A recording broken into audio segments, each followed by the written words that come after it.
This is it, folks. 2022 is here.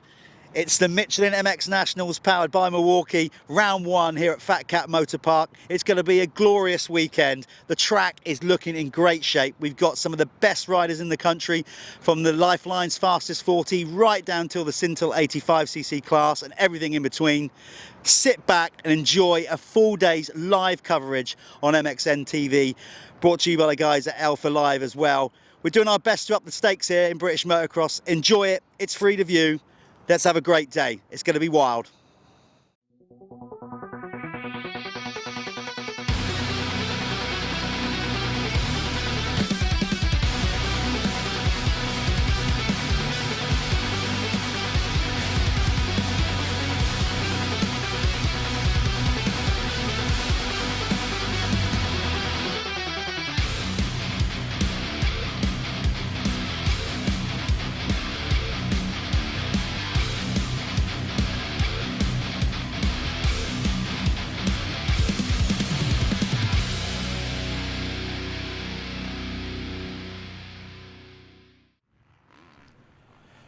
Good morning, everybody, from a sunny Fat Cat Motor Park for round one of the Michelin MX Nationals powered by Milwaukee. Got a little bit of cloud. Yesterday was red hot. I'm Jeff Perrett. Sat next to me is my co-commentator, cohort, my good friend, Callum Swan. How you doing, Callum? I'm doing great. I'm recovering from COVID. Testing negative now, but I'm still feeling pretty rough. It wasn't Omicron.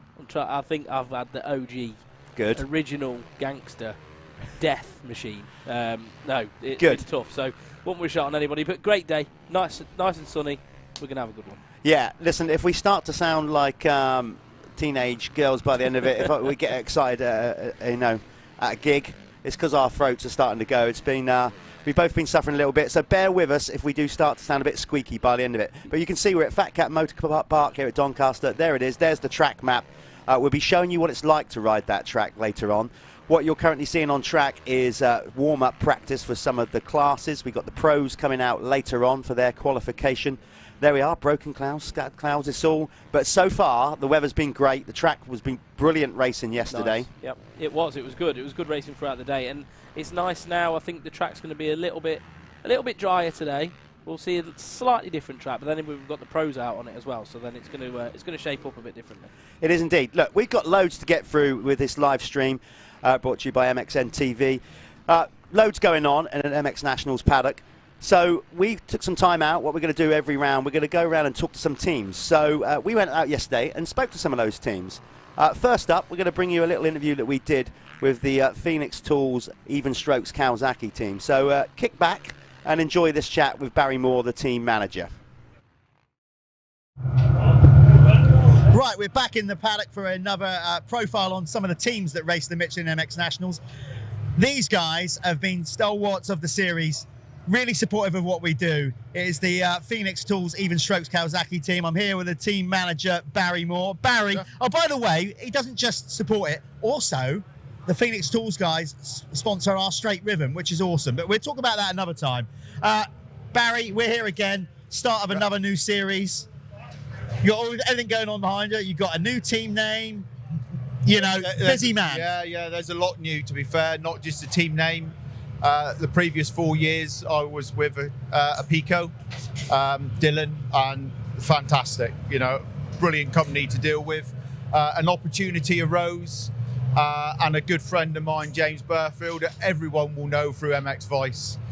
He runs an online store called Even Strokes, which a lot of people don't really know about, to be fair, at the moment. Quite a new company. Opportunity arose for me to become a 50% owner in it. So I took it. And the week before, I didn't even think for a second that I would all of a sudden be owning not just Phoenix Tools, but 50% of Even Strokes. Me and James have got a lot in common. We're both passionate about motocross, obviously, and we're both passionate about Tottenham Hotspur for our sins. I'm not sure about that. Anyway, that's a different matter. But hence the team name, now Phoenix Tools Even Strokes Kawasaki. Obviously a new rider on board as well in Peter Petrov, new mechanic with Craig. So a lot's happened, pulled in some more sponsors, some different sponsors. And that's with the help of James as well at Even Strokes with his contacts. Yeah. So yeah, quite a lot has changed, to be fair. So listen, this is a tough question to answer, but I'm going to throw it your way anyway. Right. Give the people watching an insight. We've both run teams. Yeah. Just try to give some insight of the daily stresses of putting together a motocross team. It's not straightforward, is it? I mean, there's a lot of things to get organised and stay on top of it, particularly when the season starts. Yeah, and to be honest, and this is not for my team, this would be for all the teams out there, especially this year has been really, really tough.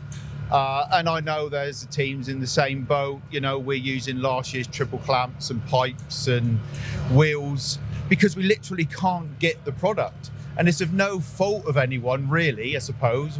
We're just in this situation and you have to make the best of it. And that's what we're doing. And it's not easy. And, you know, it is stressful before a season starts, especially when you got 4 riders and you got 4 riders ringing you up. All right, dude, is this arrived? When can I have this? When can I have that? And you just have to say, guys, you need to be patient. But like I say, even more so this year, it has been, to put it mildly, stressful. Yeah, I mean, it's been tough times. We're still at the back end of the pandemic, and of course, production slowed down, all those kind of things. But you have to be happy with, like you said, this new deal. You're stepping up. You've got a new rider, as in not new, but you know, Petr Petrov coming in, a ex-GP rider. I mean, it seems like the whole profile of the team, even through all the hard work, even through all the pandemics, like you've all gone up a level this year. Yeah, well, that's what I'm trying to do. At the end of the day, you know, I do this sport because I love it. I'm passionate about it. It costs me money every year. But as well as having fun, I want to win races because everyone wants to win. And it's just in me, like it is the riders. So the idea of getting Petr is twofold, really. I wanted someone else on the team that has the ability and the potential, which is a big word, to win races at British level. We're not going to see the best from Petr until, I don't think, maybe round 4, if I'm being honest. I don't know if you're aware, but he broke his back quite bad last year. So he's been off the bike. So he's playing catch up already. So he loves this track. So we're hoping to see a little glimpse of what we can see in the future weeks. But I sort of wanted to take it back a little bit to maybe sort of 8-10 years ago, when in the British they used to run 2 MX2 and 2 MX1, because in the last few years, when you're running with 2 or 3 riders and you have 1 or 2 riders out injured, which is all teams suffer that at some point through the year, and you're traveling a long distance, you're setting up the awning, and you've got 1 rider under it. All of a sudden, it doesn't really feel like a team. So I thought, you know what? I'm going to go back. Yes, it's a commitment, but it's something I want to do, and I want to raise a profile of the team. And having someone like Petr on board has undoubtedly allowed me to bring in a little bit of extra sponsorship as well. Yeah, and I'll tell you what, you've got obviously some great supporters, sponsors as well. You've got 2 that are influential in our series. You've got Michelin, who are obviously title sponsor, and now you guys are working with Syntol, who are also... So, you know, I mean, that's cool. You got 2 major brands there working with this year. Michelin, they've been a long-term sponsor for 8, 9, 10 years now. They are fantastic to work with. In my opinion, they're the best tyre out there. And I'm not just saying that. I generally believe they're the best tyre out there. And the new Star Cross 6 is unreal. The guys love it, absolutely love it. It's a game changer. And then Syntol, I've been... for 15 years, I was with Rock Oil. Again, great relationship with those guys. But the opportunity again rose. Syntol introduced through the MX Nationals. And so I've done a 3-year deal with those guys. Chuffed to bits. Again, excellent product. So happy days, Do you know, it's just great, obviously, from our standpoint, that you continue to be involved. Setup looks great as always. You know, it looks like a good season ahead. We honestly wish you the best of luck. Because I know how much work and effort goes into it. So thanks for being part of the Michelin MX Nationals. And also thanks for being a title sponsor of our straight rhythm. Yes. That's key as well. Yeah. Wish you the best of luck, Barry. Thank you very much. All right. Cause you woke up in the morning with initiative to move, so I make a harder move. Think about it.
Cause you woke up in the morning with initiative to move, so I make it harder. Hold back, think about it, so maybe you do be cool and look smart. The world time has come to.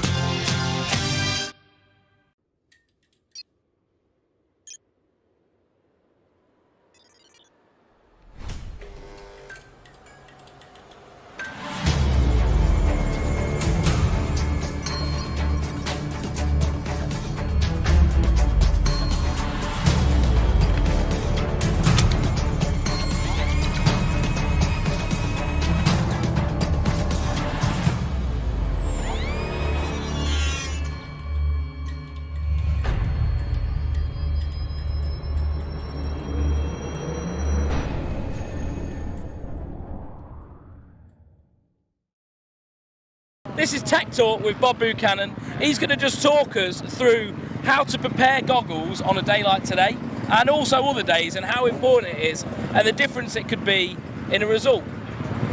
Yeah, well, we're not going to do all that in one day. We'll do all that in one sitting. Let's just do it. Let's obviously, make a start, goggles are really important. If you can't see where you're going, you can't ride your bike. No point. Anyway, so sun's out today, and we're at Fat Cats MX Nationals, and you're allowed to run tear-offs.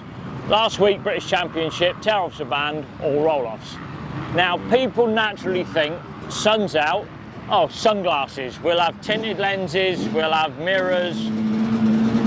It's not the way forward if you want to go fast. The beauty of our sport is it's not like road racing, where every lap the track's the same. The track changes, ruts get deeper, you get stones, kickers appear in ruts. You need to be able to see into ruts. Yeah. When you get the sun coming and the rut's deep, most of the ruts are in shadow. Now, that is what most people would think, oh, that's a nice lens for a sunny day. It's not skiing, you're not in Florida, you're not in Miami Beach. I was last week. Were you? I actually was. Anyway, Big Willie style. Do you want to run people? Do you want to show people what a roll-off looks like? Because you did refer to that. Tear-off. But you did refer to that last week. Obviously, people were running roll-offs. Yeah. I think it's worth showing people what a right. roll-off. Okay. Well, looks that's a roll-off, which is you've got two. You've got two sets of canisters with a film that runs through, and not necessary on a day like today. But people, a lot of kids run them because they're easy to use. Laminates aren't easy to grab. But what I'm trying to get across is that when you put laminates, which are really thin tear-offs that are all stuck together, the purpose of which is you can get multiple tear-offs on a goggle. So a lot more than you'd get with standard tear-offs. A standard tear-off, you could probably get 5, 6 on, and then it starts to look milky. I think 6 was always my limit before it started. Yeah. I mean, there's 14 tear-offs on that goggle, and you can still see through it quite clearly. 14. It's all right. It's the sound of the two-stroke. I know, everyone goes, ooh. And nice. So when you put these laminates on, they kind of reflect. If you put that on a mirrored lens, you get the light goes through the laminates onto the mirror lens, reflected back out, and that stack of laminates reflects it back. So you get multiple images. So when you stack up laminates, they need to be on a plain lens. I never knew that. Not a mirrored lens. I never knew that. If you put those on that, you get loads of images.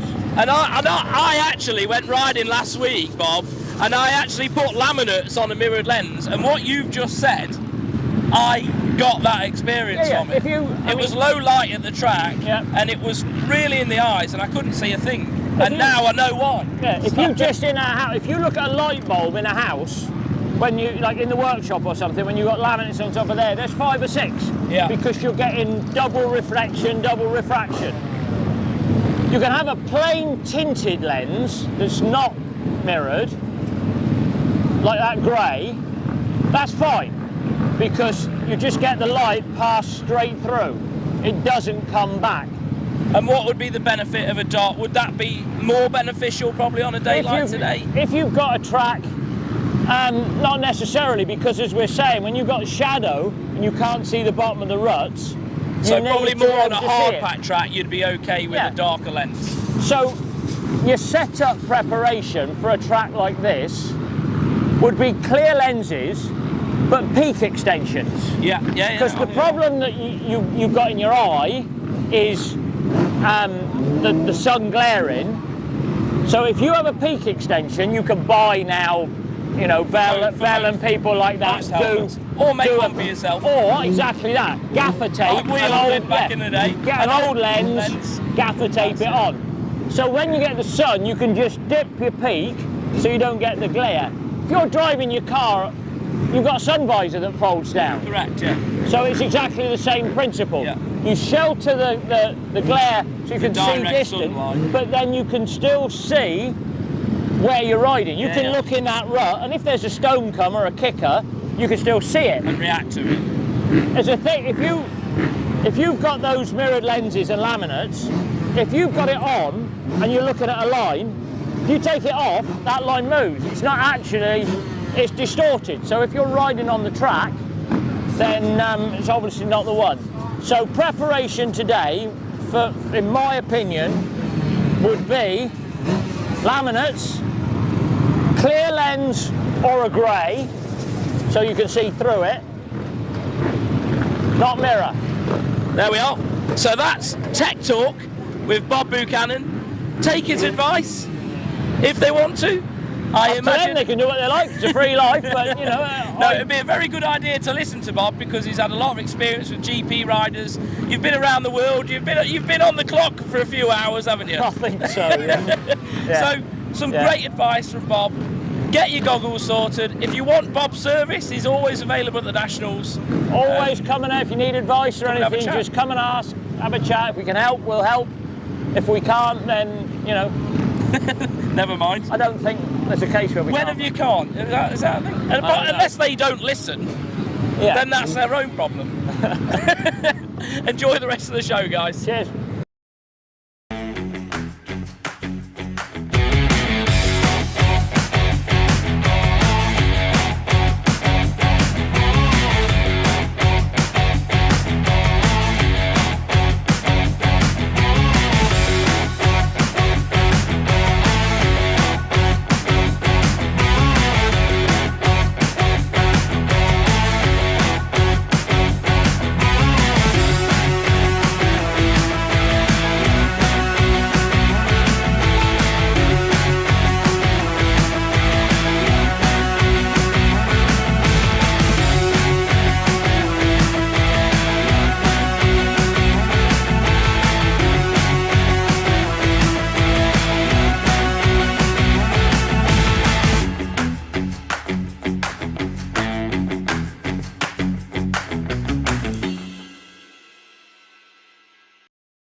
Okay, without the guys at Michelin, the Michelin MX Nationals powered by Milwaukee simply wouldn't happen.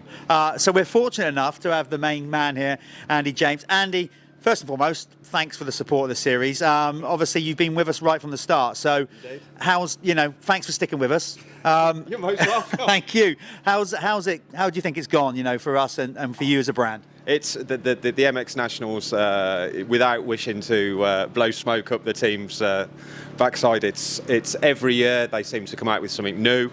Be it the GP style start gates, the live streaming, which is getting bigger and bigger, and the audiences are getting bigger and bigger.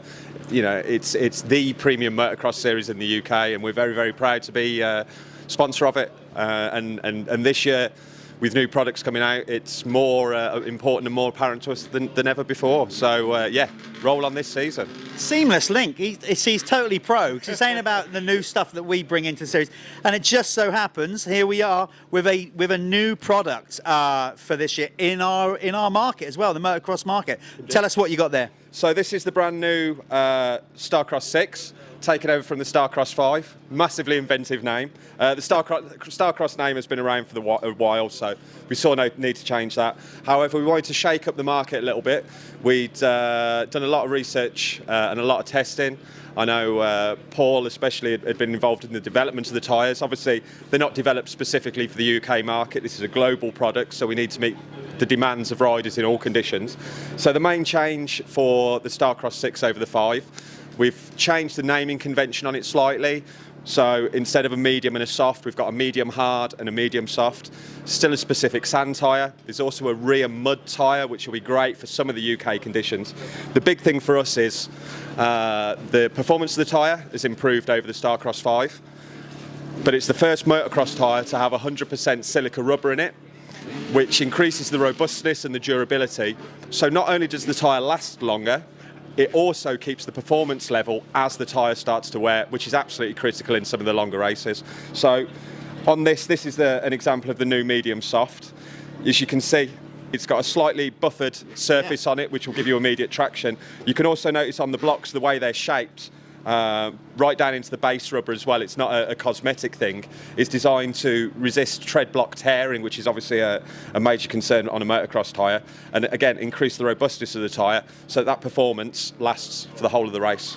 And obviously, like you've said, there's been development from even our guys at the Michelin MX Nationals, but sure, how imperative is it as well with supporting race teams and getting the feedback with that? Because it's not just like, let's throw the tyres on that team bike to get our name. There's so much more than that. It's R&D a lot with the teams as well, isn't it? Absolutely, and there's a big difference between a guy who's fast and gets on the podium and wears your cap. That's fantastic, don't get me wrong. But a guy who can go out on a tyre and tell you what's right or what's wrong and how it could be tweaked is invaluable to us. And that's not always the fastest guy, but it's the guy who's most consistent and the guy who can go and put in lap after lap after lap, and you look at the time and it's consistent, and you can look at a lap and go, this is where we changed the tyre, this is the difference it's made. But also where you can sit down afterwards and tell you, in the corner it was doing this, on the straight it was doing this. That's invaluable to us, and that's why you end up with a tyre like this. Well, it's great. I'm looking forward to seeing that coming out. So, when are we looking at that these will be available roughly? I know you haven't got an exact timeline, but we're looking. I think we're going to be looking probably the start of March for the medium soft, medium hard.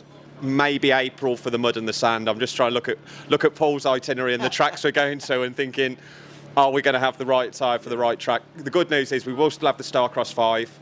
Because this was supposed to come out in January, we've pushed the launch back just to make sure we've got enough product. But they have ramped up production of Starcross 5 to fill that gap in supply. So, yes, people will get tyres. It might not be the new tyre, but at least they'll have rubber, which I think in the current climate of shortages on most things is absolutely paramount. We wouldn't want to be the reason that people were not racing. Well, listen, thanks so much. I know you've got to hold that tie, but I'm still going to offer to shake your hand. Thank you so much for all that you're doing for us, with the Michelin MX Nationals and, of course, for the sport as well. So long may this relationship continue. And we'll see you trackside. You will. Thanks a lot, guys. Thank you.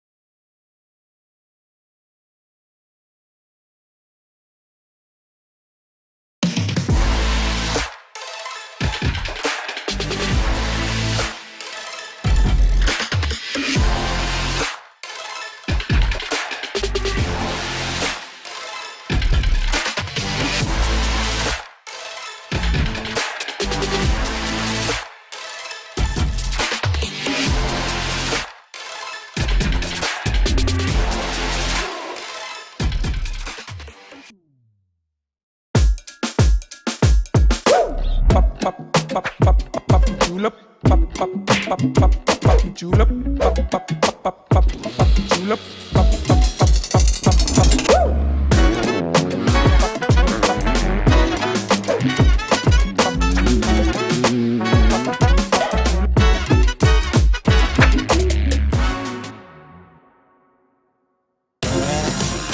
Cause you woke up in the morning with initiative to move, so I make it harder. Hold back, think about it, so cool man, look smarter. The world time has come to.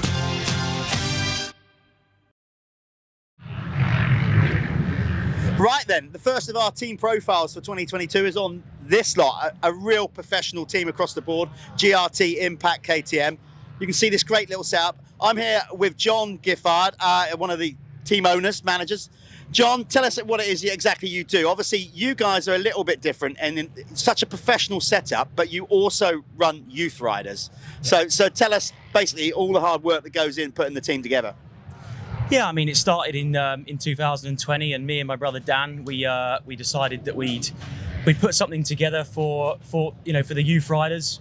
We've both worked quite a long time with other previous teams in the British Championship throughout my career, and just wanted to put something together to sort of help the youths come through a bit more, and just to bring like some help for the youths, and also to see if we could put something together and also try and help them become professional riders. And if we can pass off a little bit of what we know and just help them, even if it's off the track, on the track, just how to be a bit more professional and how to carry themselves better. And the idea was that we just wanted to pull in our knowledge and resources that we had throughout the industry and try and give something to some guys that are racing at the front. Yeah, well, you've got so much experience firsthand. You've won British Championships with pro riders, so you've been there. You know what it's like. Yep. You've got a brilliant array of support. Do you want to just start running through? I mean, they totally deserve. I know you got a lot of logos to get through and a lot of people to mention, but I mean, you've pulled together some effort here with the team that you've got. Yeah, I mean, we started at the bottom, trying to get some help for bikes, and originally that came through Whole Shot Motocross. They helped us out, and they've helped us out again this year, but not stayed as title sponsor for this season. But yeah, like the industry have been really, really good to us. I've been in the sport a long time. When we first started, I just put the feelers out there. No one really said that they couldn't help. Everyone was very, very positive with what they could do, and it's just grown. Our presence in the paddock is good. The riders that we've got are fantastic, and everyone's just been really, really supportive with coming on board with the program. So let's talk riders. Who have you got? Because it's an array of bikes coming through. I don't know if you want to come down and shoot down through here, but I mean, it looks pretty impressive with an array of bikes down through there. So who are your riders? So who's on your roster for this year? 2022, we had 3 new riders join the team. 1 rider left the team, but yeah, 3 new riders came on board. Starting at the youngest age, that obviously don't race at MX Nationals, but they do race in the British Championship with us, and also do a bit at the Bridgestone. We've got 2 young lads on 65s, Elliot Scheuer and Teddy Merriman. Teddy was actually with us from the start in 2020, and the idea was that we would progress he was on a 50 when he started, and every season we've seen progression, and it's great. We started with him and he hadn't done any national racing, and then now he's breaking the top 15, top 10 in British Championship, so that's good. And then this year Billy Askew came on board on the big wheel. We haven't got anyone in the small wheel class, but Billy's come on board on the big wheel class, and phenomenal guy. He's been strong in his whole career, and we brought him on board because we love what he's about. He's a really cool kid, and he's smashing it and already winning races already. Yeah. So that's really good. And then moving on the 125 class, we've got another guy that's been with us from the start. I've actually worked with Ollie for 5 years myself, from a small wheel. He's now on a 125, and just going really good, and just plugging every year and just getting better and better and better. And he's still only quite young. He's still got a couple of years left in that class. So he's doing really, really well. And then we brought in another 125 guy this year in Joe Brooks, and he started the year really well. Hawkstone International was good, and another top rider. And again, him and Ollie train together all the time. It's really good for each other to, they push each other all the week, all the time. Unfortunately, he's got a little injury at the moment, so he's sitting out of this event. But yeah, he'll be back. He'll be back for round 2. And Finn Evans has been with us again a couple of seasons. He started with us on a big wheel last year, and then he's moved straight onto the 250F. Again, having some good results. And then finally at the end, we've got JC. He's Jamie Carpenter. He's joined us. He's joined us for the pro class. Last year we ran our first pro rider. So the first year we didn't. The second year we ran a pro rider. Third year we moved, another pro rider, and started the year really good. The British Championship last weekend. He's looking to be on the podium tomorrow. So we're hoping that he pulls out the bag. And we have got a 50 rider as well. I know we've got a 50 rider that we support as well in Caleb Duffy, a lad from Northern Ireland who's only 6 years old. Really mega little guy. Yeah. And I'm sure he'll be a name for the future in this class. Well, look, I don't think we should hold them up anymore. You got a bit of a task, haven't you? You got loads to do. Yeah. We wish you the best of luck with it all, John, and Dan as well for the whole year. This is GRT Impact KTM, and they're doing it right, supporting from youth riders all the way up. So good on them. It's great to have them part of the Michelin MX Nationals powered by Milwaukee.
The whole shot. You're going to hear me and Callum say that loads of times. What is it?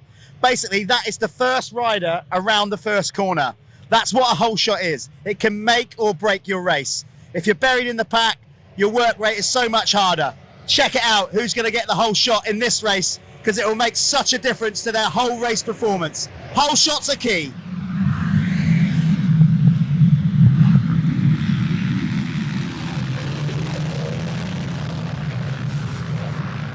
Rollers, here they are. What they are is an uneven surface that sort of spreads the whole track. They can split riders because there's multiple ways through them. Some riders will choose to double their way through, some riders will lean off the back of the bike and simply pump the bike and make sure the wheel connects with the ground so they've got traction the whole way through them. It often creates different lines throughout a race.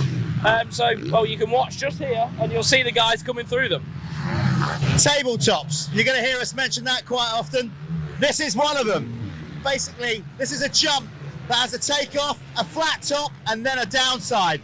All the pro riders will be launching over these, no problem. Some of the clubmen, it's a bit of a stretch at the minute, and the jump gets rutted out, it gets super technical. These get naughtier and nastier as the day goes on. Look for certain techniques as a rider goes over. Sometimes they'll tap their rear brake, which brings the front down and levels the bike, so they try and land perfectly on the downside. An integral part of a modern day motocross track, and normally the finish line is a tabletop. Enjoy. There'll be some great jumps over this jump. Cause you woke up in the morning with initiative to move, so I make it harder. Think about it, so we can do it cool and look smooth. The world time has come to.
To move, so I make it harder. Think about it, so many people do be cool and look smooth. The world time has come to. Okay guys, Jeffro here at the Michelin MX Nationals powered by Milwaukee. Now this is important to us all. I'm here with Paul Stanbridge. We are going to, at the Michelin MX Nationals, we're going to try to raise the standards of medical cover. Paul, we've worked together with you before, we have, some time ago, but now we're obviously looking to try and improve the whole structure of medical cover, because it's obviously a dangerous sport.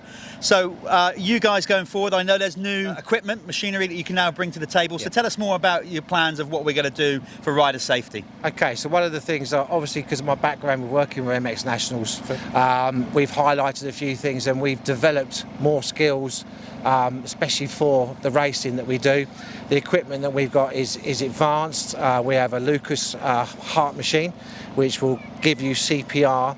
So if someone was in a serious incident and needed to CPR, the machine would take over whilst our advanced paramedics would be dealing with the casualty, giving them 100% better chance of recovery.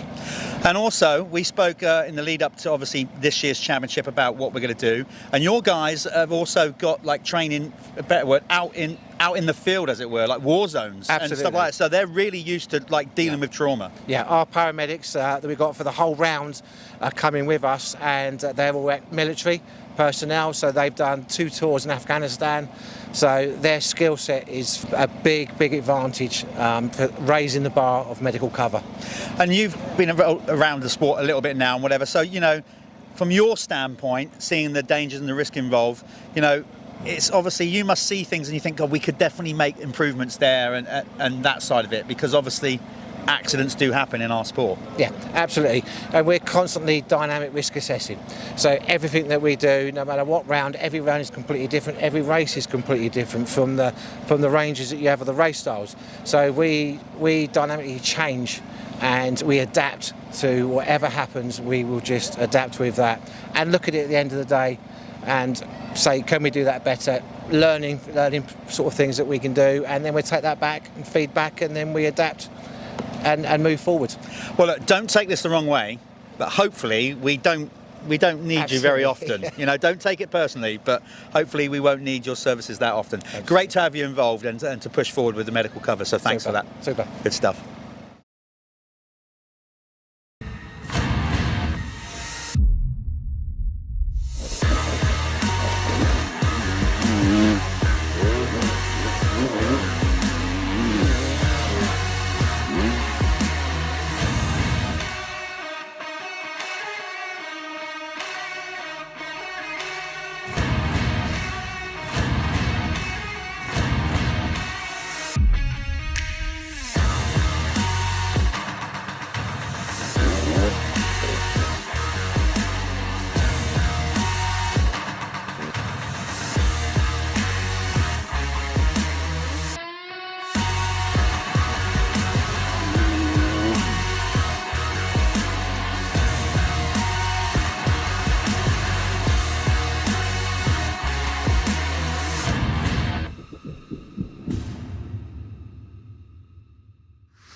Right.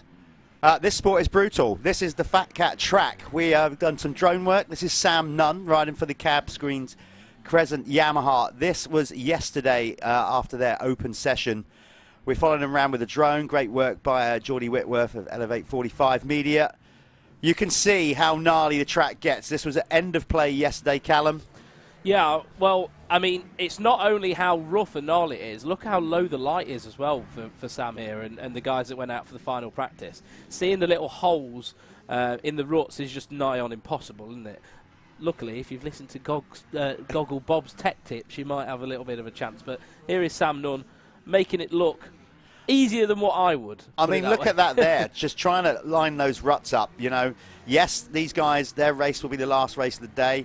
We're fortunate we've got nice sunny conditions, so it might be similar to this later on today. It's just, and the track's going to be even gnarlier because, of course, the pro riders dig out bigger ruts. They chew it up a lot more. Bigger bumps. But you can see this was just their session yesterday. This was after the amateur classes, the expert, the youth riders. Pro riders make the track even rougher. It's going to be a brutal old affair out there today. This section right here, that gets absolutely savage throughout the day. And you can see those massive ruts. Those ruts are up to your foot pegs going up the face of that jump. And then it'll go round to the back, well, middle to back end of the circuit now, through these waves into a tabletop here. Again, pretty technical. He's not even jumping it at that point. Well, if you're new to this sport, this is why it shows that it's one of the most demanding sports in the world. That's just not me and Callum bigging it up. As we said many times before, go and Google it if you don't believe us. You can see right now the body movement. And Sam's taking it relatively steady at this point for the cameras. He's not on full race speed, but you can see how he's moving about. His body is moving all the time. Look how he has to move the bike through the legs, all the movement, the arms. Your whole muscle group gets an absolute pounding racing motocross. It does. I mean, like, especially when you're a man of my stature, it hurts even more, trust me. Into the rollers now. I did a little segment on the rollers. Different ways through here. Some riders will try to double their way through, gain a bit of momentum in the corner, going into them. As Sam just rolled through them then, kept the wheel in the ground, kept driving. And here we are. That's nearly a lap completed of Fat Cats. Yeah, they go back across. There you go, across the start straight, and that's a lap.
Okay, here we are then. We are live. What's happening right here, right now at Fat Cat Motor Park? You can see the Syntol Open 85cc riders coming into the waiting zone. They are going to be the first race out there today. That's basically how it's going to work. You got these guys. They had 2 motos yesterday. We'll get down to that in a minute, talking about that. The running order throughout today's schedule then, we have the Syntol Open 85cc riders coming out first. Race 2 will be the 7 MXY 125 250 by 7. I don't mean there's 7 of them out there. That's the brand 7, by the way. We've then got race 3 will be the Moto Connection Clubman MX2 class. Then race 4 today will be the Works Sports Financial. Works Sports Insurance. Okay, Sports Insurance. Well, you've changed your own brand right at the last minute to mess me up. I have changed it. A little bit of a refresh. Bit of a refresh. So Callum is actually getting behind, along with his business colleagues, and supporting the Clubman MX1 class. Race 5 will be the Moto Verde Amateur MX1, MX2 combined. Then race 6 will be the RFX Expert MX1, MX2. Then the big guns come out. That is the Lifelines Elite Fastest 40, incorporating the Liat MX1 class and a Pico MX2 class. The top riders in the country, combined class, mixed together in the fastest 40, Lifeline's fastest 40 event. Then we take a small track interval basically to prep the track, and then we do it all over again.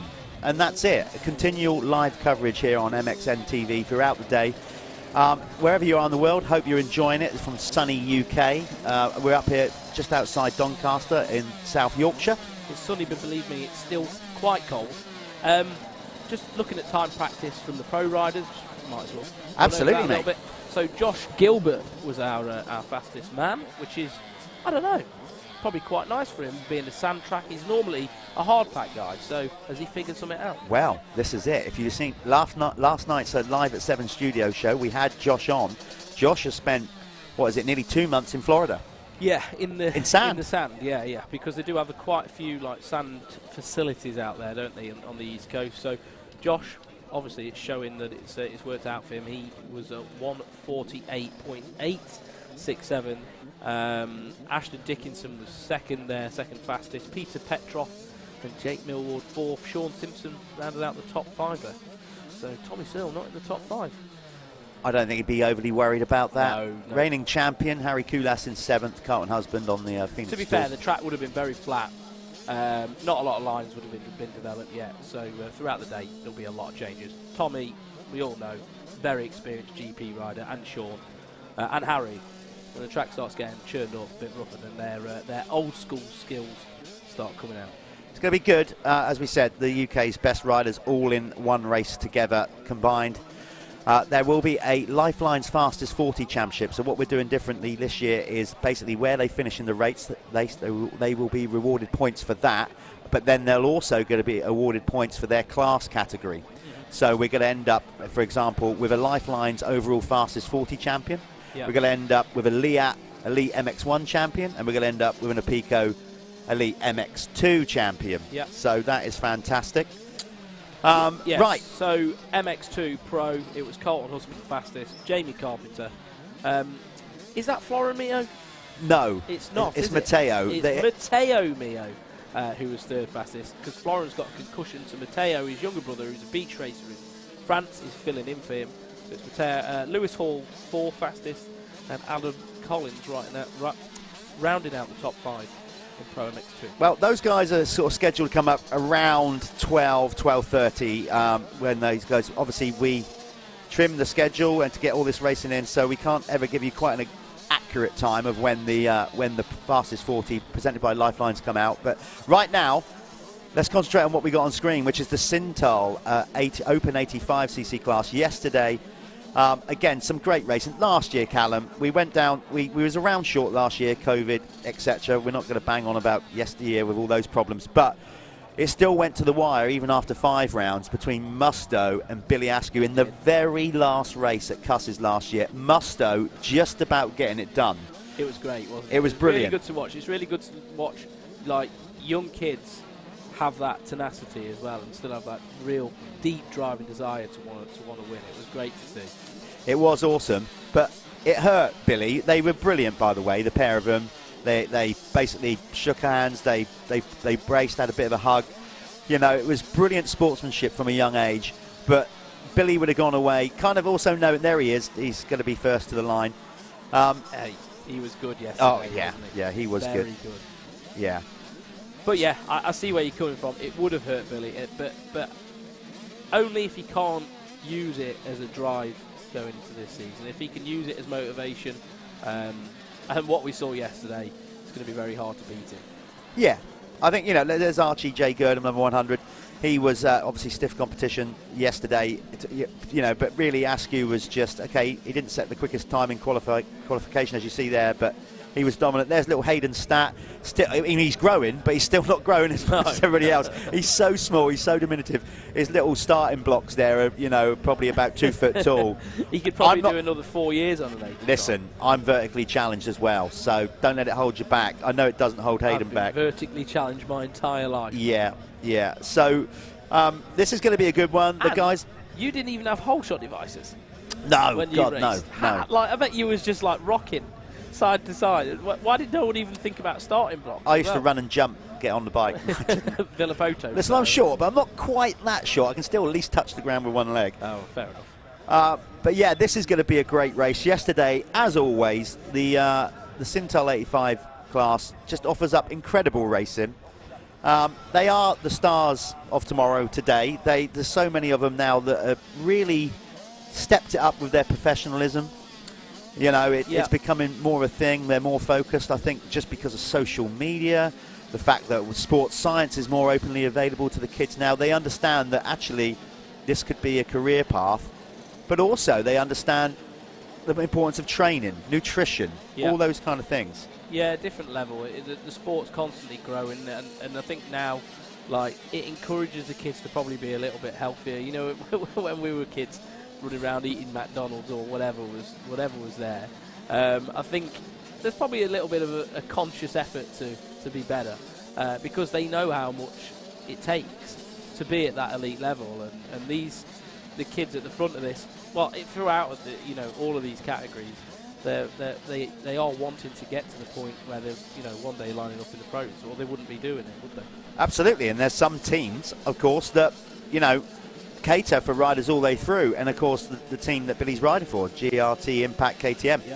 Yep. They've now got a pro rider. Yep. With Jamie Carpenter, so they've got riders all the way through. So it's like a program. And they're to a get development to the top. team as well.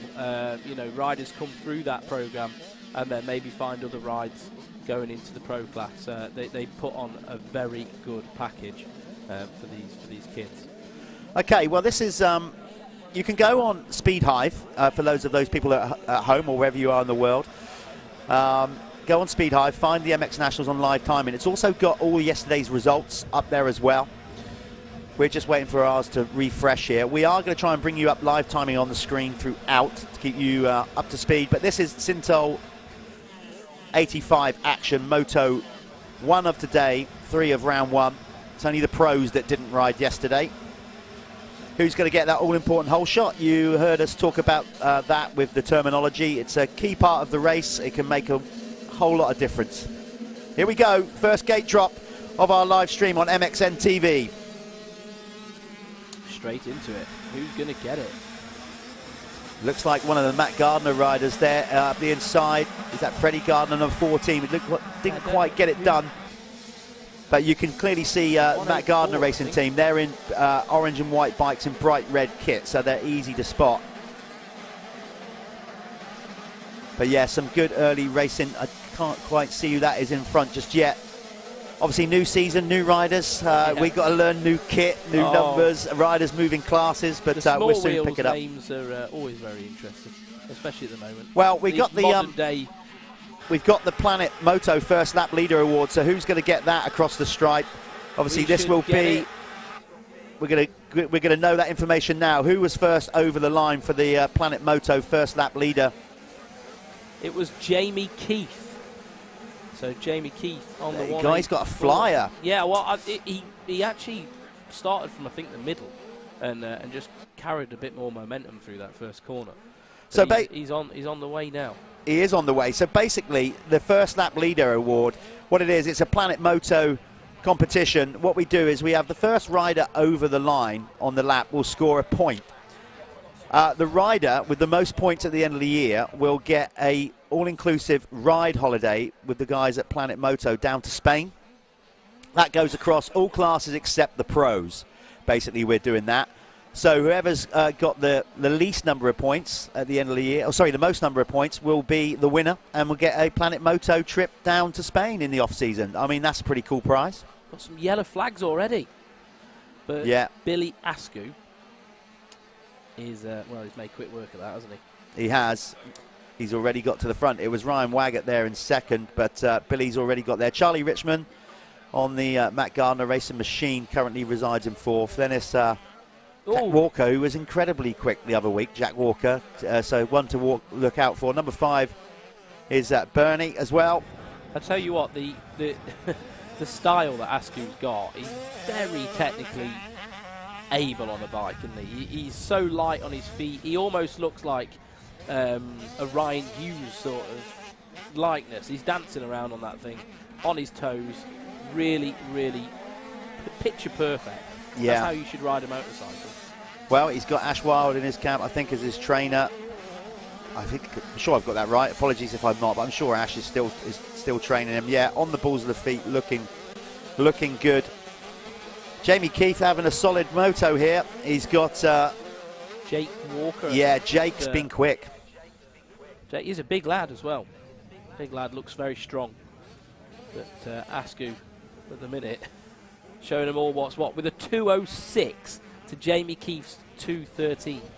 Is that a joke, or is no? Billy That's the speed he's riding. Got a rocket up him. I mean, that is probably EMX 85 pace. Yeah, he's flying. He's, like I said, it would have hurt him a bit last year, losing that title right at the last race. And just he starts as favourite, basically. Put it into perspective. These are the best kids in the country. It isn't just like Billy Askew's in a different league. The top 10 in here are top national kids. So fair play to Billy. He's really putting on a show this weekend. He's got the sand dialed. Lovely over that tabletop there from Walker. Number 99, looking very good. He's made moves now and gone up into second past Jamie Keith. Looking good. Yeah, definitely. Always good to see white kit, black and white kit. I just, call me old school, but I just love...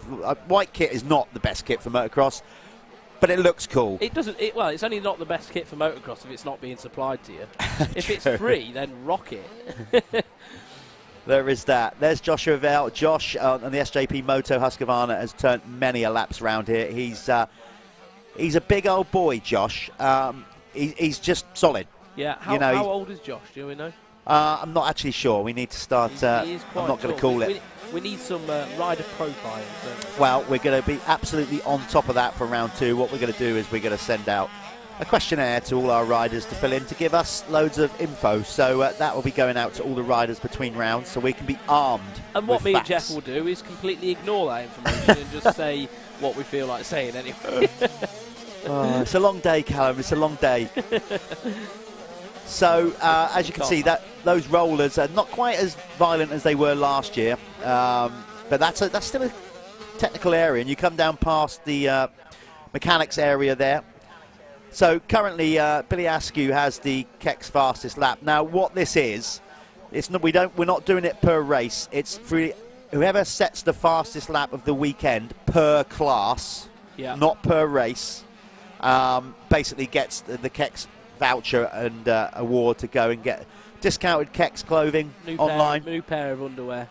Yeah. If you're going to set a lap time like that, then you might have soiled a set, so you never know, do you? It'd be interesting to see if he's quicker today than what he was yesterday. Just a bit of an observation. Vale and Walker both up the ante a little bit, and they are getting closer towards Billy Askew's pace. Still a little bit off at the moment, but those two seem to be brewing up a little bit of a battle. They are indeed. Let's see, just go on our little monitor here, Callum, and see if you can split the classes. Can we do that? And go so we try and get the... Because obviously what we've got here is we've got the Open 85 classes. which means we've got big wheel and small wheel racing together. They're the same age category, basically the lads. But currently your leading small wheel rider, winning the small wheel category, is Alfie Getters Green, number 111. He's ahead of number 357, Finley Pickering. Then in third in the big wheel, small wheel, it's Blake Ward Clark. Stanley Sieber is in fourth, and in fifth is Archie J. Gurdon. Just to go over the top 5 in the big wheel 85 as well, we've got Billy Askew leading the way. Jake Walker in second, Jamie Keith is in third at the moment. Fourth is Charlie Richmond, and in fifth right now is Chester Hyde. Okay, so we're going to try and at the end of each race as well, we're going to get the winner up to the winner's circle. Hopefully these guys will remember the drill from last year, not go riding back to the camper van or to their pits. So basically that's what we're going to do. So the winner of the race, one of us will go out there and have a quick chat with the winner from each moto today in the winner's circle. As we said, they should remember to come up. If they don't, well, we'll just go to an advert or something as similar as that. But Parents of the children on screen, can you please remember to drag your little one up to the winner's circle, and everybody else in the paddock, please remember, because you'll leave me and Jeff hanging like a very, very sad Sunday. Yeah, we'll cope with it though. Oh, well, we'll do it. It's good. Protocols in place. Yeah, exactly. Well, this is looking good. I mean, Askew's away with it, 10.9 second lead, but this is a great battle going on in second between Joshua Vell and Jack Walker. So, yeah, we're just trying to keep up here with it might be slightly different what you're seeing on screen. We're seeing a different on our timing screen. Looks like we've lost Jack Walker on there, but we haven't lost him, have we? It will update in a moment. We're getting on our separate timing screen. We're saying we got Josh Vell up to second now, Jamie Keith in third. So it looks like we might have lost Jack Walker somewhere, or maybe his transponder just didn't pick up that time around. Maybe so. It can happen. On the screen that you're seeing, it's still saying Jack Walker, number 99, is in third for the moment.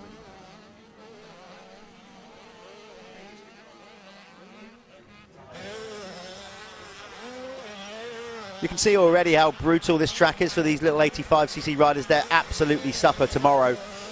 Not tomorrow, sorry. They've already had racing yesterday, so the second moto is going to be incredibly tough for them. But you know what? That's how we like it, because we are trying to produce top British motocross talent.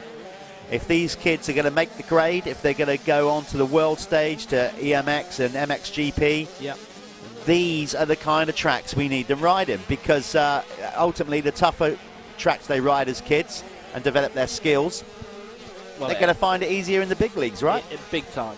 Because, I mean, I think people really do underestimate how the tracks develop at that level. I mean, you've only got to go and walk around a Grand Prix track and see the ruts are up to your handlebars and things like that. It is a culture shock sometimes, isn't it? So the rougher, the better, really, and we've just got to learn how to ride it. Absolutely, yeah. I wholeheartedly agree with that. However, I don't want to do that to myself. I like to go to a track on a Wednesday, freshly graded. That's a bit of me. This is not me. With all due respect, though, you're not trying to make a career out of it as a rider. Absolutely not. No. Absolutely not. Glad we've established that. You did, though. I did, yeah, and it was a great time, and no regrets on any of that, and I'm glad to still be involved in the sport to the level I am. It's basically been my life. It's treated me very well, and long may that continue. So I know what it's like to be one of these riders. You do. It's just great being that age anyway, getting out and shredding your dirt bike, and that's what we like about this Syntol 85cc class. It's they make mistakes. You're going to make a mistake. You're a kid. You're learning. Just wild, aren't they? Do you know what? I absolutely love Charlie Richmond's helmet. See the Union Jack? Full Union Jack helmet on him. Looks great. There's Chester Hyde. Chester in the off-season looks like he's grown about another foot. That's the other thing, isn't it, with these kids? They go on major growth spurts. So yeah. You turn up and everyone's got beards and stuff like out of nowhere. I'm not sure if we've got any 85cc rider with beards, but I know but we. It seems to like you step on a 125 and beard like that. Yeah.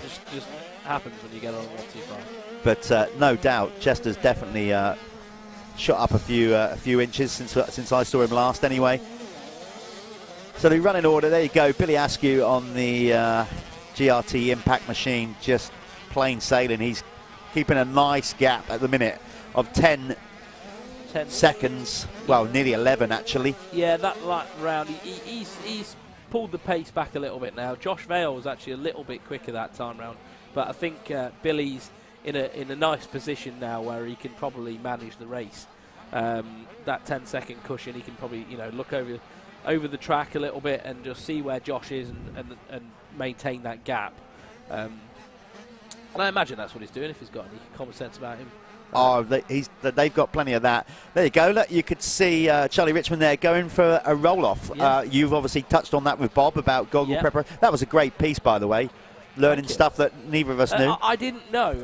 Had no clue about that. If you've missed it, you go back and watch it. It's a good piece that Bob put on. And Ryan Waggett! Oh, just front wheel went over the top of the berm. I wonder if we can get a replay of that. Oh, he just, like you said, he just got his front wheel the wrong side, and then he was basically doing almost like a skateboarder doing a curb, wasn't he? He just got the He's okay though. At least he's getting up.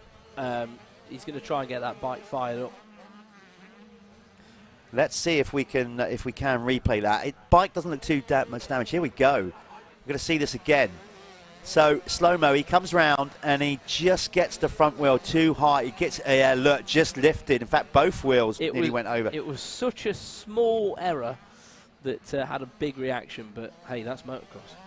Do you know what? He's so light there. He's almost didn't have the weight to hold the bike down. Yeah. It just kind of pinged him over the top of the berm, didn't Easily it? done. I've done a similar thing here before when I've been practicing. It's because you ride the top of the berms, and you can carry quite a lot of speed, especially now. The track's still reasonably flat, so they're carrying a lot of speed, and it just it happens.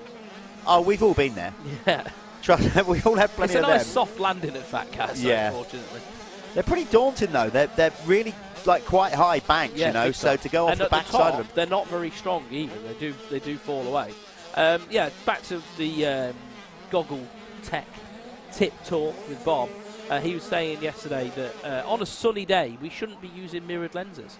He said we're not skiing, and it did blow my mind because I've always thought, right, sun's out, mirrored lens, get some laminates on, good setup. And he told me about how the light refracts off it and things like that, and I learned a lot. And I definitely will be using a clear lens with laminates in the future. So go and watch it. It was very interesting. Yeah, a lot of the pre-recorded features we put into the first 45 minutes of the show.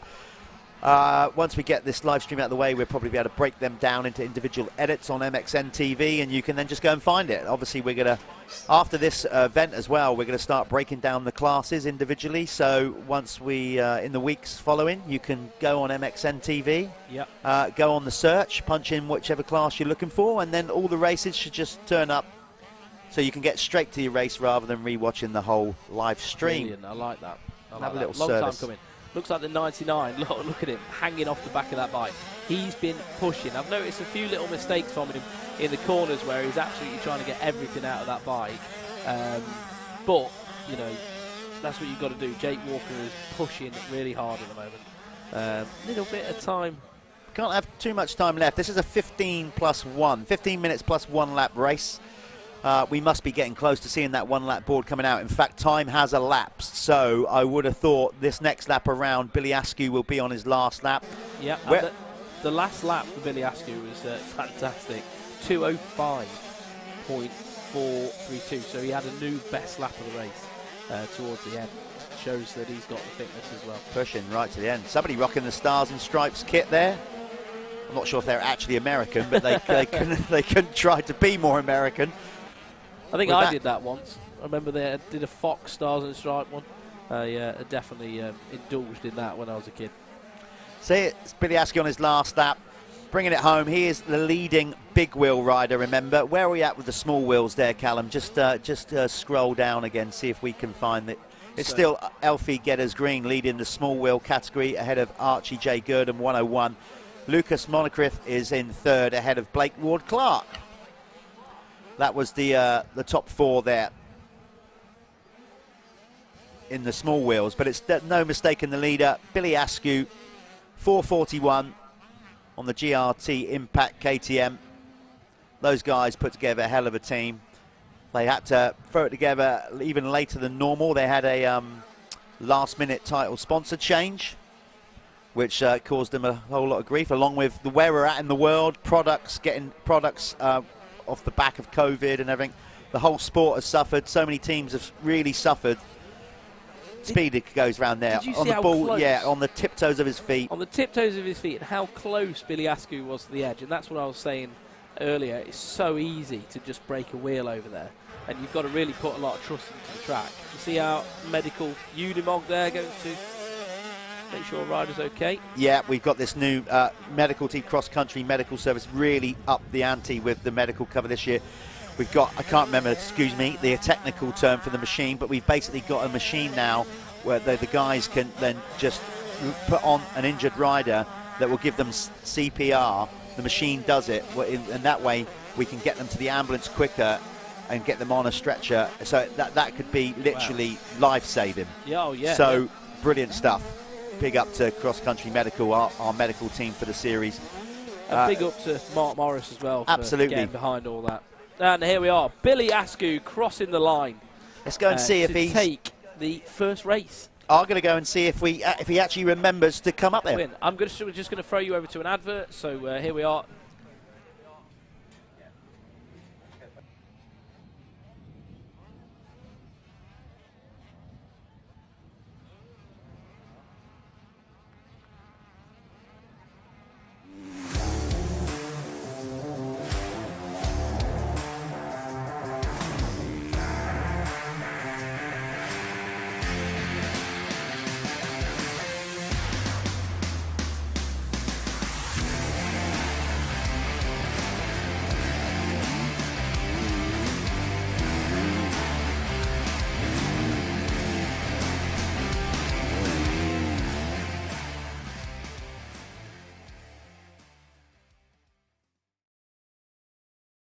Right, here we are, first winner's circle of 2022 with Billy Askew.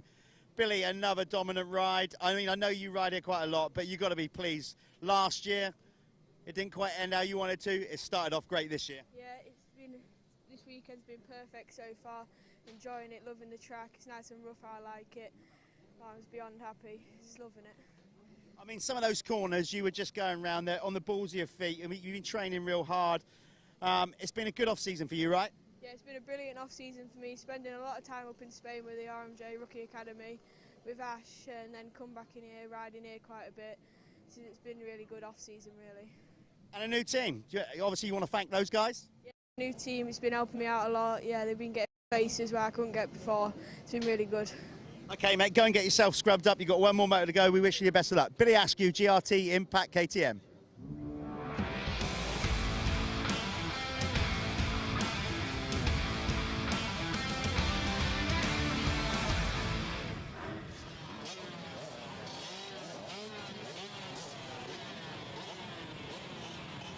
So this is the 7 MXY1 and MXY2 class. You just saw Jeff Perrett there with Billy Askew, winner of the Big Wheel 85 class. So here we are. These are the 125s, the 250s, the youth riders. This is the next stage for the big wheels as they, you know, come ever closer to adulthood. So here we are. This is the youth class MXY 125 and MXY 250, sponsored by 7. We're just going to get loaded up onto the gate now. We'll get them into their third race of the weekend. Try and get our eyes on who's going to get this important hole shot. I think it does make quite a difference in this track. Fat Cats is one of those circuits. It is quite difficult to make passes on. Some parts of the track are tight, you know. I'm not saying it can't happen, but a start is very important here.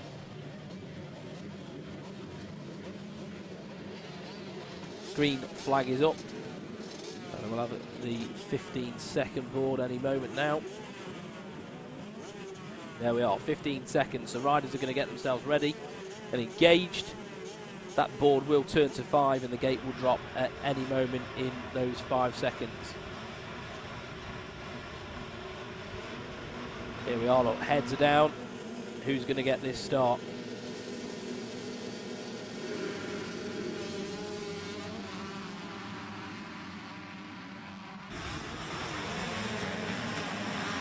Those riders pushing through the first turn. Just wait for us to get our eyes on them. They will cross the finish line and then they'll come up on our timing and scoring as well, and you'll be able to see that on your screens at home.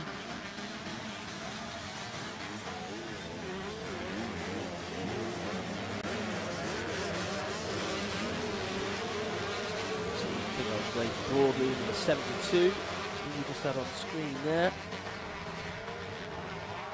Here they are coming through.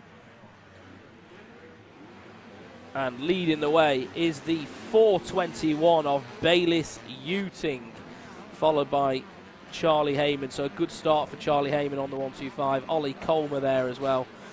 Ollie and Charlie, obviously the two up-and-coming 125 stars, I would say, in this. Tyler Westcott's there as well, but on the 125s it's Charlie and Ollie Colmer who have been battling most of the weekend, but Charlie Heyman's managed to get the better of Ollie, so Ollie's going to want to try and bounce back today, I imagine, but there we are.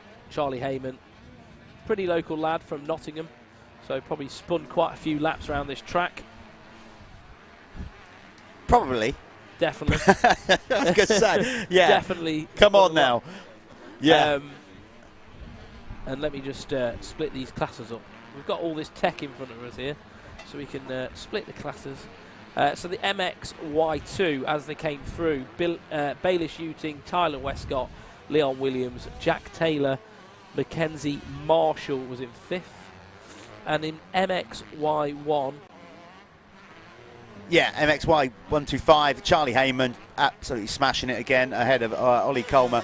Reese Ross, number 84. Cole McCulloch, 13 years of age, just literally coming straight up off the small wheel, just not bothering with the big wheel. 85, bang, straight into the 125. If you've got the length in your legs, why not, eh? Just get it done. Well, proving already, he's right there, you know, and he's basically 2 years younger than most of the riders in this that he's racing against, in some cases 3. So so keep an eye out on number 54 on the Hitachi Milwaukee Good Hitachi, ride. yeah. So Bayliss, where did he come from? Well, I mean, Bayliss, he's been around. Obviously, I've heard his name many times before. I can't recollect him doing too many races last year. The first lap leader award, who was first over the line there? Was that Tyler Westcott? I think it was actually Bayliss. It was Bayliss Uting that got Bayliss, yeah. Or was it Tyler Westcott? He's already out of shot, wasn't he? No, I'm sure.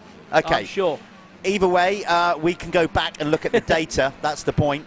And see. Bayliss got a really good start. I think he whole shotted it and took that first. Yeah, so we'll be able to, that's the beauty of it. That's why we do the first across the line and not the whole shot, because then we need somebody out there and then we need to spray a line across and then it's a matter of opinion. Sometimes like, well, I got it, you didn't. With this, we've got the transponders. There's no arguing. We know we can go back on the data and work out who scored the point towards the Planet Moto's first lap leader award. It could have been Charlie Heyman, actually, I would have thought, because obviously you're looking at the classes there. I think Charlie was maybe first across the actual line.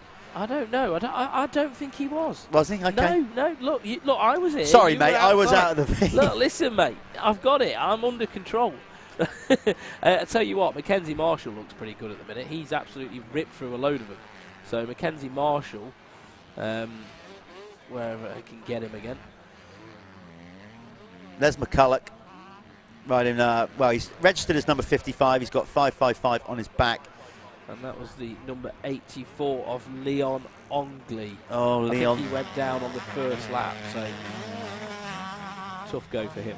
So they'll come through this time. We'll get a little bit of a more accurate running order. So I'm just laughing because I just saw Mickey Stock and Drew Stock watching, and then realised he was on TV and thought, oh, try and get off the TV. It's quite funny. So Drew is an 85cc rider that's not racing. He had a nasty pre-season crash, but he will be joining us for round 2. Be back riding. Drew Stock out there riding for the Madison Free Flow team.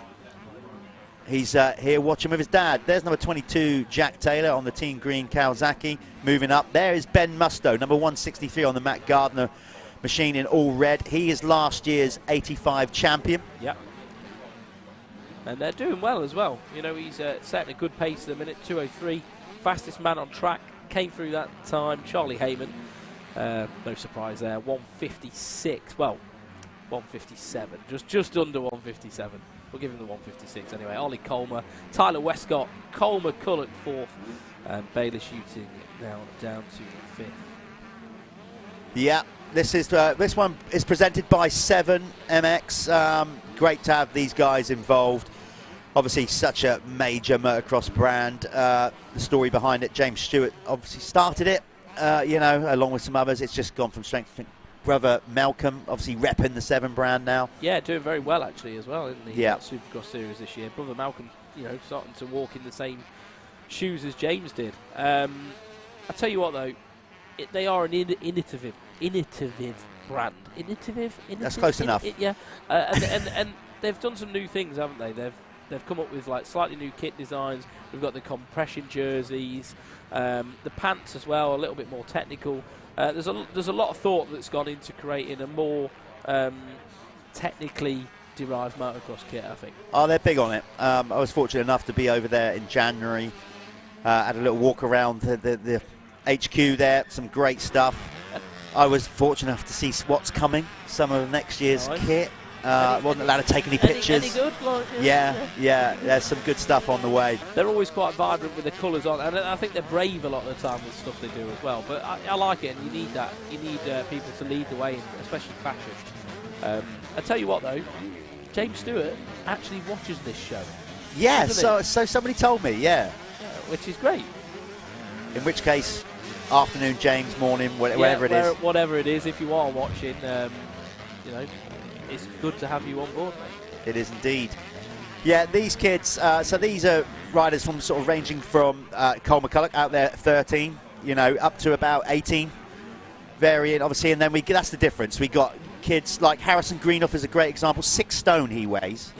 Yeah. He's tiny. How do you even get a 125 to work? Well, get this, right? Because he's so light, they've put a 3 kilogram block of metal in his airbox.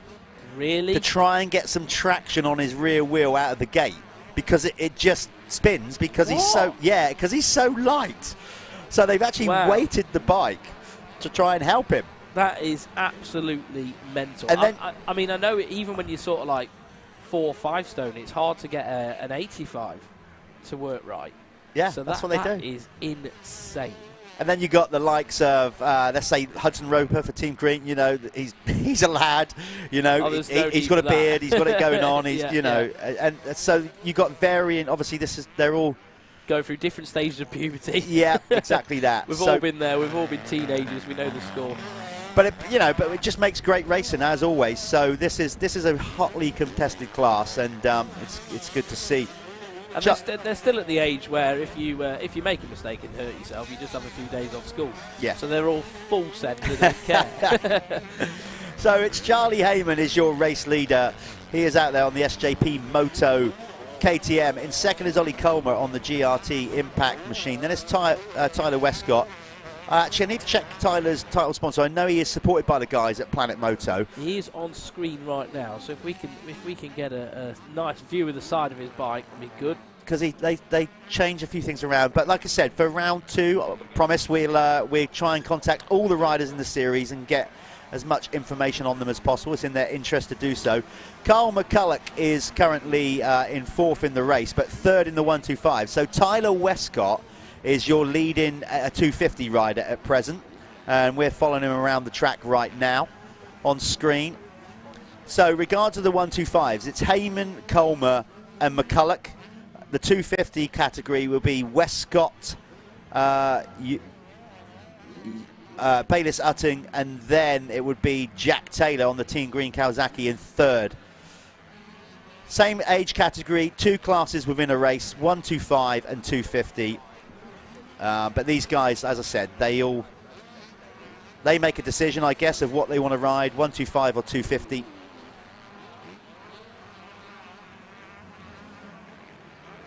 No, I was actually just trying to find Tyler Westcott's Instagram. Can't find it. So he must have a dodgy name to try and pull up his sponsors. So, you know, that is the importance, guys, of your social media. Make sure your name's very easily to, you know, to find. Because I could have then, you know, gave his sponsors a shout out. You could also say it's our lack of research. It is 100%. It's a bit of both. Our lack of research. I'm just trying to pass the blame onto somebody else. Well, you know, we get it sorted for round 2. It's been a busy old run into the first round of the Michelin MX Nationals powered by Milwaukee. Let's just say that much. He might not even have Instagram, which would be great. I'm sure he has. To have Instagram, There's Ollie Colmer, that is seemingly now about 8 foot tall. He's always been leggy, obviously, even from the 65 days. He's starting to fill out a little bit now, but Ollie will be competing in the EMX 125 as much as he can. Yep. He's coming under pressure from Tyler Westcott now. This is the battle for 3rd in the race, but of course, regards of class points, it doesn't matter if Westcott goes by because Colmer will still be in 2nd in the 125s. So Tyler Westcott is backed by HJA Planet Moto KTM, and he's just made the move on Ollie Colmer for 2nd. Obviously, he's leading the MX1 anyway, but it's still bragging rights, isn't he? He's still got a... Look, Ollie's having none of it. Though.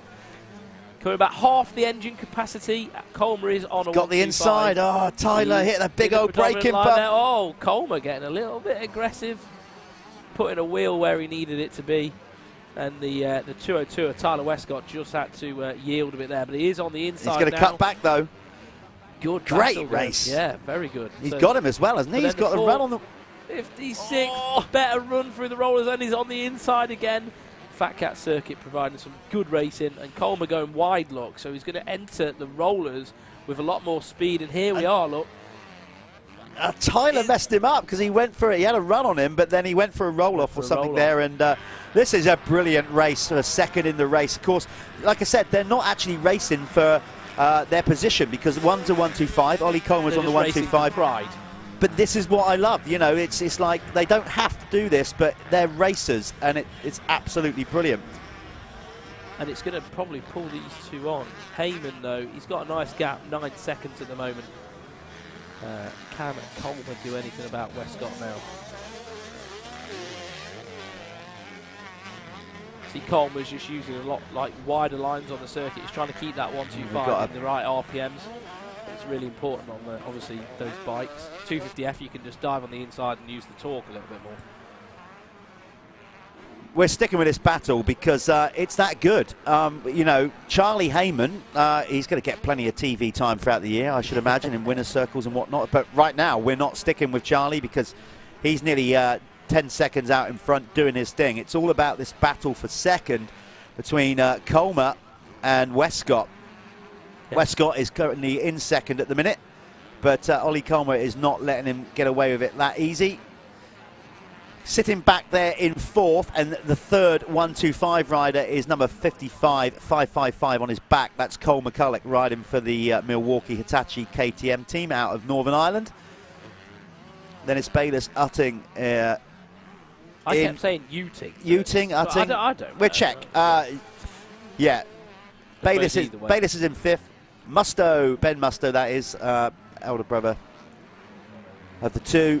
Gus's younger brother is in 85s. Ben, last year's 85 champion, is currently in 6th in the race, and the 4th place 125 rider. Then your 3rd 250 rider on the GRT Impact machine, rider number 12, is Finley Evans. So here we are. Look, he did it again. Colmer went wide through that corner, but just not able to get enough of a run.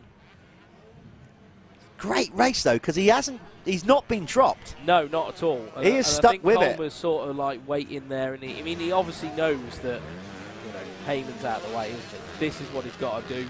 It's more of a, I've got to show my speed sort of thing. You can't be letting people beat you, especially someone like Colmer. He's trying to prove that he is EMX ready. You know, he's ready to go and fight on the bigger stage. He's got to be beating these boys in the 250s.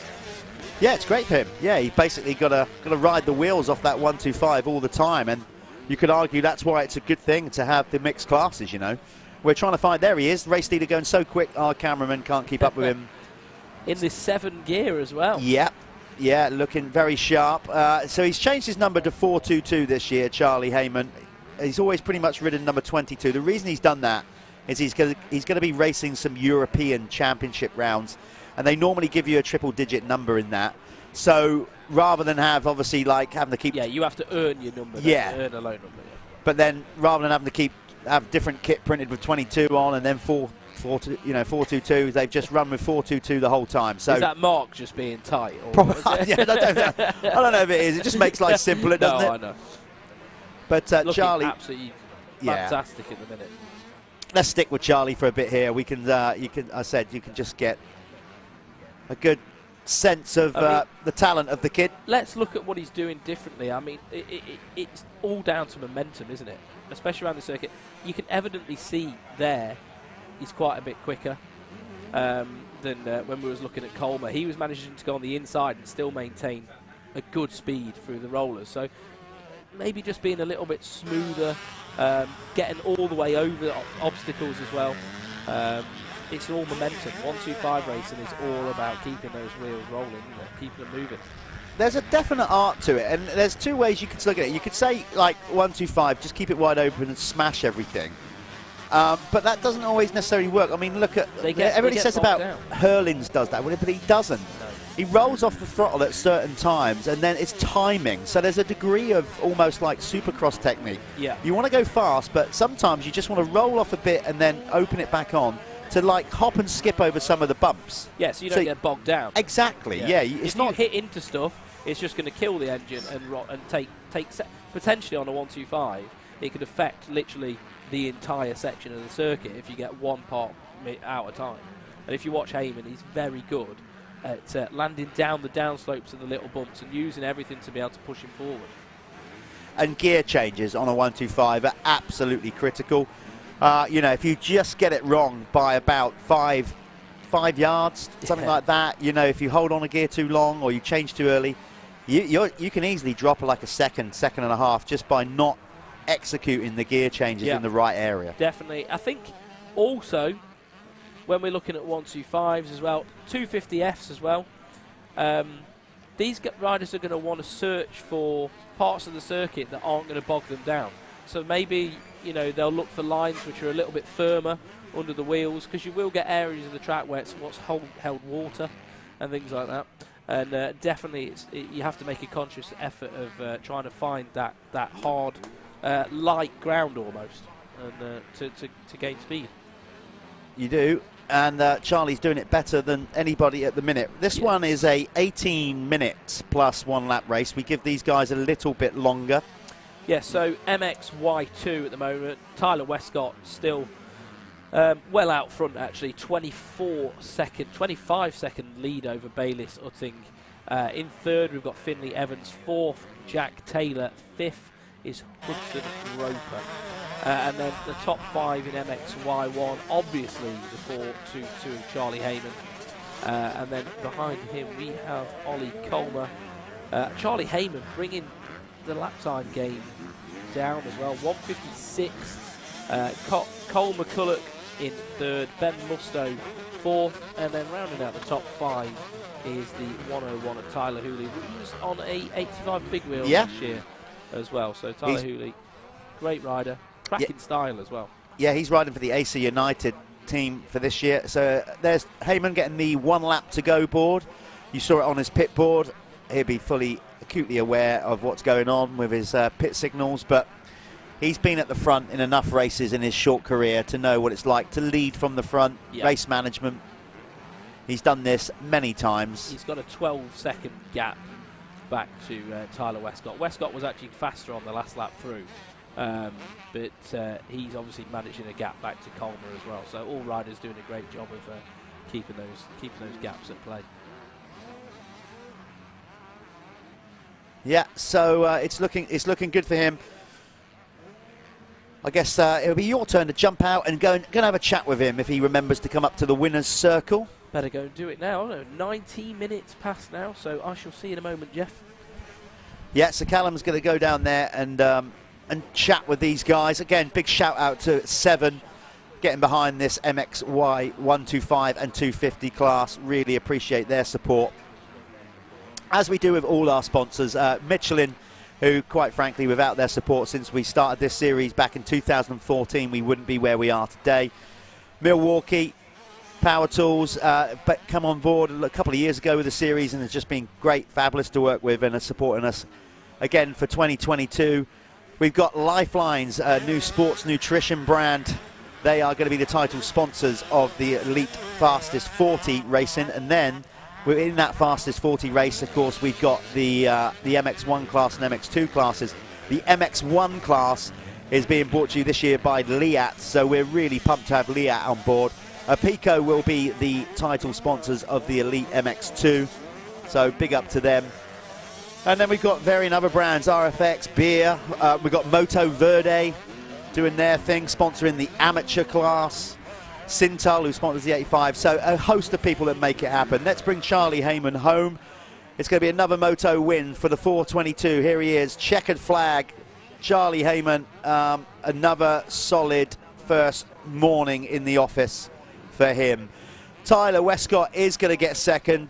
Great battle between him and Ollie Colmer for a fair chunk of that race. Colmer just dropping off a little bit at the end, but gets a solid second on the GRT Impact KTM. Let's go to an ad, and then we'll join Callum in the winner's circle.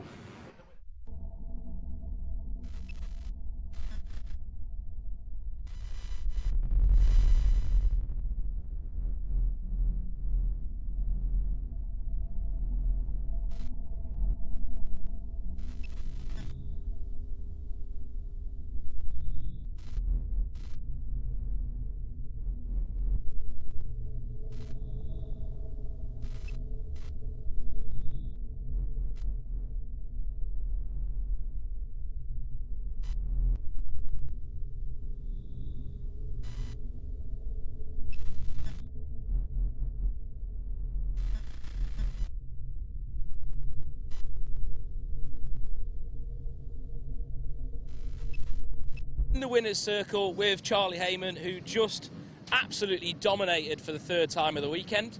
How did it go, mate? What are you feeling like? Yeah, I got a good start, feeling strong. Got to the front in about a lap and then put a nice lead on over second place and kept the lap times quite similar. Just ended up winning. What are you doing differently? Like from observation, it looks like you're able to carry a lot of speed around this track. You look really comfortable. Is it a sand thing, or are you going to be able to take it into other rounds? Are you just feeling good on the bike at the minute? Yeah, I'm feeling good and strong, stronger than I've ever been. I think with the sand, you just got to keep on your toes, stood up the whole way. Don't let the arm pump bother you and just carry on stood up, else you'll just fade away at the end. Yeah, well done, mate. Well, you really did put on a good show then, and hopefully you can do it again in the next race.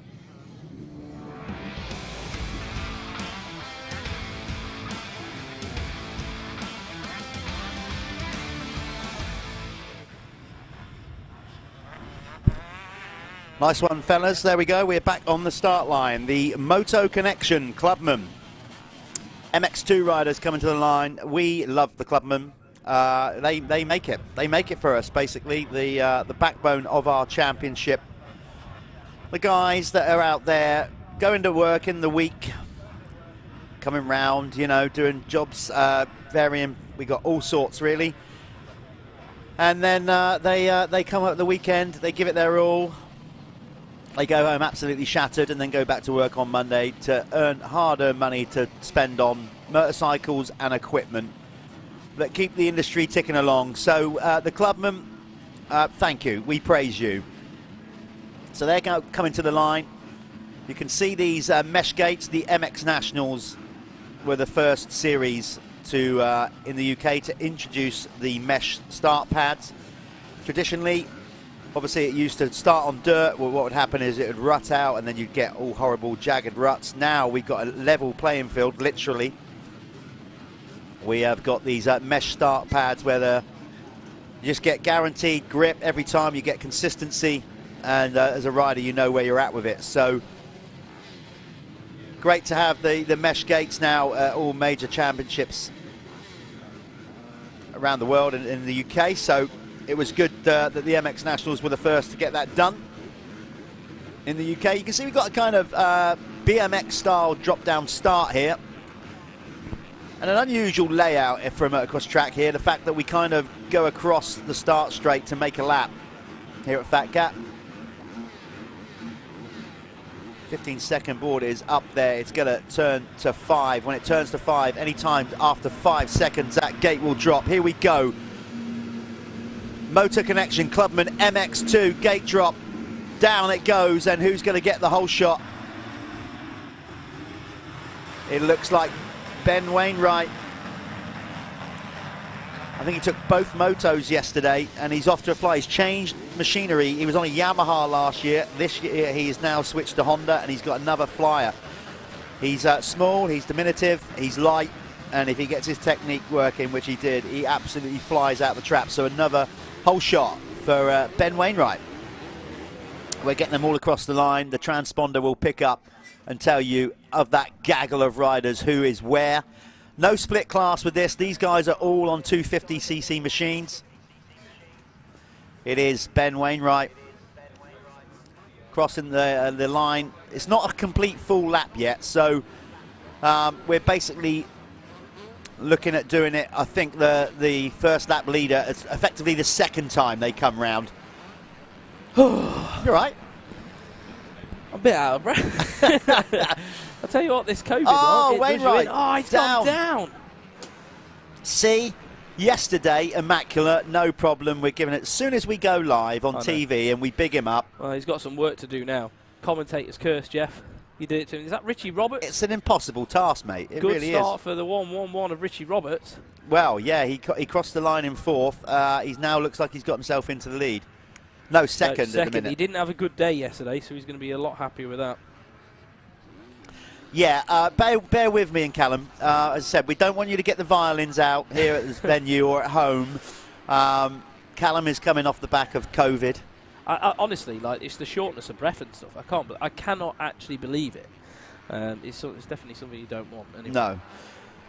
So both of us a bit under the weather, but you know, this is still easier than being out there. Oh yeah, much prefer this position.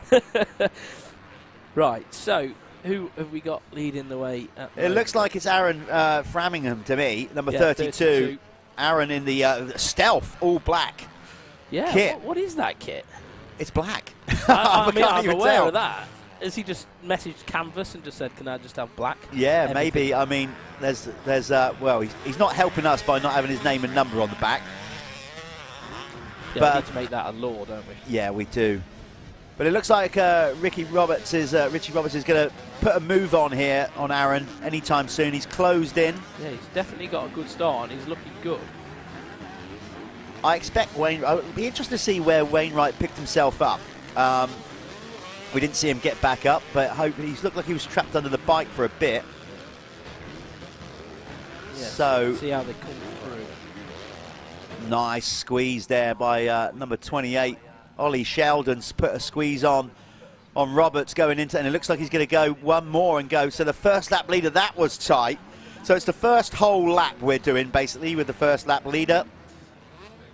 And I think that was just about Aaron Framingham. Got that. Just. Yeah, but by a gnat's tooth. And then we've got, obviously, yeah, he did do it. He did. And then he's back underneath Ollie Sheldon now as well. Ollie Sheldon looks like he's on a 252 stroke. Yep, he is. So this is the MX2 class. So basically the ruling is you can ride, 274 is down there. I can't see who that is on our screen. 274. Oh, it's Daniel. Dan. Oh, Dan. All the way down the pecking order now. He was right at the back anyway, so that's not good for him. But yeah, so it is MX2, so you're allowed to ride up to 252. It looks like Richie Roberts is on a 125. I'm pretty sure he is, or a 150 maybe. But it's down to you. You can either 125 up to 250. Doesn't matter what. Exactly, as long as you don't go over a 250. That's fine. We get so many Clubman riders want to come and race this championship. That is actually why we have 2 classes. You know, normally we try and put what we call a class of riders together, as in you mix MX1 and MX2 capacities, but such is the demand for the Clubman class, we've just separated it. Say, guys, here's a 250 class. Up next will be the MX1 450 class. Do you know what frightens me? The speed. The speed of the Clubman riders these days. Like, I watch this and I'm like, I swear to God, everybody's got better. Like, they are on it. You know, for Clubman level riders, these guys are just going to work. They're hobby riders, and they're riding this track phenomenally well. Like, they look like they're very much knocked out of place at all. We need to say, obviously, they work every day of the week. We know a lot of them take a sickie, but we're not going to name any names. The old Wednesday off, don't they? Yeah, we can't name names in case any of their bosses are watching.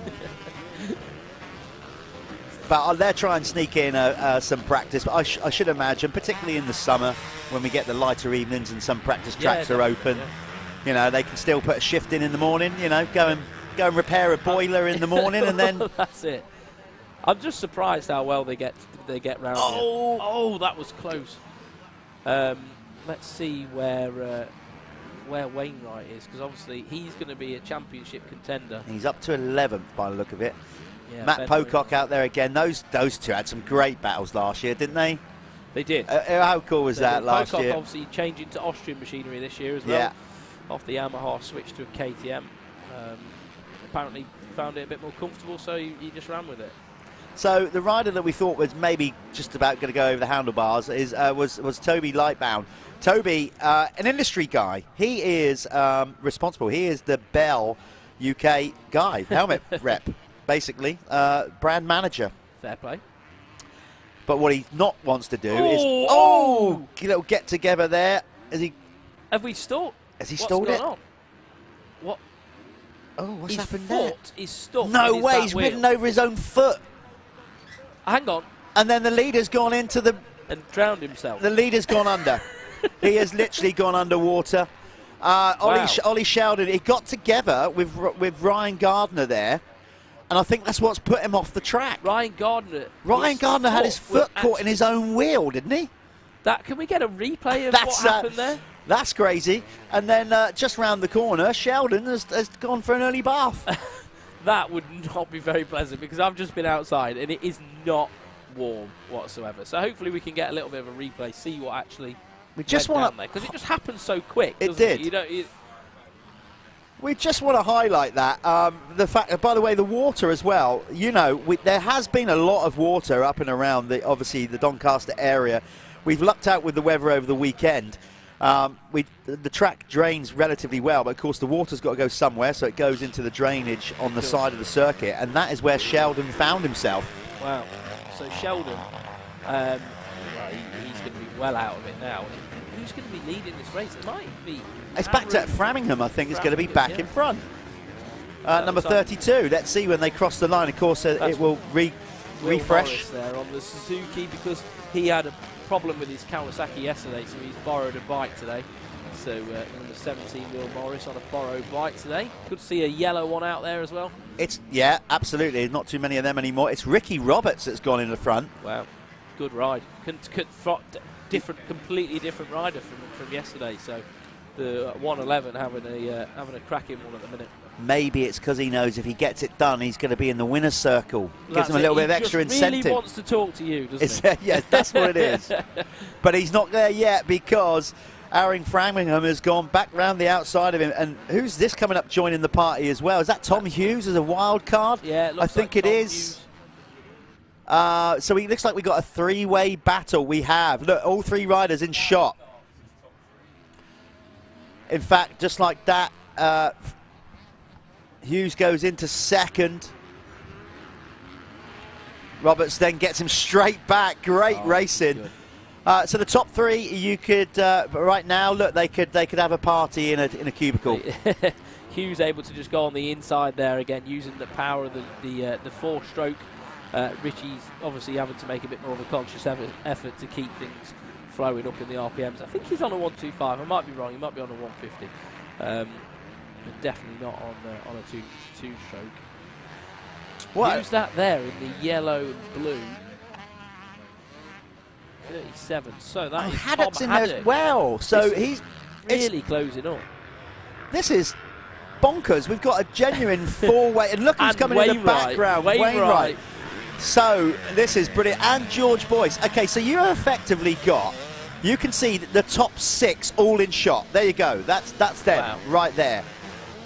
Clubman said time and time again, they produced some brilliant racing. We had some great racing, didn't we, last year with the Clubman class? Some of the best racing, actually. So 470 Tom Hughes in the minute, leading the way over the 32, Aaron Framingham. And then the 37 of Tom Haddock. We've got Ricky Roberts there as well still. Oh, mistake. Stalled it, electric started it, kept it going, whatever it hit.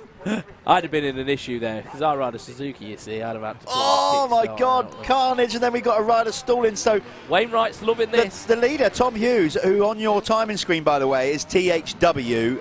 That is Tom Hughes. He's riding as a wild card. We need to get his name put up on the screen there. He just stalled mid-flight on landing, he's now gone out of the lead. Wainwright, number 41, who crashed early on while I was leading, is now suddenly sniffs of a race victory from being way down after crashing on lap 1. What a brilliant Moto Connection Clubman race. Absolutely brilliant. These guys get 15 minutes plus a lap. We're at 10:44 gone. We've still got 5 minutes plus 1 lap for these guys to decide who's going to do it. I tell you what, it couldn't have gone any better for Wainwright with the 2 leaders that were getting away from it, having issues. One of them having a bath, and then everybody else sort of slowing each other down. It's really helped Wainwright be able to close and reel back up to the front. So it changes again. So that's a new race leader now. I'm really going to go through the lap charts with this when we get away from this event and review this one, because it now looks like Tom Haddock is now in the lead, number 37. Talking of reviewing it, we're going to be doing a rewind show in the weeks between each round. That's where basically we're doing it. And now Aaron Framingham back in the lead, just making a better choice of lines there, carrying the momentum. And just making the move. So we're going to do the rewind show. It's in between rounds. That'll be on MXN-TV and MX Nationals YouTube. We're going to just basically go over the stats, going to get some guests on. And after each round, after about 2 weeks, we're going to do a little live show in the week and review each round and get in finer detail, basically. So look forward to that. That'll be on MXN-TV. And it will be the MX Nationals Rewind show. Quite an important announcement. There's a little kid called Bodie in a little blue puffer jacket who's missing at the event.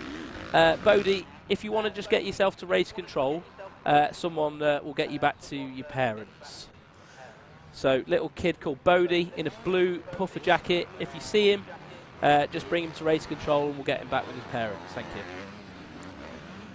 Yes, please do. Yeah, you need your parents, absolutely. Well, I hope he's enjoying it. Yeah, he's probably just out there loving it. We'll see him on the camera on the bank at the back or something in a minute. You know, yeah, really absolutely loving it. So, but obviously concerning for your parents. So yeah, Bodie, get back to mum and dad as soon as you can. Right, back to the racing. Haddock is now opening a little bit of a gap over Framingham, and Wainwright now up to 4th.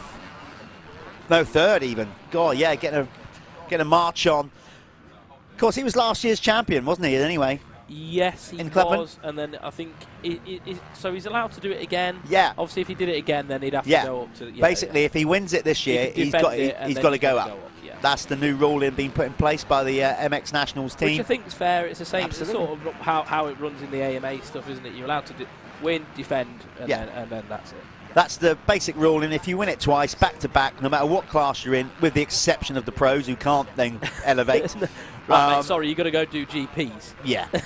And obviously it also with the youth riders, depending on their age, you know, you can't, if they're not old enough to move up and win 3 on the bounce, then they can stay. But there's certainly the clubman classes, the amateur classes, the expert classes, all of them.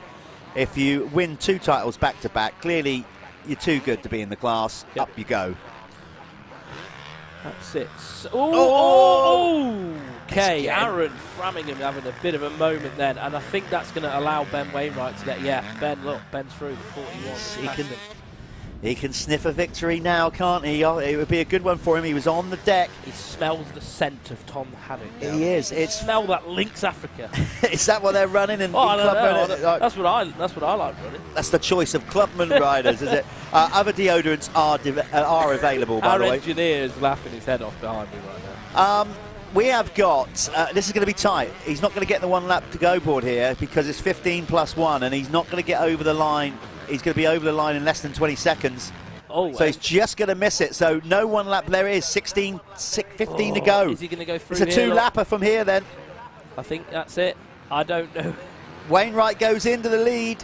He went from hero to 0, back to hero. As Tom looks very tired now. A lot of these guys. So looks like Ben's got a little bit more in the tank, even though he's had to come from all the way back from last. Aaron looking race. What happened then? I can tell you now, right, I'm pretty confident in saying this, that Tom Haddock has officially hit the wall. Yes. He is like washing, hanging out to dry right now. Bless it. He is really starting to feel it now. I was just going to call that he looks a bit tired, and then he made that massive mistake. So he's dropped off the pace significantly, number 37. He's got to find his second wind somehow. Second wind or fifth wind. Whatever it is to get him over the line. They've been back and forth all race. I imagine he's, pretty tired. I always remember... and brings down a back marker. Yeah, obviously brings that wasn't down... intentional. No, that was just a racing incident there. I always remember waking up on a Sunday, having to do 2 more motos, and, oh, God, that stiff feeling in the morning. But it soon goes once the adrenaline kicks in. Yeah, it does with the riding. It's 2 days later in the week. When you're still hurting. Tuesdays. Yeah, Mondays, you kind of think, oh, I got away with that. Tuesday, forget it. Gets you. You're just... And then you've got to ride again on a Wednesday. Oh, yeah. Absolutely do not miss those days whatsoever.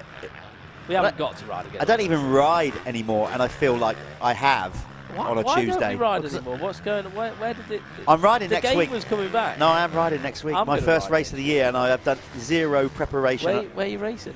I'm riding a UK Evo round on a Triumph. Nice. Yeah. Twin-cylinder Triumph. You're going to really enjoy that, aren't you? The BH racing team. Anyway, never mind us. Let's get back to Ben Wainwright. It's a great one. He's going to take the win. I'm going to go down there and talk to the lad because it looks like he's going to get it done. So here we are. Here's the Moto Connection winner of the Clubman class, Ben Wainwright.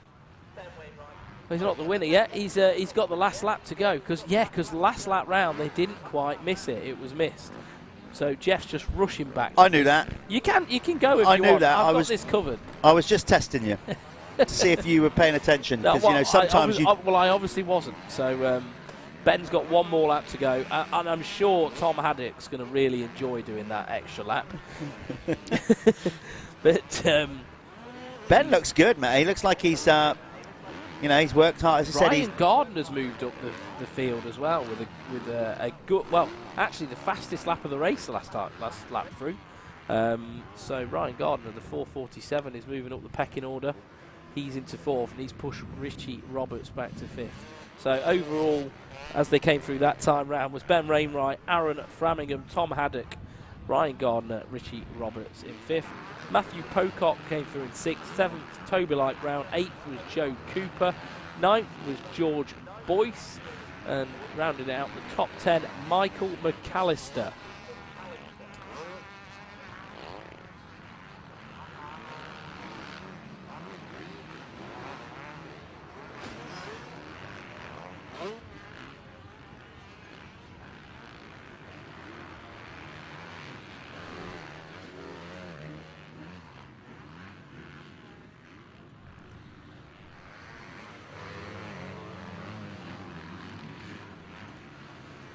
There we are, the 41, the Wainwright dynasty. There's a few of these guys around. We've got, obviously, Jamie Wainwright in the pro class. This is Ben. And then we've got Sean as well. Not sure if Sean's riding at the moment. But the 41 is going to be pretty happy with this. That was a tough race, having to come from the back. A lot of mistakes from other people played into his favour, but he's looking really good. He actually looks better than he did last year. So Ben has obviously put the work in over the winter to sharpen up his skills, and the 41 is going to come across the line now and take the Moto Connection Clubman race. Number 3 of the weekend, number 1 of today.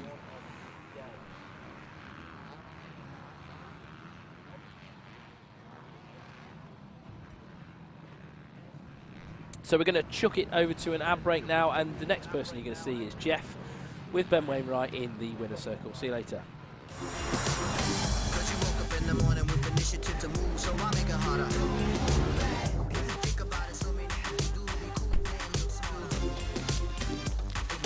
Time has come to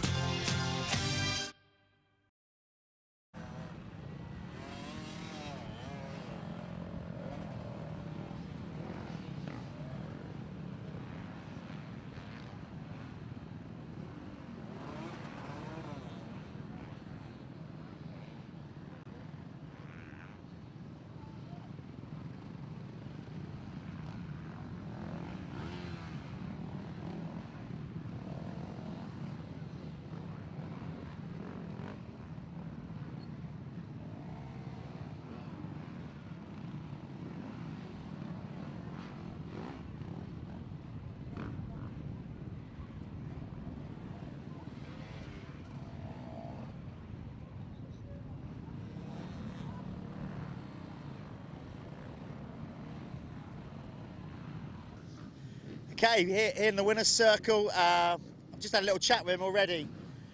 Ben Wainwright, you made that hard work, but you got it done.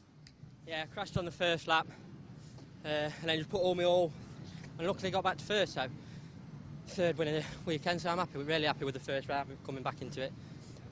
Yeah, feeling good on the bike. Yeah, about it really. What about the track? I mean, it's so, again, brutal. 2 days of riding. Yesterday was tough. Watching it on TV there, it looks like already Moto 1. It's pretty hard going. I mean, you practice here all you want, but with the racing, it's never the same. It's 5 times harder. Yeah. 5 times harder. But yeah, it's tough already. It's actually tougher already today than yesterday. So, and yesterday was tough. Obviously, last year was a good year for you. You know, you won the championship. You're back, changing machinery and all that. So, how's the off season been for you? Yeah, really good. I've been out in Spain. I've not done much riding over here, but yeah, I've been out in Spain for about 2 or 3 weeks training. But obviously, hard pack. So, I struggled with my hard pack last year. So, yeah, I'm happy to. Been doing a bit, but still working. Yeah, still working. Go get yourself all cleaned up. We're going to see you again on. Going back now to the Clubman MX1, brought to you by Works Financial. They're up next.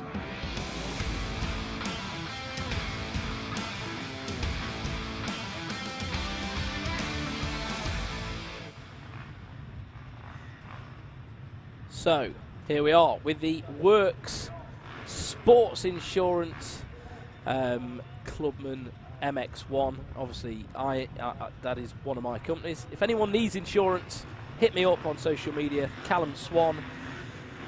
Hit the company up. We are on Facebook, Instagram, Works Sports Insurance, and Lauren Collingwood and Jan Howells also work for me. Get in touch with any of us, and we will help you with any of your insurance needs, especially income protection for these Clubman MX1 riders who are all plumbers, engineers or whatever and need our support. Here we are into Clubman MX1. And who's going to get it? Looked like number 2 with the whole shot. Wait for them to come round and we can count them in.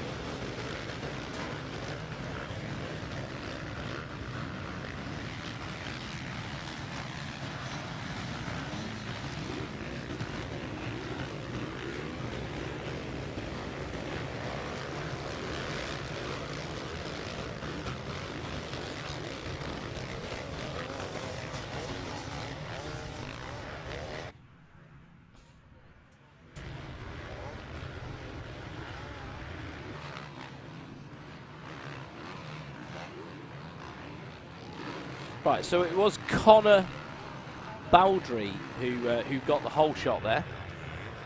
Oh, we've had a little pile up. Who's gone down? Right, let me get the timing refreshed on our end. We'll see who's come through. Adam Reeves, is he leading the way? So much chopping and changing happens on the first few laps of the Clubman race. People falling down everywhere, so we'll get these guys settled in and we'll know what's going on. Oh, the Clubman? Yeah, well, we've just seen Clubman MX2. I mean, look at it. It was, what do we have? A 15-minute race plus Mental. one. We had five different leaders, I think? Yeah, there was legs stuck in a bike. Somebody drowned.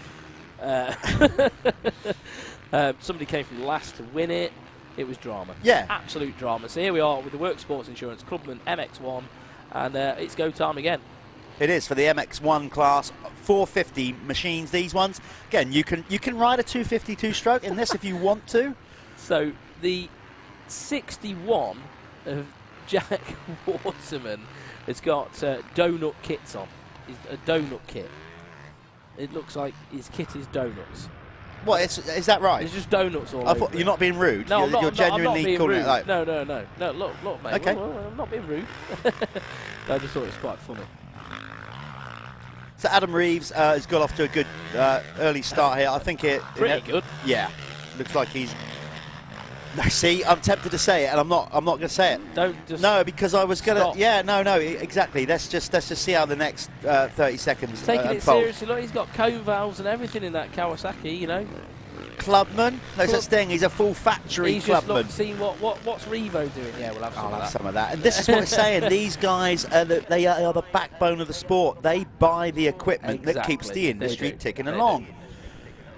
So number 731, Adam Reeves, Looks like is going to get the first lap leader, Planet Moto first lap leader award. I didn't want to say it too early, but he looked like a shoe-in and he got it done. Connor Baldry, number 2, crosses the line in second ahead of Mitch Best. Then Grant Martin, number 36. Billy Saunders, number 4, is in 5th ahead of Keaton Stewart. Then 7th is number 42, Ash Senior. Jack Waterman in his donut kit is in 8th. 9th is Ivan Kerr coming over from Ireland. Always great. We've got such a massive Northern Irish and Irish contingent. It's great how they still do it, especially with the cost of everything in a minute, fuel and everything else. Fair play to those guys. Fair play indeed. We got. Well, you've got to be proud seeing your logo in the top right-hand corner of the screen. It does stepping up and sponsoring. It does make the Clubman class. It does make me proud. Happy to be a part of it. Obviously, happy to be sat here with Jeff, and happy to now actually feature in one of the races. And these are my clients, Jeff. These are the people who go to work, who need income protection. You know, they need an income if they can't pick up their spanners, don't they? So there we are. These are the right people for me to get behind. And hopefully we can all stay safe and not need to make any claims. Yeah, that's where I want to keep it. That's always better for everybody. But Adam Reeves really schooling everybody at the minute. 2 minutes 12 lap time, so he's a lot quicker at the minute circulating. He is almost 5 seconds ahead of next man at the minute. Connor Baldry on the number 2. Hang on, Billy Saunders is looking pretty good at the minute. Number 4, he's picked his way past a few riders. So Billy Saunders on the move. He's gone around the 36th of Grant Martin. He might have actually just gone up into 3rd spot. So he's doing something right at the minute. Billy Saunders on the number 4. Yeah, just speaking there to Ben Wainwright. Yeah, as he said, you know, because people say about sometimes Fat Cat, it gets used a lot. We know that as a practice track. And so of course you can come up here, get prepared. But it's never the same on race day because it's never quite prepped the same as certainly what the MX Nationals team do. Yeah. They rip it a bit deeper. Coupled with the amount of riding that goes on with it, then the pros come out there. So like Ben says, you can come up here and practice all you want, but race day at Michelin MX Nationals is far different. Yeah, I'm so glad I'm not riding this. I couldn't do it. It wasn't. I was never any good in it. It would be my worst nightmare. But I always found like even here is so different to even riding sand in Belgium. So different. So different. It's very hard to practice for it. You've got to just race it. Whoa, 53 there of Mitch Best just getting a bit of a whiskey throttle. He did. He just got his weight a little bit too far back, didn't he? And the bike kind of got away from him. Hit the gas and it just dragged from underneath him, yeah. Doing a bit of seat bouncing, though. That wasn't in our terminology. We'll do that at another round, explain what that's about. There's varying techniques in the world of motocross to get you around the circuit, and we're going to go through what they are throughout the 6-round series. Talking of 6 rounds, again, massive shout out to everybody involved. We're giving a quick name check and then we get back to the racing. Michelin, thank you very much for all that you do. Milwaukee, of course, the guys at Lifeline stepping up. Liat involved this year, along with a Pico. We got the guys at Beer and RFX really getting involved. Moto Verde supporting the amateur class, which will be up soon. We got you, Works, Sports Financial, and your colleagues. Guys at 7, of course, Moto Connection, Fly, Bell, Oakley, Carbon Comps, Planet Moto, Kex, Carlos Race Fuels. We got the Dirty Hard Charger at Virtual Weekend, which is an app for online booking. Yeah. So we're going to be doing that throughout the series. Yeah. Basically, we're going to take the lap charts once we come out of the event, see in each class who gained the most positions in any one race. They're going to score points that will go to the app, which means next year when you go to book in through Dirty, it's going to deduct the payment from some of your entries. So it's going to be really cool. That. Yeah, so basically you're earning points to make going riding cheaper. Yeah, I like that. That's great. That's absolutely fantastic. And then, well, Wainwright got a few there. Yeah, didn't he? yeah, he did. And then we got the guys at Brenron as well. It's just good that people like industry people are coming in and actually seeing the value in what we're doing. That's the main thing.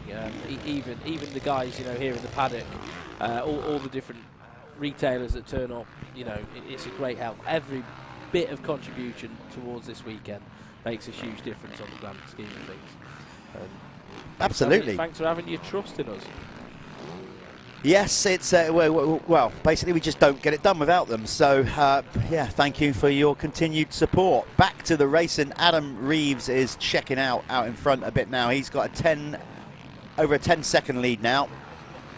However, Billy Saunders is looking really good at the minute. He's come through. He's come through from, I think, quite far back in the top 10. So he's having a good ride. He's on the big red 4, isn't he? Is he even running? I think he's even running. Is that a replica Carmichael lid from back in the day? It looks the whole RC look, doesn't it? Like, I think even the 4 is a very RC style number 4, like the lettering. And yeah, I'm I'm sure he's got a bit of a RC replica lid from back in the early 2000s. Hopefully it's not an early 2000s lid. No. Because it's pretty dangerous. So it's Reeves, Baldry, Saunders, Guy Martin. Guy Martin? No. Although Guy Martin is maybe one day we'll see Guy Martin out there. It's Grant Martin in 4th, number 36. Then it's Keaton Stewart. Mitch Best is now in 6th ahead of Ivan Kerr. Ash Senior is in 8th. 9th is number 0, James Thompson. And rounding out your top 10 in this class is Dean Rogers. 15 minutes plus 1 lap. We are just over a third of the distance, and I bet some of them are already thinking, my God, I need to get fitter. What have I done to myself? That's what, yeah, that's the general consensus of how I feel every time I get on a motocross bike. But hey, you never learn. I'll still go to order a McDonald's the second I'm on the way home, so, you just can't win. Mate, you've got a busy lifestyle, ain't you? You've got a kid and that now, so you've got to do fast food. No, to be fair, it is hard. And a lot of these guys are probably in the same situation as me. You've got families to deal with and everything else.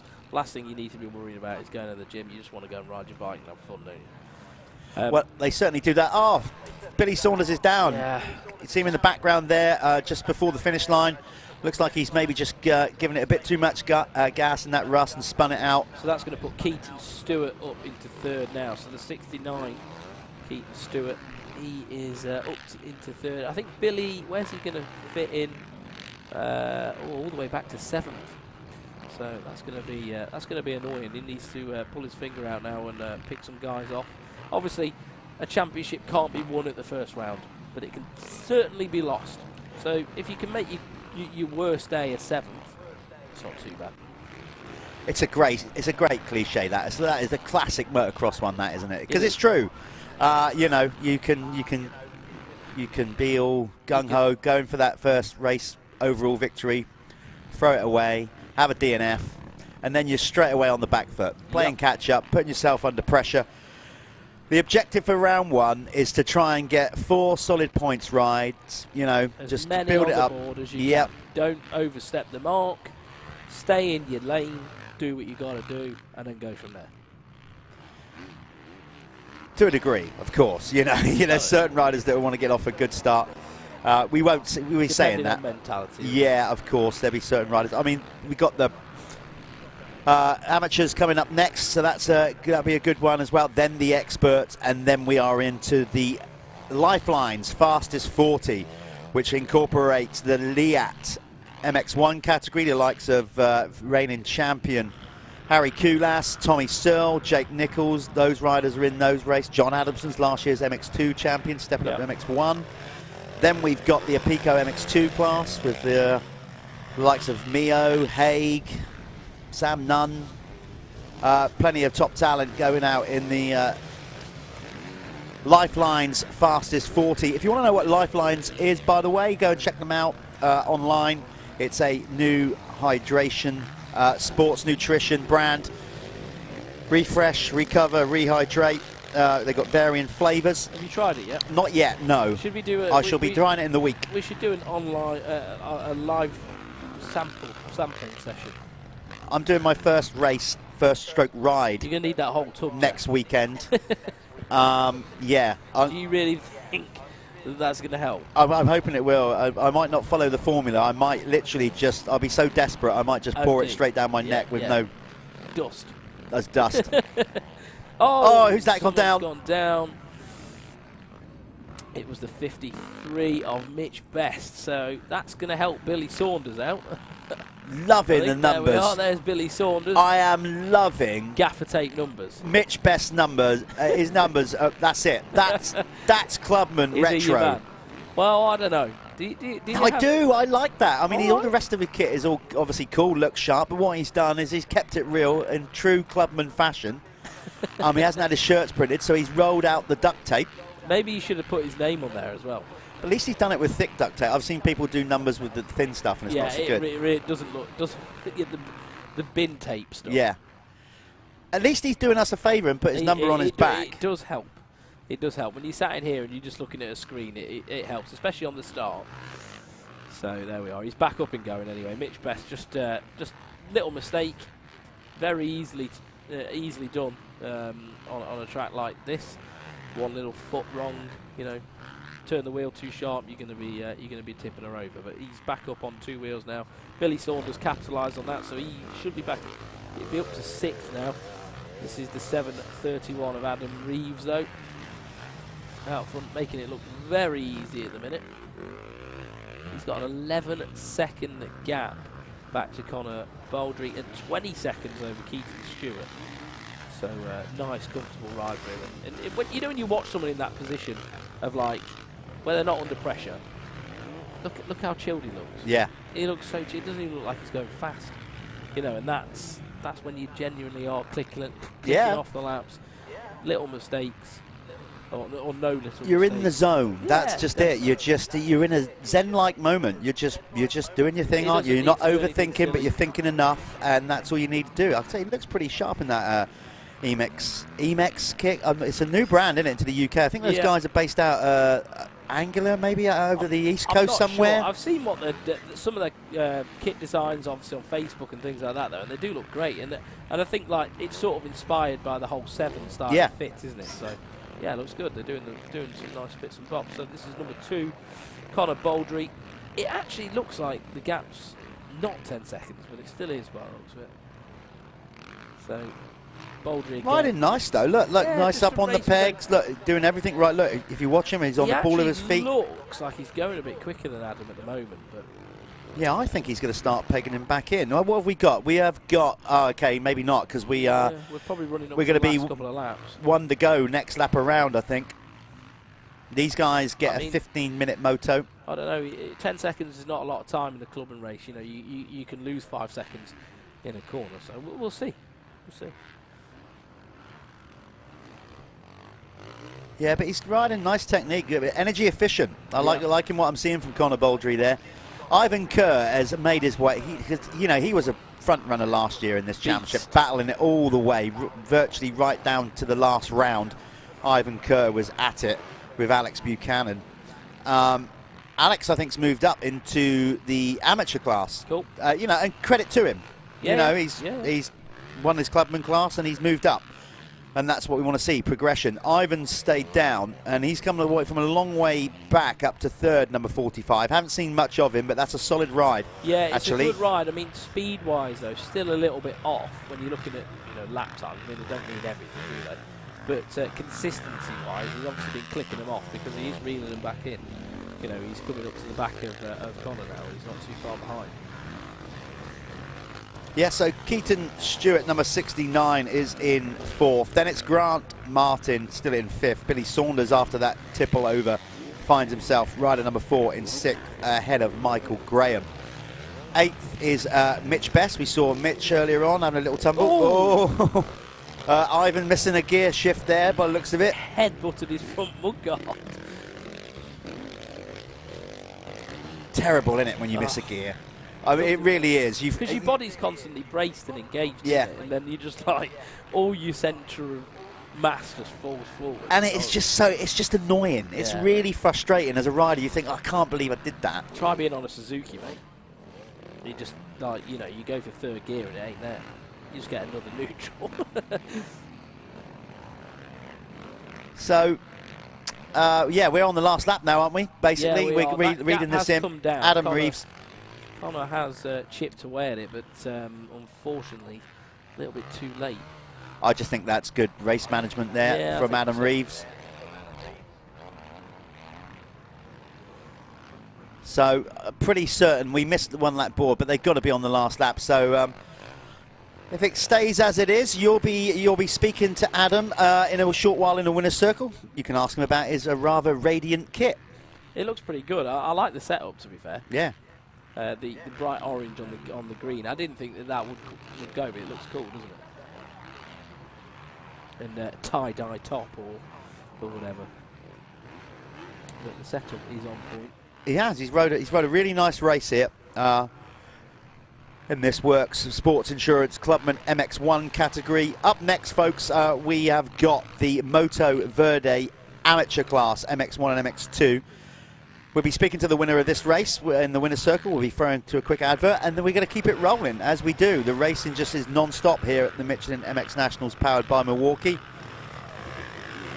It's going to be the amateur up next. Then following them will be the expert class, brought to you by RFX. And then it is the big guns, the Lifelines Fastest 40, incorporating the Liat MX1 class and a Pico MX2. The best elite pro riders in the country coming out for your viewing pleasure. Always a difficult one to call. They're mixed in together. You've got to say realistically an MX1 rider will win it, but we've got the Fastest 40 Championship, so it'll be interesting to see how high up an MX2 rider finishes in that come the end of the year. But right now, here's Adam Reeves. He's going to take pretty much, I think, a wire-to-wire win. He was certainly the Planet Moto first lap leader. Yep, bit of arm pump, shake that down. Hopefully somebody will send him up to the winner's circle. Right now, we're going to go to an advert, and we'll be back with Callum in the winner's circle shortly.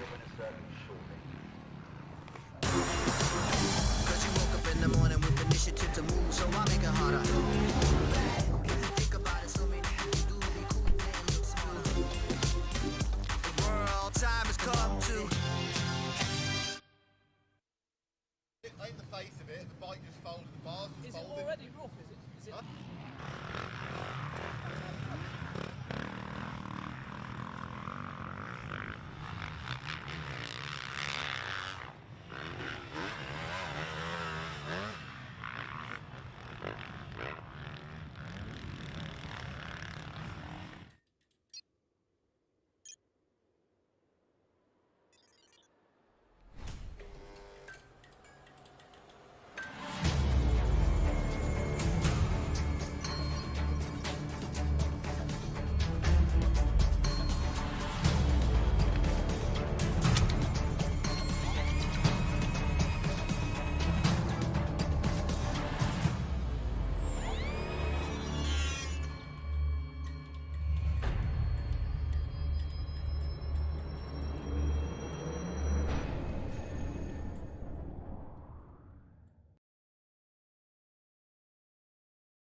So I'm here with Adam Reeves, who's just won the Clubman MX1, and your arms are solid.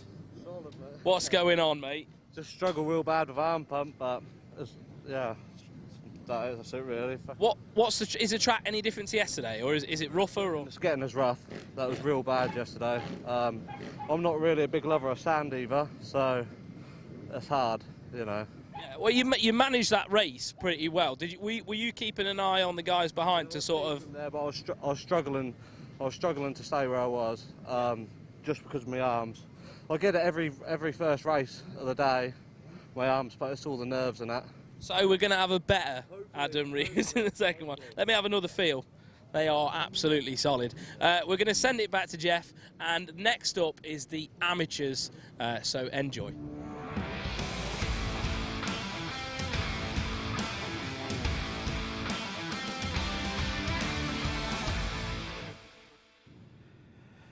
Yep. Up next, we do indeed have the Moto Verde amateur class. You can see already some of them shaking down. Everybody knows about arm pump. Not everybody gets it, but it is a thing that basically hampers a lot of riders these days. I don't know if it's a psychological thing. I'm sure it was such a thing in my day in the 80s and 90s, but maybe, I don't know, maybe it could be psychological. Some people it's not, it's a legitimate thing. Obviously what it is you're constantly pulling your fingers in with the front brake and clutch.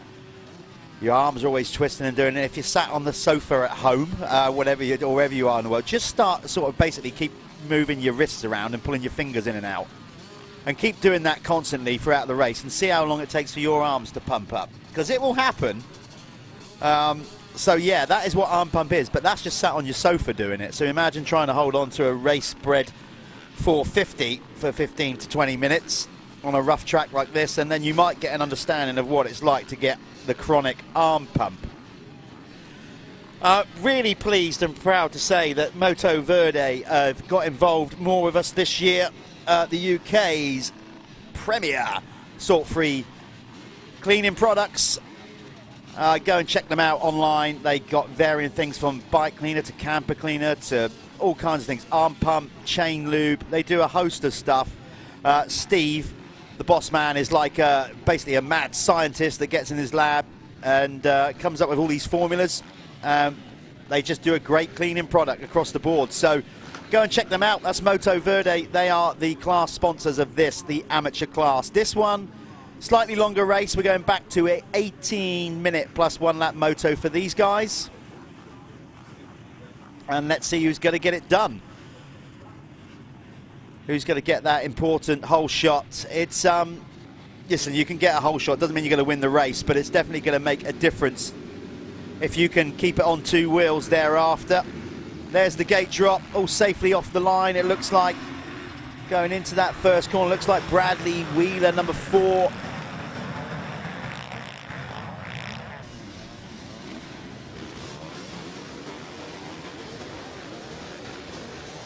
Get them all over the line, of course, and then I'll be able to tell you for sure.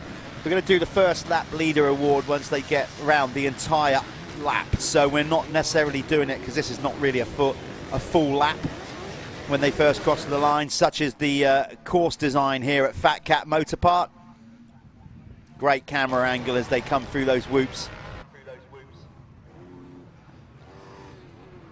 So we get the timing up there. When they go over the line, little wire goes under the circuit. They got a little transponder box strapped to their forks. And then that pulls up where we are in the race. Hopefully that will refresh soon. We'll be able to get all the times up on screen. We're just waiting for the timing to come through here.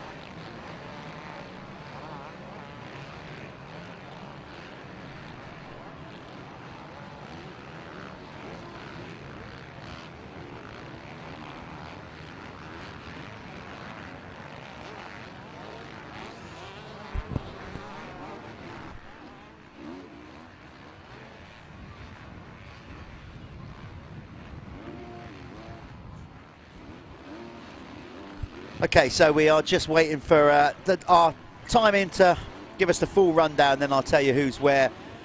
It was Harry Bradley, sorry, yeah, out in front. Not Bradley Wheeler, apologies about that.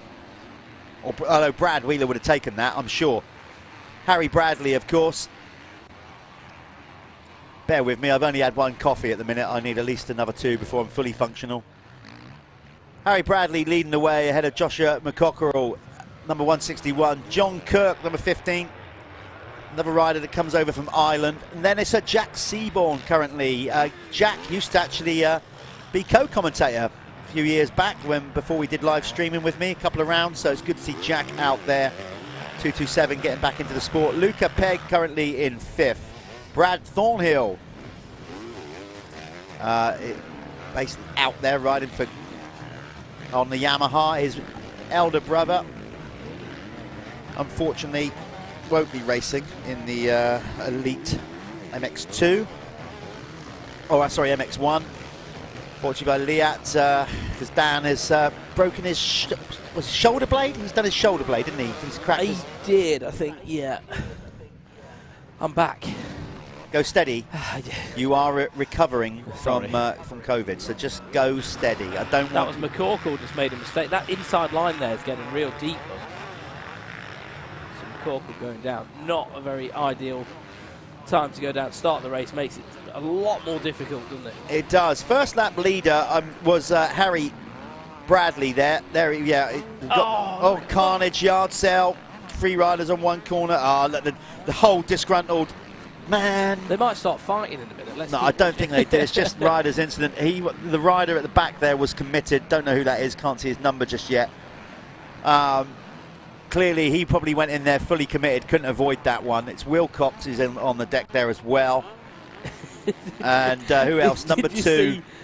Arnis Pebrez. Yeah, Pebrez was pushing Wilcox out the way, get him off his bike. So Arnis Pebrez, he's going to be really frustrated with that. He is. He's been putting a lot of time in with Josh Binks recently, so I know, it's frustrating, isn't it? You know, when you come into a race the season, you've put in a lot of prep and things happen. You clearly know more than me about more than me than Arnis. So what's his background? Where's he from? I'm not Sorry to put you on the spot. Entirely sure. I was told he was Russian, but I don't know whether that's true. We'll find out. This is why we're going to get all this key information for round 2. If anybody knows Arnis, please drop me a message. You know who I am. So we like to know where he's from. I know he's training with Josh at the moment. He's putting a bit of time in with Josh Binks and his academy. But yeah, he's going to be frustrated with that one. But Harry Bradley taking full advantage of this, getting a nice little gap. 6.6 seconds last time they went through. I have to say already, we're better this year. We're kind of halfway through the first block of racing, just over halfway through. Sun is starting to come out. The track right now is in really good nick. What I mean by that is it's clearly really rough and technical, but the actual the moisture in the ground, everything, because it's sand, but it gets compacted, and as it dries out, you get it starts to dry and gets a little bit hard underneath. Yeah, it does, and you end up getting those real, hard ruts. Yeah. Forming in there with a weird, awkward, kicky base.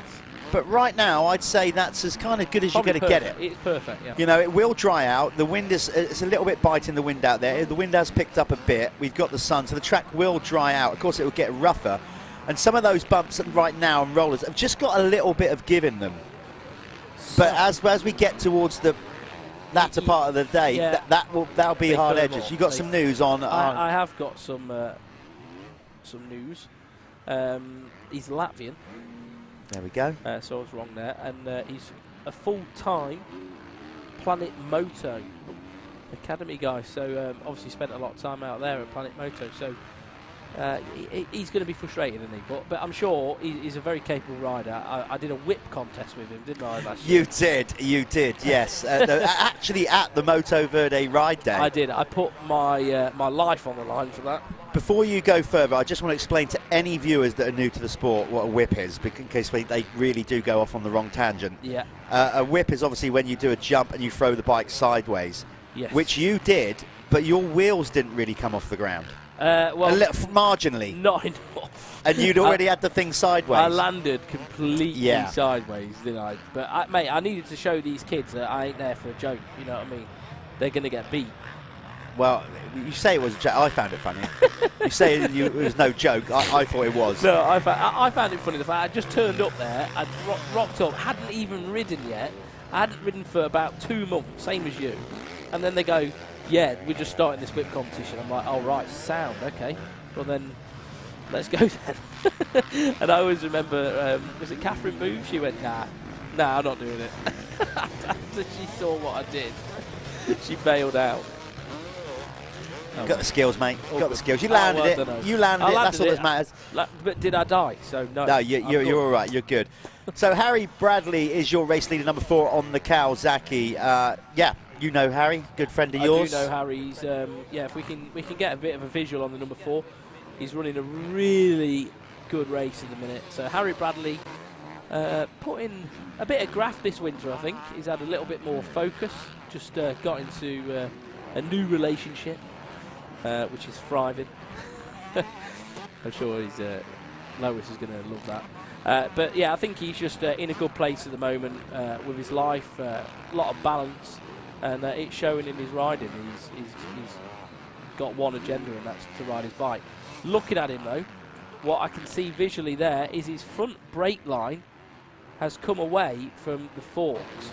Now that is looking pretty sketchy, and that could get caught up in the front wheel. So Harry, oh God, it's going to be touch and go whether he'll finish this one.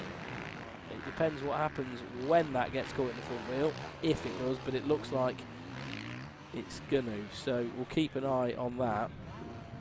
That is Harry Bradley. Number 4 works for SM Pro, so anybody who goes and gets their SM Pro wheels, Harry's probably the man that you talk to on the phone. He's also got a new title sponsor on the bike this weekend.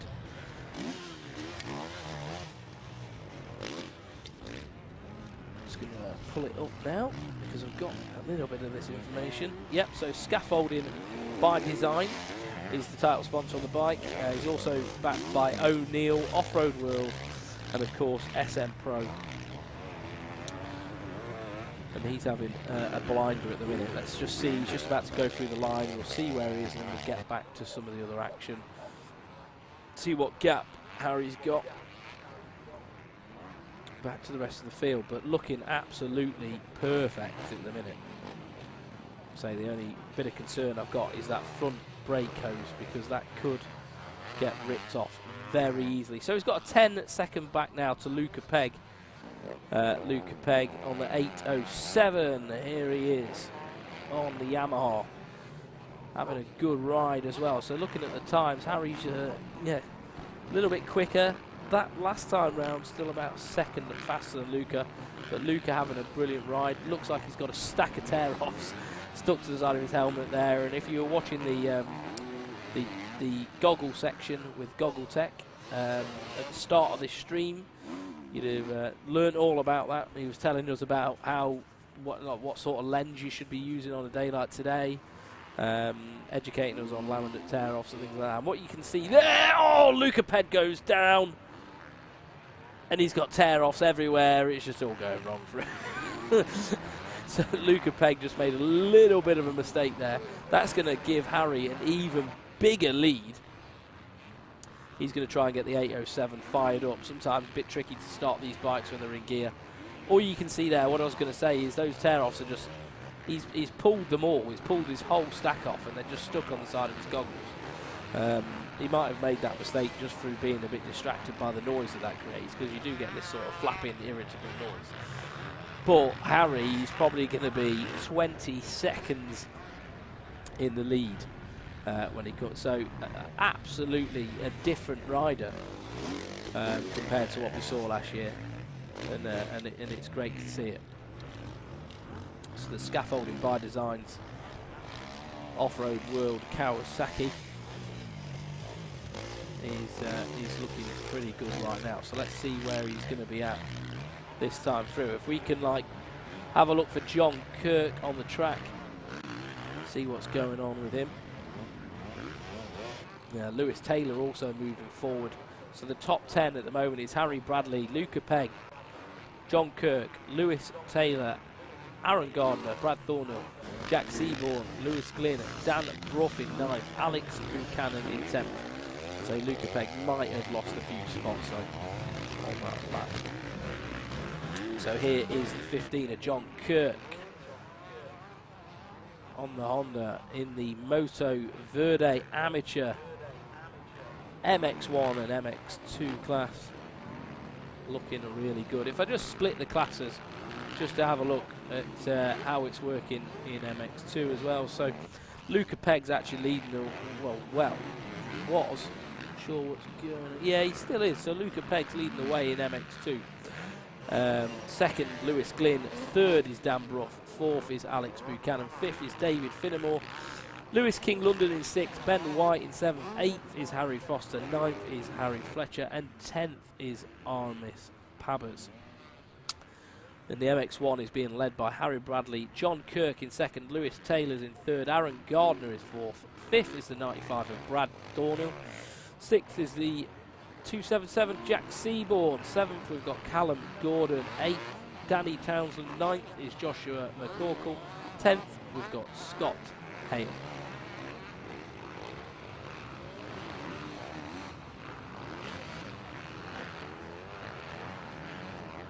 And there is the 15 of John Kirk. Looking really strong at the minute. Saying the 807 of Luca Pegg is still leading the way in MX2 after that tip over, and he's got a couple of seconds back to the 51 of Lewis Glynn. But Lewis Glynn may be able to do something about that. Here we are, there's Luca Pegg leading MX2, 807 on the Yamaha. Just behind him is the... That is, should be the 51 of Lewis Glynn, but that I imagine that's him. That's somebody else. That's Lewis Taylor, 41. So he's 3rd position in the 450 in the open category. So amateur MX1, that's Lewis Taylor. Sorry, got confused with the numbers there. So it looks like Luca Pegg's back into a comfortable lead for the MX2.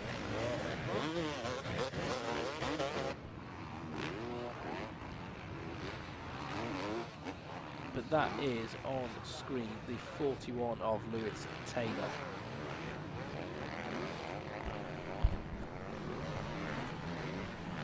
Oh, little bobble there. There we are, look, like us on Facebook please guys, MX Nationals TV or MXN-TV, and subscribe on YouTube. If you're watching on YouTube and you want to see more of this, please hit the subscribe button, hit the like button, leave a comment. Hey, you can even tell me and Jeff how to do our jobs if you really want. Absolutely. You know what? Yeah, and if you're good enough, let's get you in. Because quite frankly, you know, we need a break once in a while. So this class, the Amateur MX1, MX2, is brought to you by Moto Verde, the world's leading... Oh, he's gone out. He's gone for it. He's gone for it. Free cleaner. Are you after some cleaner? I've got cupboards full. No, honestly, it is a fantastic product. If you haven't tried it, if you're in a country where it's a new thing, I know that they are launching it in America, so if you are watching us from over the other side of the Atlantic, that it is coming. It is coming. You may be able to get a sample. If you message the guys, maybe they can get one over to you. They have created a whole new ingredient for the Californian market, I believe, that's still in the process, but they are trying to perfect it. It is fantastic. Their drivetrain cleaner is amazing. Use that a lot. Their chain lube is even great. Yeah. I wasn't. I'll be honest. I wasn't expecting that when I first used it. You know, you think, oh, they're a cleaning company. It's actually bang on. It's really, really good. And of course, their OG cleaner works. Yeah. Like I said, Steve, he just locks himself away in his little lab. Nobody's allowed in. Like some kind of mad scientist, and he gets the job done. Yeah. So they've rebranded to Moto. Chantel and Matt travel the globe trying to sell the stuff. Yeah. So they've rebranded to that very reason, to break into America and, you know, world domination with the cleaning brand. So, yeah, Moto Verde, go check them out. Harry Bradley still leads the way in this one. I've just been out of the booth because, do you know what? I had a quick look around. I just wanted to get the vibe of what it's like out there. We're obviously stuck in the booth most of the day. Can't say it's cool. It's really good out there in a minute. There's a lot of smiley, happy people watching some great racing along the pit lane straight here along the finish line. Quite a few people here, actually. Yeah. It's a busy day. So it makes a difference when it's not raining. It's been raining for about 8 months now. So I didn't think it'd be this bad this winter, but then it's been wet, hasn't it? It's It's not so been used cold. to it. It's not been too cold. It's just been very wet. Well, anyway, we've got great, lovely sunny weather today. It is a little bit biting out there. The wind's a little bit cold, but we are not overly moaning about that because, like we said, it's dry. It's a good day to be out in the fresh air. So Luca Pegg has gone around John Kirk, so he's picked himself back up and picked the pace back up, gone around John Kirk. John Kirk is obviously in MX1, so they're not directly racing each other, but still, you know how it is. Absolutely. John got a mouthful of sand there, by the way, just for good measure, overtaking him and then just roosting him. And Harry, what a picture perfect performance. I did tell everybody, you see his brake hose is actually disconnected from the fork rod, which is sketchy. So I have been waiting the entire moto for that to get ripped by the front tyre and send it over the bars. It hasn't happened yet. Don't tempt it, man. So I've been keeping my eye on that. It looks like it's going to be okay. He's gone this far with that flapping around all over the place. But the number 4, perfect. Absolutely. Yeah, perfect. he's going to get the 1 lap to go board because, as you can see on the clock there, He's time going to be thinking, has elapsed. Why did I not go in the experts? Well, but he wasn't this good last year. No, he just wasn't. So. But that's what we're doing here at the Michelin MX Nationals. He's had every right to stay in the amateur class. Absolutely. You've only got to move up if you win 2 titles back to back. Yeah, and he just wasn't this good last year. It was simple as that. Wasn't he carrying an injury last year though? He wasn't quite. He had a few bits and bobs. Didn't he? Yeah, there was nothing like significant, but it wasn't all in place for him. I think he got on the bike late as well because he was on the Suzuki for a long time, and so I think he's done all that learning bit now. He's happy with everything. He's got a good bike. He's got good people behind him, and I think that's what happens, isn't it? You're comfortable. You're going to be able to ride good. So. Yeah, he does look good. Big lad, Harry, as well. He's just must be a 6-footer. Yeah, I mean, when I stand next to people, there's quite a few people that seem tall. So I'm always looking up at people. Yeah. I'm glad when we interview the riders, they sat down on the bikes. It sort of evens life out a little bit, doesn't it? Yeah, this is a very solid ride for Harry here. Nicely, he knows he's got a huge gap at the top. In the amateur MX2 category, Luca Pegg is your race leader with a 2.3 second lead over number 51 Lewis Glynn. Alex Buchanan, 111, is in 3rd. Dan Bruff, number 33, out there in 4th. This is the amateur MX2 class we're talking about here.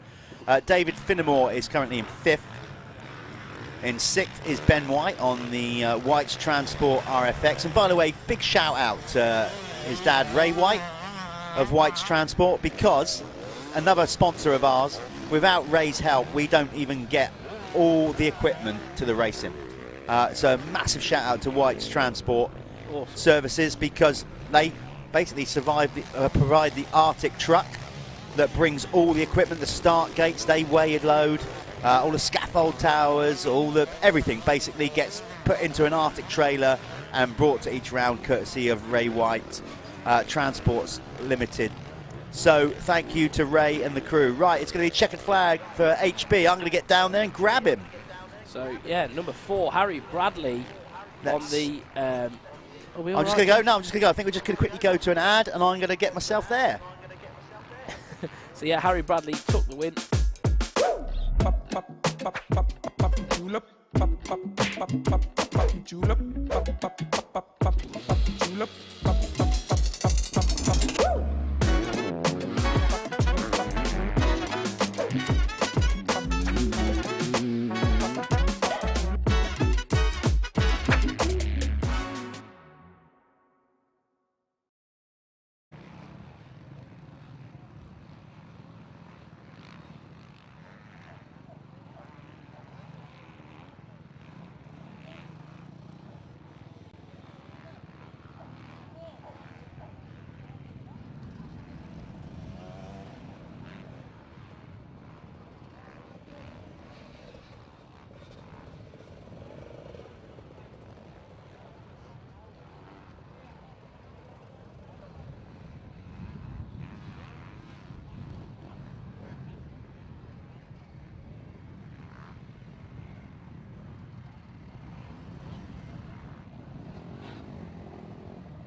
Okay, at the winner's circle with Harry Bradley. Harry, I won't say what he just said to me.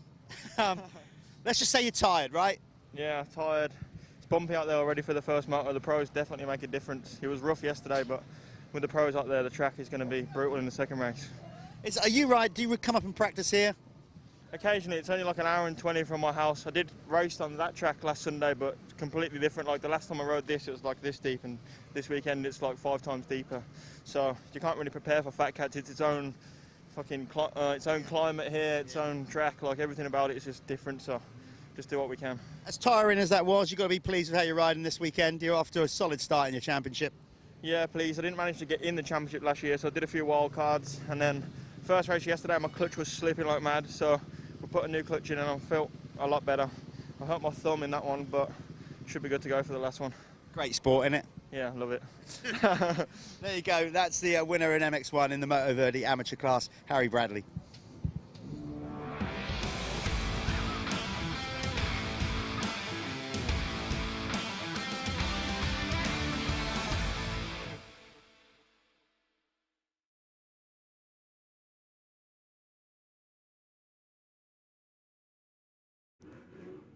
That was your winner, Harry Bradley.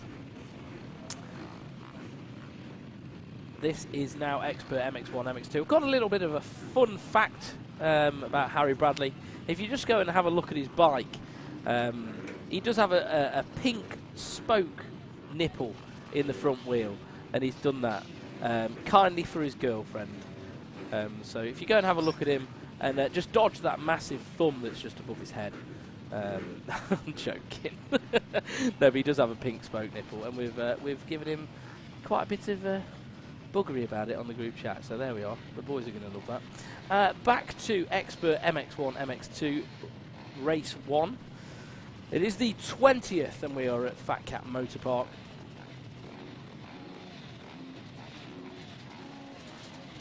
The track is starting to get beaten up now. But these guys, I'm sure, will make it look a lot easier than what the clubmen and the amateurs do. 75 there. And that's Ongley. So these guys, bordering on pro, they want to be pros. The next level for them is to get up into the fastest 40. Some of them, you know, could do. That is the goal, obviously, for these guys. It's a level up. This is the stepping stone up to the pro class. It's a 69 of Wigger there.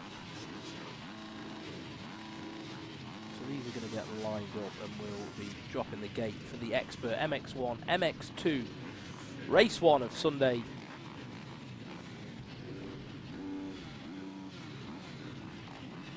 Let's see who can get this important start.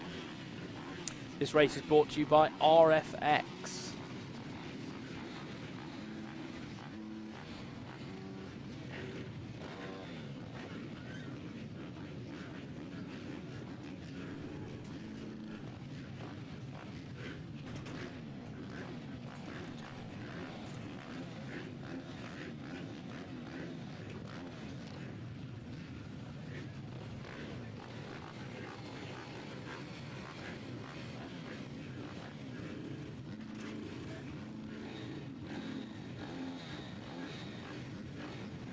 So they're going to wait till the green flag gets waved, and they'll get the 15-second board. That then goes to 5, and then they get counted down, and the gate will drop anywhere within those 5 seconds. But just waiting for a little bit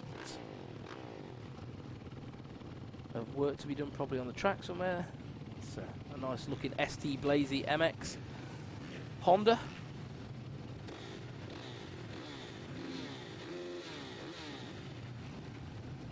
So this is your lineup for the Expert MX1, MX2. I hope everyone's having a good day. Make sure you make use of the vendors here at the track. We've got all sorts of refreshments. You can get burgers and whatever you need. So that's it. The Bobcat's coming off the track. They've just fixed the face of one of the jumps there to make it safe. There's Kersey and Newbold lined up next to each other on the outside. Everyone's going to be storming into the first corner now. So green flag is waved. We're going to get the 15-second board. Riders are going to get prepped and ready. and we'll know when the 5 seconds out, because the revs will go up and they'll get ready to launch off these starting pads. There we are.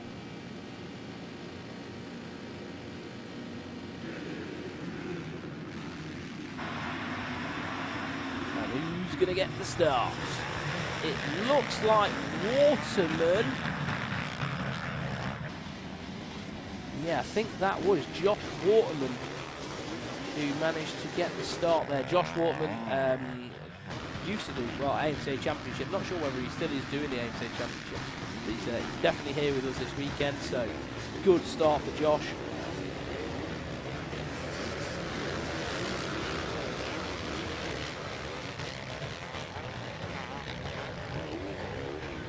Just wait for him to come round. I'm going to refresh my timing.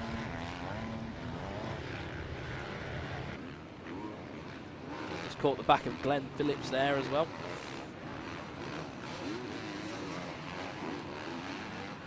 So as, oh no, we've got a rider down. So where we are, 19 of Waterman.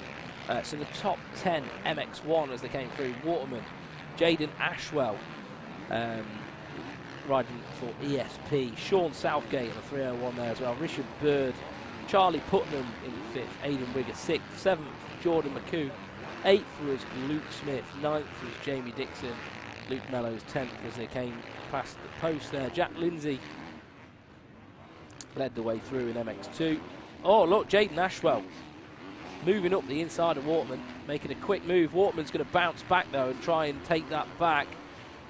Goes up the inside, a little bit of a smoother line.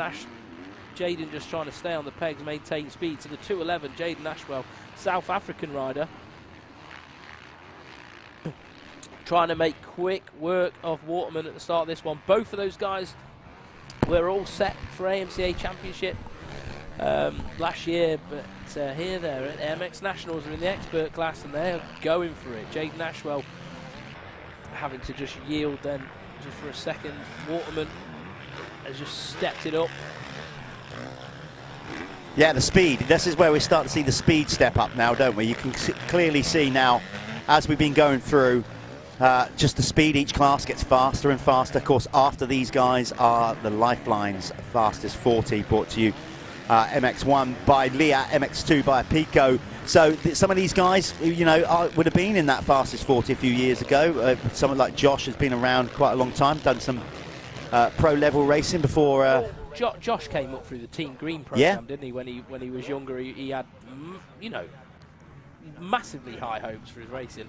Went through phases of sort of pulling back, didn't he? And then now he's sort of creeping back into it. I think he just loves his racing, doesn't he? And he's still very capable. Oh God, Jaden Ashwell, man, he went from right to left to right. He's using up every inch of the track.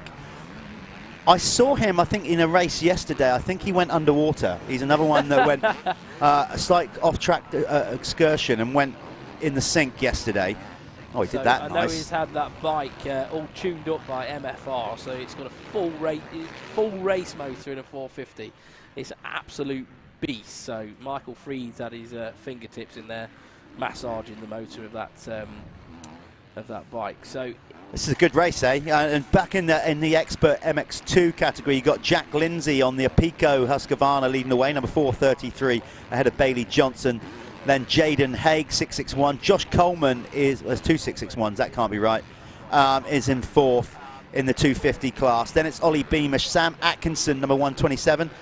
Moving up from the MXY 250 class as champ, if I remember rightly, he moves up into the expert MX2 class. Again, that progression.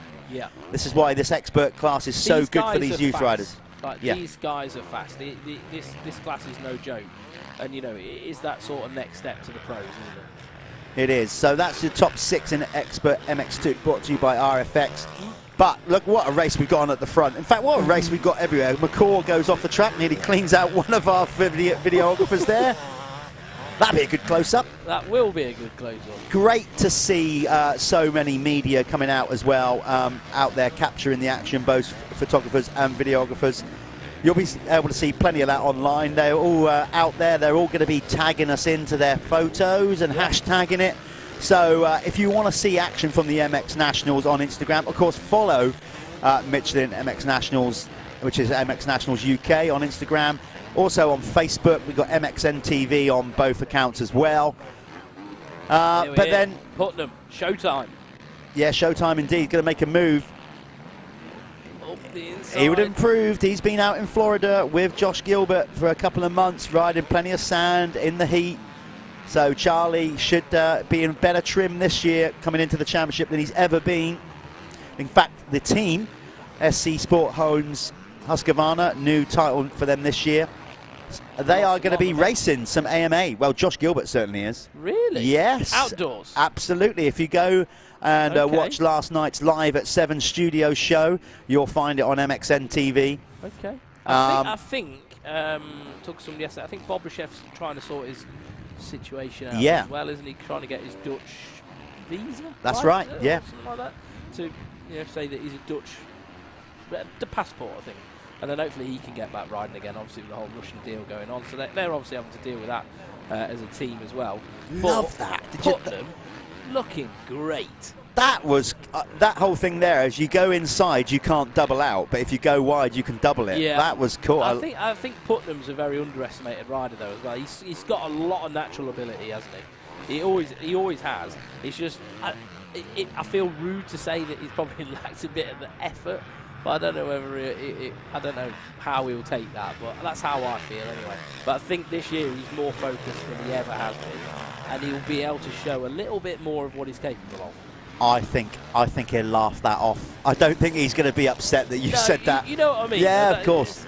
I think he just enjoys it, and he's always, if you see him in the paddock, he's always walking around smiling. He's a great lad, great family, and.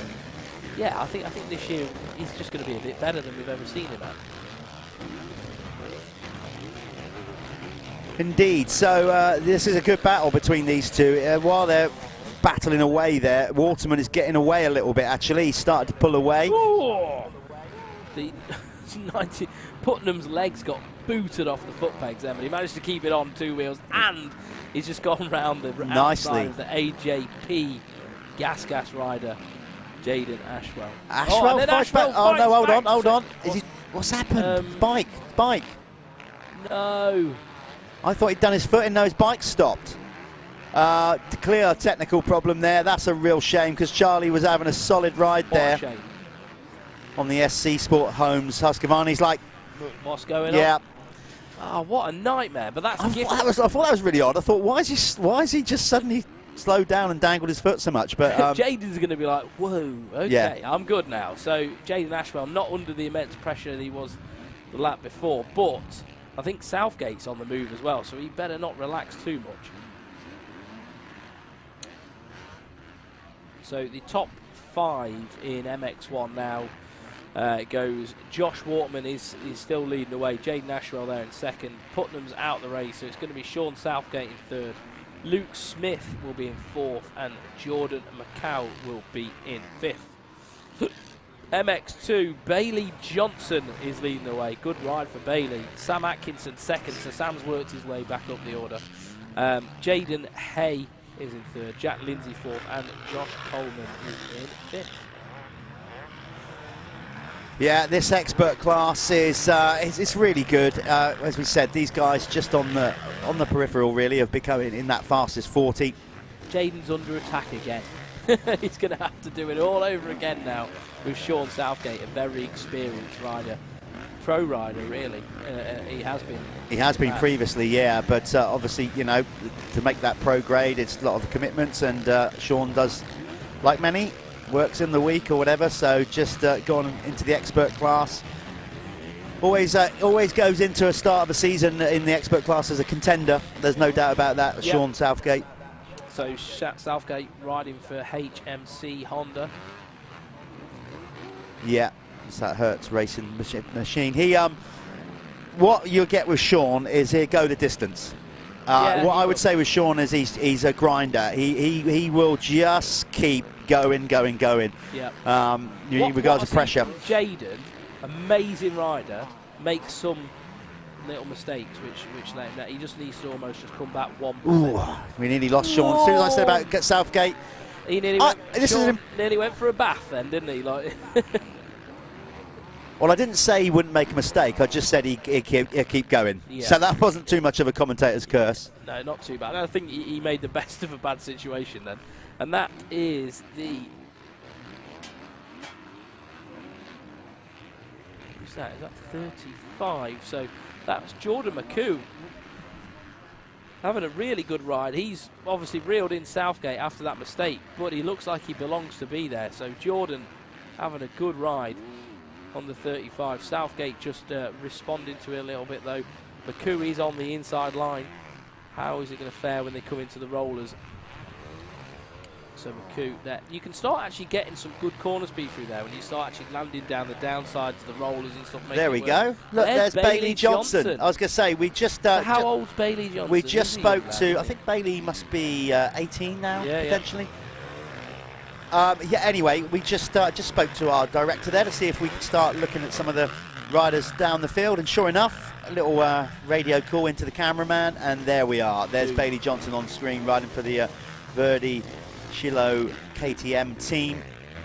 So Bailey, an upcoming young rider, he'll be wanting to have a solid first year in this expert class, gain loads of experience, and then, you know, see where he's at. I mean, if he has a good enough season, he'll be then looking to want to maybe try and make the fastest 40 after that. Like Wigger coming Aidan Wigger into the pits, yeah. As you can see, a longer moto in this one. It's 20 minutes for these guys. The pro racing coming up next is 25 plus 2, and nearly 30-minute race, but it will be rammed full of action. But Bailey Johnson, yeah, he's coming out of the MXY 250 class last year, MXY class, youth class, moving straight into the experts to gain this valuable experience. The step from going from youth riding straight into pros is such a big one. Massive, always, especially in this country. Yeah, we always need to work on that. Always overestimated, basically underestimated. Sorry, people think it's you know, they look at lap times and think, oh, okay, we'll do pretty good in the pro. It's not like that. No, because they're doing that lap after lap after lap, and you've got 30 guys doing that. That's the difference, not 3. But he's riding so good, isn't he? The 119 at the minute is on it. So what I was going to say is, prior to this system, very difficult for these riders to go to pro straight away from youth, and it's expected of them as well. And I think this just gives them that buffer time, doesn't it? That season of grace almost to just pick up the pace, because they're able to ride with like 5 or 6 guys at that speed, not a full grid of them, and it just eases them in to that pace setting. And we haven't had, you know, this is something that needs to be highlighted. Absolutely, and it's the whole idea of the structure, the clubman up to amateur, up to expert, and then into the elite fastest 40. It's realistically the only championship in the UK that does that. Clearly it's working. It gives riders, you know, that development path, that growth to finally, when they do go into that fastest 40, elite MX1 and MX2, they're a little bit more prepared, a little bit more hardened. They're not just like kids being thrown in the deep end with the sharks and being asked to stay afloat.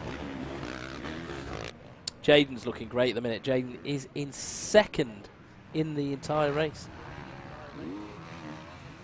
Yeah, looking very good. Bailey Johnson is on his heels though. So the rider you're seeing on screen on the Verdi Shiloh KTM, he is the leading expert MX2 rider. That's a 250 machine. Mixed class, by that we mean you've got obviously same, what we'd like to think, standard of rider, but you can choose whether you're going to be on a 450 or an MX2, and then you're scored separately. So realistically, although Bailey is currently 3rd in the race, he is the leading 250 rider. So he's picking up maximum point score for the MX2 class. But he is not far behind Jaden Ashwell at the moment. So, you know, Bailey Johnson, imagine if Bailey Johnson clicked off some like overall wins, and when I mean by that, beating the MX1 guys throughout this season, it could happen. It does happen. That is perfect for Bailey Johnson to breed him, and then maybe he might go, you know what, I'm going to get myself in the fastest 40 and just get it done. But that he can do that at the right time, you know, when it's going to be right for him. Yeah, I mean, we got the class we got coming up, the Lifeline's fastest 40. We haven't quite had it yet. We came close here last year with Conrad Muse leading several laps. Yes. We thought it was going to be the first ever MX2 winner in the overall racing, but Harry Kulas was strong last year. And have we got Conrad here this weekend? no, Conrad's he's in Argentina. He is. The MXGP. He is doing that. I'm pleased to say we got more riders here than in Argentina. Yes. The grid does look a little bit That's a different, depleted, doesn't it? We'll leave that. What a track. We'll leave that for all the social media in the week for you guys to debate. We're concentrating on the Michelin MX Nationals powered by Milwaukee. We are at 4:32 left to go, plus 1 lap in this RFX Expert MX1, MX2 class. It is still Josh Waterman leading the way ahead of Jaden Ashwell, who set the quickest time of the lap, by the way. I missed the start of this one. Who was the Planet Moto first lap leader? Was it Waterman? Josh Waterman, yeah. But guess who is fastest on track at the minute? Ashwell. It's changed. It's actually Waterman's just done it. It was Bailey Johnson. Was it? So, okay. It's just changed as they come through there. Waterman has responded, but it was Bailey Johnson. But Jaden Ashwell has got the fastest lap of the race. Yeah, you are correct, with a 2:04.362. So they're definitely putting the work in, these guys, towards the end of the moto. You can see the energy, the movement on the bike, how basically the lower back just like gets a right pounding in this sport, particularly on a track like this. Seeing Josh there up on the pegs, you know, the technique really is to try and stand up as much as you can. That is the most energy efficient way of riding, let the bike move underneath you. Yeah. The minute you start sitting down too much, you're getting all that energy bouncing through the seat into your body, and it just takes it out of you, man. Especially when you were sporting the dad bod that Josh Waterman. Oh, you're brave, you're brave. We're in no position to criticise any of these guys out there. No, me and Josh have had banter before. Okay. Like, it's fine. But Josh, he is an animal. He's an animal. He just pushes through. Yeah. Just ignores it. He's just got the ability to just absolutely rip. On a Sunday, and fair play. See Jaden Ashwell using his legs then, got kicked off. His leg got actually ripped off the foot peg and was able to find it again just before he landed. But he's under pressure now by the 35 with Jordan McHugh. So McHugh is there. Ashwell is going to have to defend off. Nearly pushed McHugh off the track. Yeah, well, he's made the move, so... I think Ashwell's hit the wall. Looks a little bit like it to me as well, yeah, with about 2 to go, 2 minutes plus 2 laps to go. Jordan McCaw goes up into, well, second in the MX1 category. But clearly leading MX2 is now Bailey Johnson, who finds himself second in the race. Jaden Ashwell has not given up, though. Look, he's trying to fight back straight away. That's always the best way to do it. He seemed to do that the whole way through the race, though. The second someone's put a pass on him, he's done the old Cooper Webb trick and just lit her up straight away, tried to just react. And I think that can just break people down, because they think, oh, I've made the pass, I'm done. I use a lot of energy, and if you can just come back really quickly, you can just take people by surprise. But I think this time, I think Jordan McHugh has managed to seal the deal. Jaden has, he's got a bit of the Mark DeRuvers about him to me. Jaden, well, he's just another rider that's sort of long in the leg, rides with a bit of an upright back. DeRuver obviously was, you know, awesome in the sand. Yeah. It just reminded me a little bit of him watching him go around that corner. Bailey Johnson, there he is, your leading MX2. Second. Yeah. Now. Yeah, he's up to second in the race. I don't think he's got anything for Josh Waterman, but 8 you know, seconds now. He doesn't need to. When you say Josh Waterman, though, has battled for AMCA championship titles for years now. So you know, this is not just somebody who's just coming out for a play. He's an absolutely phenomenal rider. I think he's battled Luke Burton for forever, hasn't he, for those AMCA titles. So it's good to see him coming out and doing the MX Nationals and having him here. There's his brothers here as well. You saw his brother in the other class. Yeah, we must be getting close now. We are 30 seconds away. Depends where Josh Waterman is on the track, actually, whether he's going to get this one lap to go board. This is a 20-minute moto.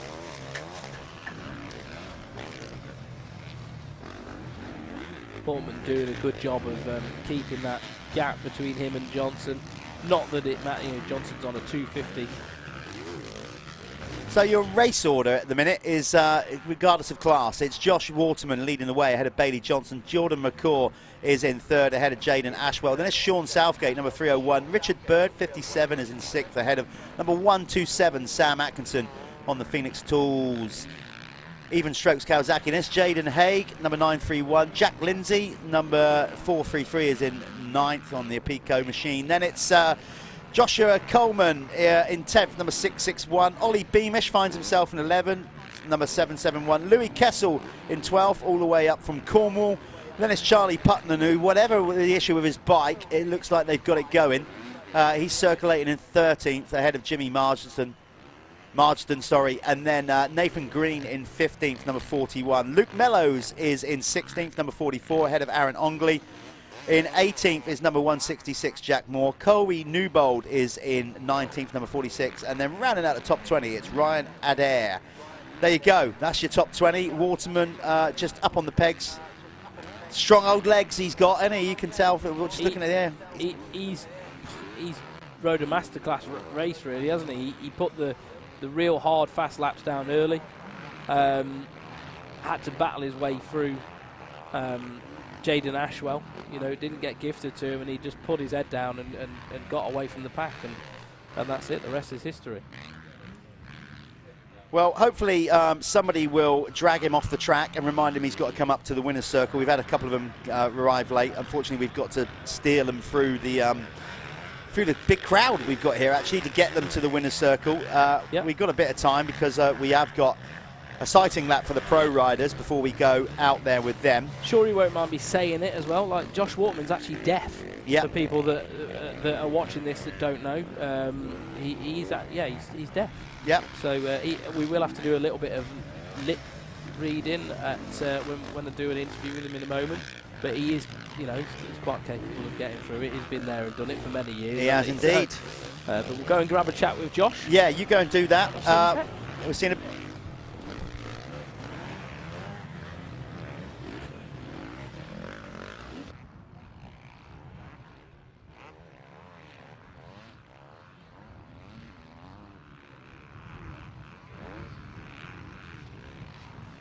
So there it is, a race win for Josh Waterman.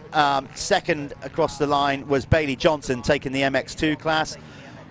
We are going to go to a quick ad break now, and Callum's going to go down the winner's circle and catch up with the race winner, Josh Waterman. We'll be back shortly.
So we're with Josh Waterman, the man who's just schooled them all. How does it feel, Josh?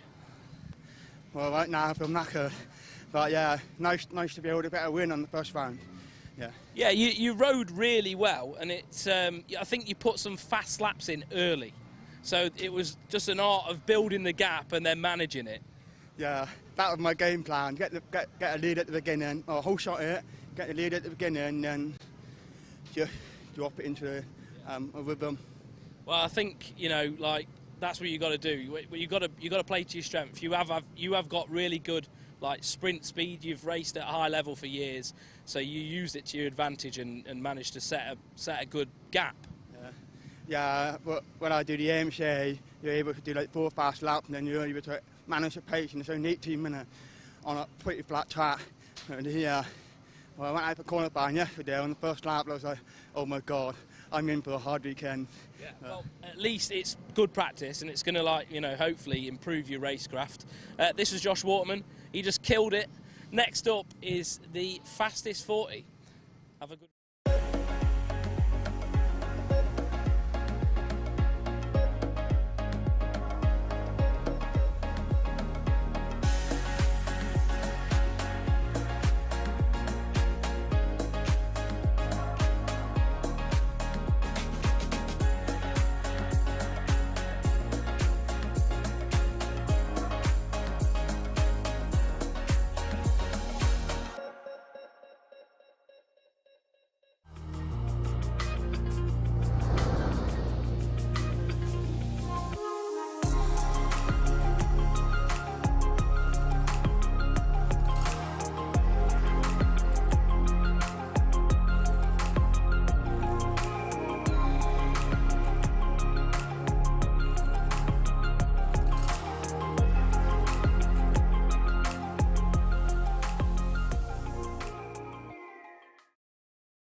Welcome back, folks. This is it now then. This is the Lifeline's fastest 40, incorporating the Liat MX1 Elite class and then the Apico Elite MX2 class.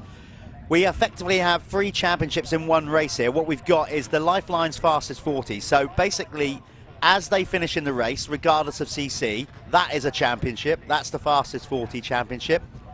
Then we've got the classes within it. We've got the Liat MX1 class, where all the 450 riders will be scored separately. And then you've got the Apico MX2 class, where all the MX2 riders will be scored separately. And that's brilliant racing. So really, these guys effectively have got 2 championships to go for.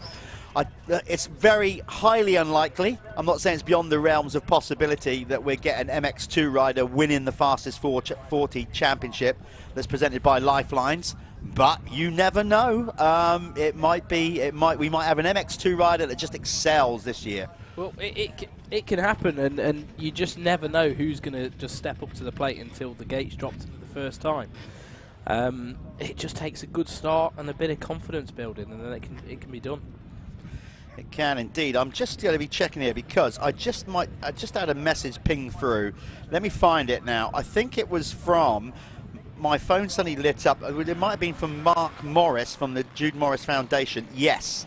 Now the reason he's messaged me, you need to go on the Jude Morris Foundation page on Instagram. You'll find them, JMR Foundation. I think it's _ Foundation. Just you'll punch it in, you'll find it. Also on Facebook, they are auctioning off Jeffrey Hurling's winning Motocross of Nation goggles from Mantover, where he went 1-1. The current bid, winning bid, as of 1 hour ago, they're up to 900 quid. So if you want a piece of motocross history, you need to outbid 900 quid. 900 quid and an hour to go. Hour to go. You've got an hour. If you really want those goggles, you've got to fork out more than that. Now, if you think that's a lot of money for some goggles, get this. Most of the money will go back into the foundation and then to the air ambulance. The charity or the foundation has already written a check out to UK Air Ambulance for 80 grand. 85 grand. 85 grand. Okay, so everybody watching the sport, either at home, wherever you are in the world, or here at the event, get following the Jude Morris Foundation. We know the story. Tragically, Jude lost his life last year, so his parents, Mark and Lucy, set up the foundation to put back to the sport, to encourage young riders into it, and they are doing an incredible job. Yes, and now that money doesn't, just go to the air ambulance. They've set up their own thing now where it is going back to youth riders. It's getting put into coaching for riders. They want to improve medical facilities at the tracks. Like their goals and vision for this are massive. So we've all we've all got to get behind them and help them out essentially. Because it's the only way they're going to help. That they're going to grow their foundation, which in turn helps grow the sport and makes it a better place for us riders, makes it safer as well, especially with the improvements in medical facilities and stuff. And this has all been a long time coming, and massive thanks to Mark Morris for taking on the challenge. Absolutely, yeah. It's making a huge difference to our sport. What you are watching on your screen where at home and here at the venue is the sighting lap for the Lifeline's fastest 40, incorporating the Leah MX1 Elite MX1 class and the Apico Elite MX2 class. Again, 250 and 450 machines racing together. Unlike the other classes, though, we're also doing the Lifeline fastest 40. So they're also going to be scored as where they finish in the race as an overall fastest 40 championship. Yep. I'm going to be really intrigued to see by the end, round 6, who is the top placed 250 rider in that and where they're sit in the grand scheme of things. Yeah, I think the 250 class is actually going to be pretty. To be fair, they're both going to be exciting throughout this year. But we've got some great 250 riders. I want to see Jamie Wainwright have a good result, as well. Like I don't think he has quite showed his true potential yet on that 250 on that Revo bike. So it'd be nice to see him up there this weekend. There's so many riders we could sit here and talk about, but we're going to see them in a moment. They're going to drop the gate, and we're going to see where everyone's going to be. It is going to be. It is exciting. Look, this is no disrespect ever to all other classes who offer up an incredible race, and we saw how good those Clubman races are. But the pros, the elite riders, they just add that little bit more just because of the technique, it's the speed, isn't it? So this is going to be absolutely awesome to watch. As we said, these are 250s and 450s mixed together. So sometimes you can argue, as we said in other classes, you have a 450 having a dust up with a 250. It doesn't sort of matter because they're racing separate classes, but this year it kind of does because of the Lifeline's fastest 40. Yeah. So it doesn't matter what bike you're on. We're running this separate championship for the fastest 40. Yeah, no, I like it. So it's racing across the board, Let's see who can get it done. I've had someone message me, where's Dylan Walsh this weekend? He's back at the Supercross. He is, yeah. So Dylan's had to give this one a miss, fly out to America to do is it the East-West shootout that they're going to do? No, that's not yet. I think it's still back to a West Coast. They're up at Seattle, aren't they? Yeah, that's the one, yeah. So they're doing the Seattle Supercross. So, yeah, he's had to take a little break to get back in the Californian sunshine. God bless his soul. It won't be that sunny up there, though. Seattle will be quite cold, actually. There's Jamie Carpenter on his new ride, GRT Impact KTM. And Petr Petrov as well. Good to have him back racing in the UK. There's Mio, but not Florin. Well, Florin was Matteo. Matteo Mayo. There's Lewis Hall back on a 2-stroke, which is great for him. Do you know a little bit about that decision? Like what's made him go back to the he just enjoys riding the bike more. It's as simple as that. He's having more fun. He's gone back to being a kind of privateer. He does part-time work with his dad, rides when he can, and he just wants to start having fun again. And he genuinely is getting more fun riding the 250 2-stroke than the 4-stroke. So that's why he's at it. Jake Millward has started the season great on the Verdi Chilo KTM racing machine. He has. Alongside him is Sean Simpson. Sean, ex-GP winner, of course. Loads of years doing GP racing on his own team, the SS24 machine. There's Adam Collins on the Moto Cycle KTM. So Sean won an MXGP, didn't he? Tommy never actually managed to win an MXGP, I don't think. Did he? He won a lot of MX2 races. You're putting me on the spot now. I now. don't think Tommy won an MXGP I'm sure race. somebody will tell us. Yeah, but Sean definitely did. I remember him doing it. Was he on he was on a Yamaha, wasn't he? He won a couple. He did Lomo as well, on a KTM as well. There's Alfie Jones moving up to the big boy class in the MX2 on the Chambers Husqvarna. There he is, thumbs up from Alfie, always walking around the pit smiling. Carl McNichol on the Verdi Sport.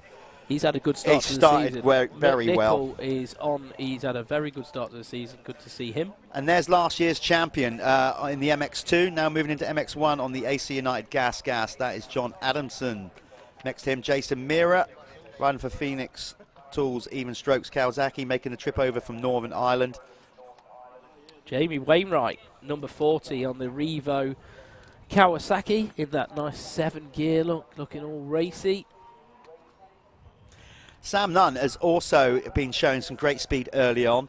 Had some bad luck last week at Callum, but he's definitely had some speed. He was flying. Yeah, he has. So these guys are going to get loaded onto the gate now. Look, some kids there, some little fans. I love that. The kids, they just want to get down there that and was see Hayden Statt, just like walking amongst his heroes.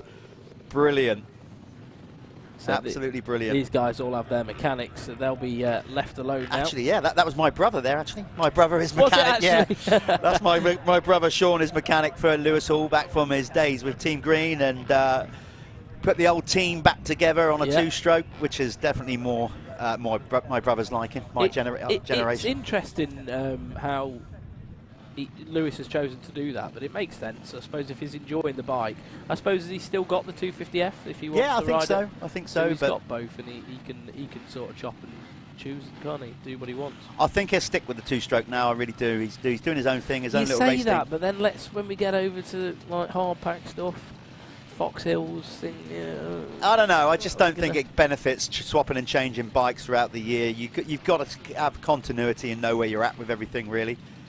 There's Josh Gilbert. Josh has been over in America, training in Florida, getting used to the humidity. First time he's been to the States, certainly to train and ride. Said it was obviously a brilliant experience.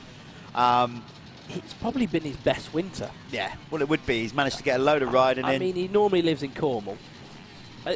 Very difficult to ride all the time, especially consistently with the weather that we get here. So I think he's going to be top-notch this year once he starts getting warmed up. Well, Florida has loads of sand tracks. So I think, a lot of people don't realise that. Humidity as well. They just think it's, like the California thing. It's not. It's completely different. Yeah, very different. To California. So he will be in good nick right now. He's been getting a load of training in the good weather, like road bike cycling, all that kind of thing in good weather. But you have to say the two there, number 151, the reigning champion, Harry Kulas on the cab screens, Crescent Yamaha, and Tommy Searle next to him on the Crendon Fast Track Hitachi Honda.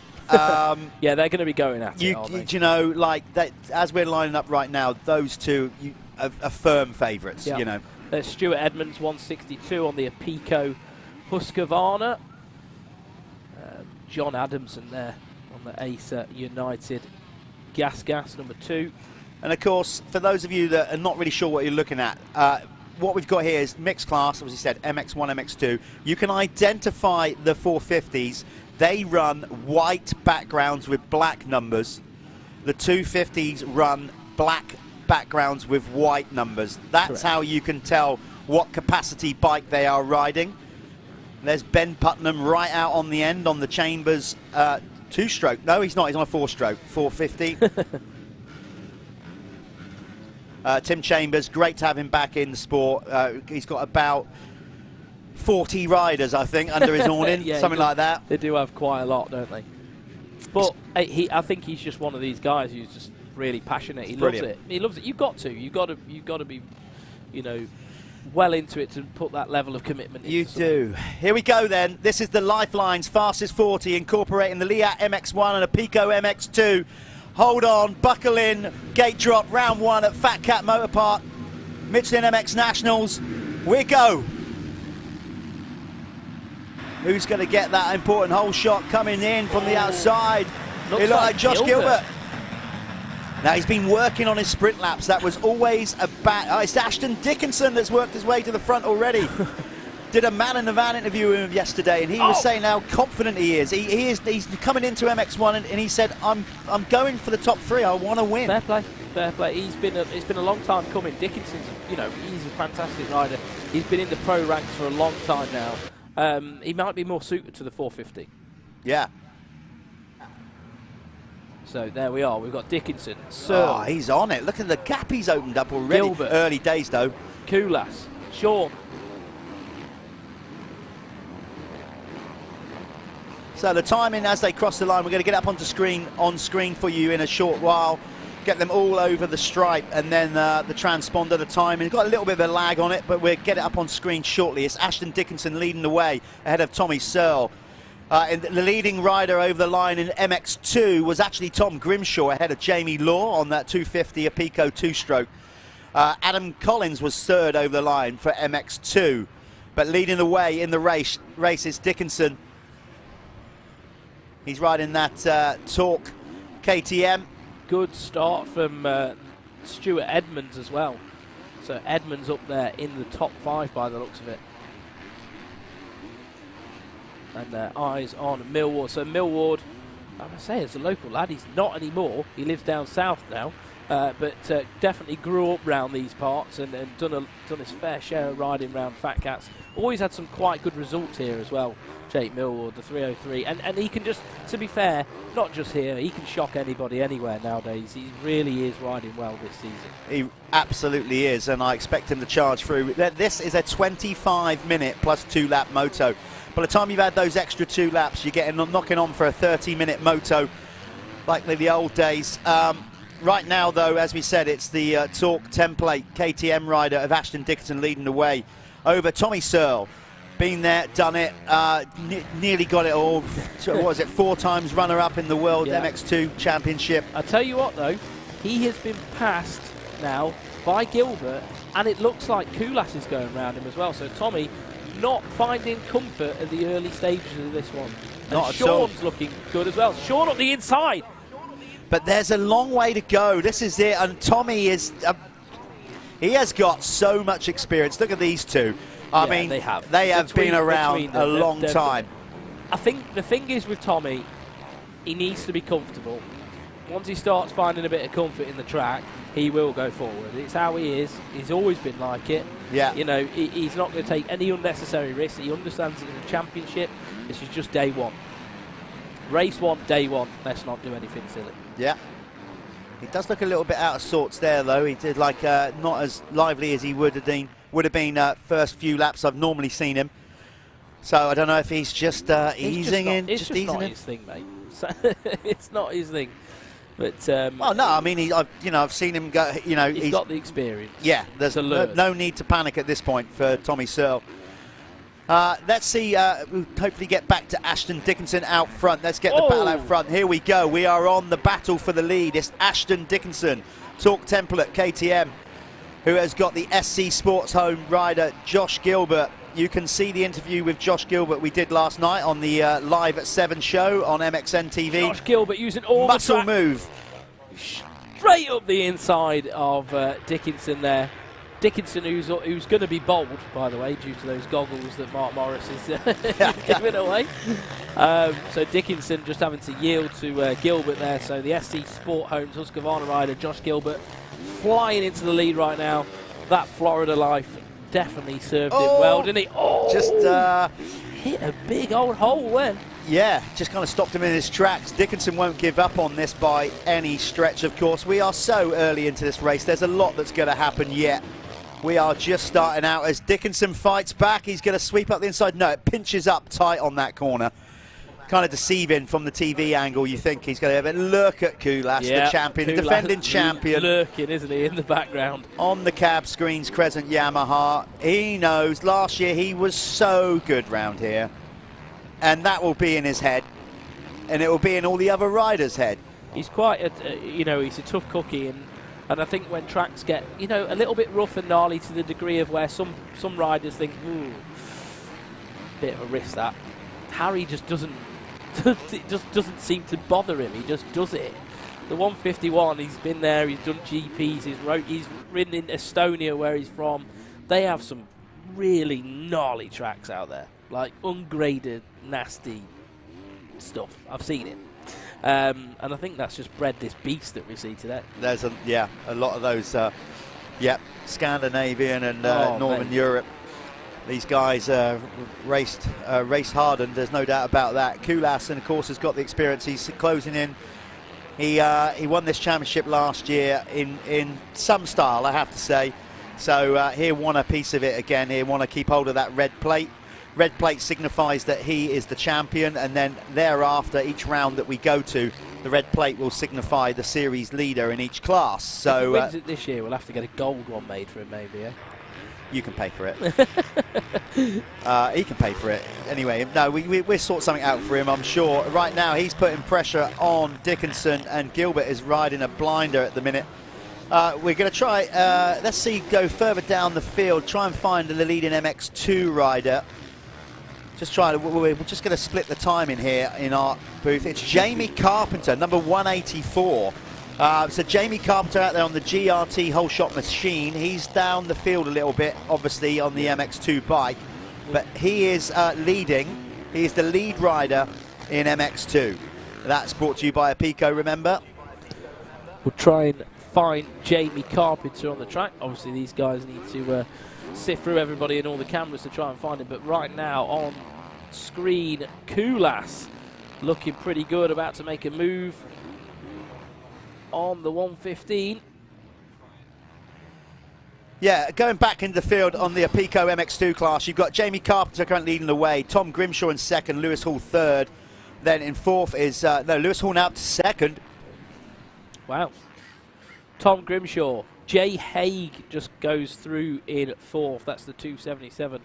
And then it should be Callum Mitchell following him in fifth. So the MX2 riders a little bit further down the field at the moment. This track's very heavy though. It's hard for an MX2 bike. It's probably the hardest track for an MX2 bike to be competitive. It is indeed. But these guys know all about it. They know what they're doing. Sean Simpson, as we said, has won GPs, World Championship races in the sand. It's fair to say he knows how to ride this stuff.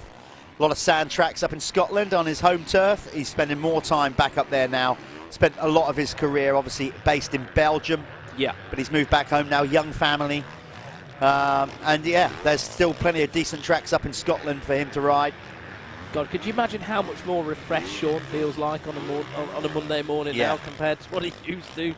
He just lived in that Sprinter van that you all see in this paddock here, travelling Europe, gnarly, like just gnarly, doing all the GPs. So he's going to be a little bit happier, I think, just sticking with domestic racing for now. Here we go. We're trying to find these battles down the pack. There's Jamie Carpenter in that all-orange kit and yellow lid.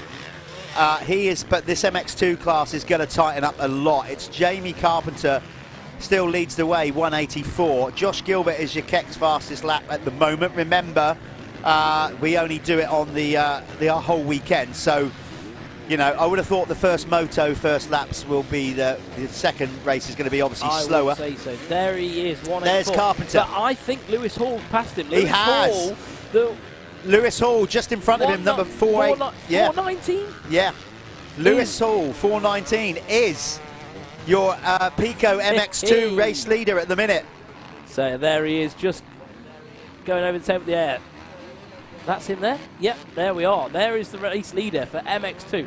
That is super cool. Lewis Hall's going to be very excited with that because it's been a long time coming. Hopefully he can see it through to the end of the race. We saw Lewis do this last year at Fat Cats, and it all went a little bit pear-shaped. It did. I mean, he did take a pro win, didn't he? Was it Landrake? He took one somewhere last year. He did take one pro MX2 win. Martin Barr is just ahead of him. So let's just go back to the MX2 timing and see. So it's Josh Gilbert is still leading MX1, brought to you obviously by Liat. Yeah, so it was Lewis Hall. There he is, 4:19 on the Lewis Hall Racing Husqvarna, his own little team that he puts together. The last lap he went round 2:04. That's compared impressive. to Jamie Carpenter's 2:08. So he's flying. Lewis Hall has done many laps round here. He actually done one of the greatest rides I've ever seen round here on an 85 back in the day. He crashed on the first corner. He was 10 seconds, no, not even that, less than 10 seconds off of being lapped by the leader by the time he picked the bike up. And in a 12-minute moto, he came back to get finished third. It was some ride, I got to say. Anyway, he's leading this one. He's looking very comfortable as well. So LHR Racing, is that that's his own gig? Yeah, fair play. And he's backed by Dale Grayton at Middleton MX in the Middleton Mafia. We all love Dale. He's running some good lines as well. So remember, this is the Lifelines Fastest 40. Go and check Lifelines out. It's a new sports hydration. You can refresh, recover, hydrate. The guys are going to need some after this one. 25 minutes plus 2 laps. So go and check them out. Basically, if you're serious about your sport, about getting yourself in good nick, go and check out Lifelines. They're all over Instagram, Facebook, and of course you can check them out online and their range of products. It's great to have Dave and the team on board. There's 162 Stuart Edmonds on the Apico Factory Racing Husqvarna. And who's behind him there? Is that Jason Mira? Jason Mira, number 10, applying the pressure at the minute. They're battling for 13th and 14th in MX1. Well, I can honestly say, what are we in? We've got, it's going quick, this race. We've only got 13:20 to go in a 25 plus 2. It's so been exciting. Yeah, we're already halfway through. Got to say, that's not the lineup that I would have predicted. No. Currently, Josh Gilbert leading the way ahead of Dickinson and Kulas. Absolutely not. I think Stuart Edmonds looks like he's struggling a little bit. Stuart's better than that, but we'll see. Well, it's tough out there. It's brutal. Oh, There's Kulas has gone past Dickinson on that Torque Temple at KTM. So the champion on the cab screens, Crescent Yamaha, moves up into second. We've got a wave yellow down there. Who's that? Off the track, can't see. The bike's on top. Maybe we can get a visual of that. Was that Brad Todd? That I don't want to speculate, but it did look a little bit like a Gabriel Solution bike on the floor. Looked like a very bright kit. Anyway, Dickinson is fighting back on the 151 at Kulas. Is he going to go for the inside here? He's going to get pinched. Kulas keeping a nice tidy line. Josh Gilbert, meanwhile, look at that. Florida has served him well, hasn't it? 13 seconds. Wow. I tell you what, listen, he's doing more for the basically Florida Tourist Board right now in the UK from the Motocross fraternity and everything. Clearly going to Florida pays dividends. Well, he was down at, I think they were at MTF, weren't they? They went MTF, they've been GTF, they've been all around those training facilities. And, hey, they've put the work in. It's not a cheap gig doing all that. So it's obviously paying off, isn't it? I mean, you know, even stateside, it seems that the industry is sort of swinging back towards Florida more now. You've got obviously the Star Racing team have bought Carmichael's old farm. Yeah, well, more of them now gone back to training and riding in Florida than California, it seems. I couldn't believe the facility they've built there at Carmichael's farm, because before, Jeff, it was just a wooden old house where Carmichael grew up, and then like 2 cow sheds almost where he did all his training from. Then they've built this massive factory, 12 bike workshop. It's insane. Gym there, and then 4 or 5 tracks. It's just madness what they've done. And then down the road you've got MTF, you know, and then you've got GTF, and then Dream Tracks play. It's all, you know, it's all there. But do you know what? It's in the middle of nowhere. It's a hard slog. There's nothing fun to do. No, apart from riding a bike. Nothing, mate, for hours. Like, you can drive for hours and see nothing. So they go in there for work. When they go California, unfortunately, it's too nice. There's too much stuff to do, too many things to distract you from what you're going there for. Okay, we still got that rider down. I think it is. I can't see him on the. So it's rider. Let's go look on the list. Scroll down. No, I can't. It's Brad Todd. I'm sure it's Brad Todd that potentially might have gone. No, I don't want to speculate until we got absolute confirmation on who that is. Sean Simpson taking his time up on the pegs, looks a little bit out of sorts. He's just been overtaken by John Adamson, last year's MX2 champion. So Josh Gilbert is currently leading this Lifeline's fastest 40 race, and he's also leading the Liat MX1 category. There's Jake Nichols on the Crendon Fast Track Hitachi Honda. Yeah, currently in 6th. Yep. Not a bad ride, actually, for Jake. No, he's building up, I think, this year. Too many times, I think, obviously he was so close to winning a British title, and he has won titles before, but injuries. When he was having that really good year a few years ago, and he had that freak ankle foot injury, I think it was. And I think that set him back for a while. It did. Didn't it? It really did. Anything like that. I mean, we've seen Jeffrey Erlings going through it as well. Feet, massively important in motocross. Probably over anything, even hands. Like, feet are even worse.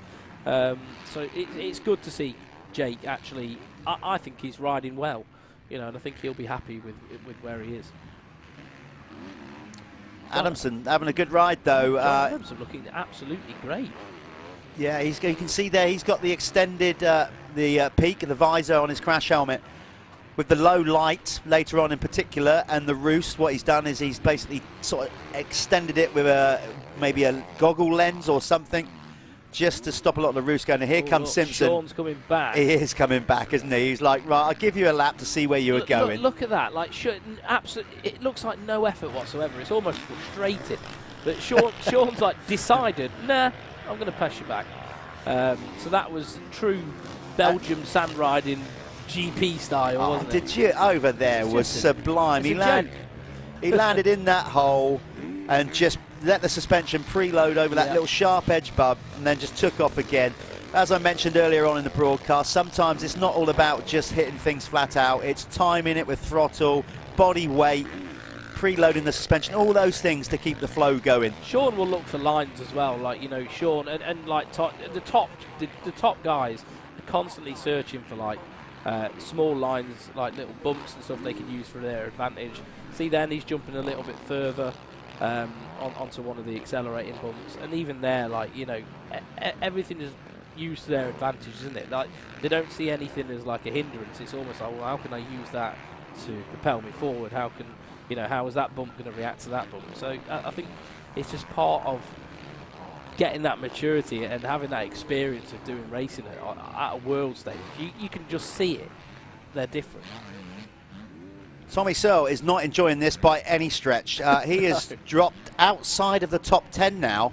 And actually, you can see on your timing screen that your leading MX2 rider, by my reckoning, is Lewis Hall, who's now in the top 10 of the race. So he's on an absolute charge. Yeah, Lewis Hall is in 10th. So the top 10 running order overall at the minute, we've got Josh Gilbert, Harry Koulas, Ashton Dickinson, Sean Simpson, John Adamson in 5th. 6th is Jake Nichols. 7th is Jake Millward. 8th, Peter Petrov. 9th, Brad Todd. And 10th is Lewis Hall. Yeah, so Lewis loving two-stroke life on that 250. His own team. Good shout. He Good looks shout. a lot more comfortable on it. He does indeed. He's been doing a lot of riding up in Scotland. Loads of sand tracks up there. He's been going right up to Tain and all those tracks way up north in deep sand. The lad from Derby getting it done, putting in the work on that 252 stroke, and it's starting to pay off. He is a man of my own town. So the Pro MX2, Lewis Hall is leading the way, followed by Jamie Carpenter. Tom Grimshaw is in 3rd, so good ride for Tom. Colton Husband is up to 4th. 5th, we've got Callum Mitchell. 6th, Jay Haig. 7th, Jamie Law. 8th, Kyle McNichol. 9th, Alfie Jones. And 10th, we've got Matteo Mio. And then in the in the Liat MX1 class is Josh Gilbert leading the way ahead of Harry Kulas. Then it's Ashton Dickinson for third. Fourth is Sean Simpson. John Adamson, number 2, in fifth, ahead of Jake Nichols, number 45. Then it's Jake Millwood in seventh, number 303 on the Verdi Shillo machine. Then it's Petrov in eighth. Ninth is Brad Todd, so that wasn't Brad Todd that had crashed. We'll get a number on who that was. In 10th was currently Liam Knight, and Tommy Searle now down in 11th, so not where he wants to be. Definitely not. On screen now, the 184 of Jamie Carpenter, having a good ride on that GRT whole shot KTM. And there's Lewis Hall, the 419, looking super comfortable. Looks like has he just gone round Mia?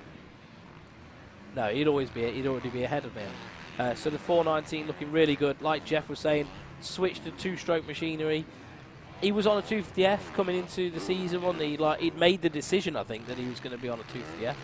And then last minute... Well, not really. He rode the two-stroke through most of the winter then, right about a month ago, or maybe a bit less than that, decided to go back onto a four-stroke. Right. And then did 2 or 3 weeks on that, but it didn't really sort of work for it. You know, and then he just thought, no, well, I'm having more fun doing this, as he blows by number 134, Liam Knight, on the Gabriel machine. Obviously, that's a rider that's got effectively more power than him. He's riding a 450. Yeah. Lewis looks absolutely fantastic at the moment. It's good to see him, you know, almost looking like how he should be. Oh. Oh, come yeah, on. no, I know. This is what people expect of Lewis. Like, people look at him and think, you know what, like, he was so good on 85s. He was great coming up through the youth stuff. Like, you know, let's have it. I think, having worked with Lewis on the Team Green program, the thing is, he's an out-and-out racer, and this is the trouble. In a negative way, because he's such an out-and-out racer, he just, I think previously has always just wanted it so bad and tried so hard all the time that those little mistakes creep in.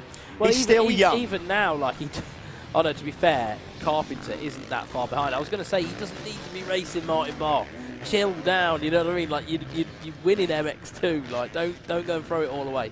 But Jamie Carpenter is still there, only a couple of seconds behind, so he does need to keep moving forward. Yeah, 2 young riders that came through. Lewis is a little bit younger than Carpenter, but 3 minutes left on the clock, then we'll have the 2-lap card.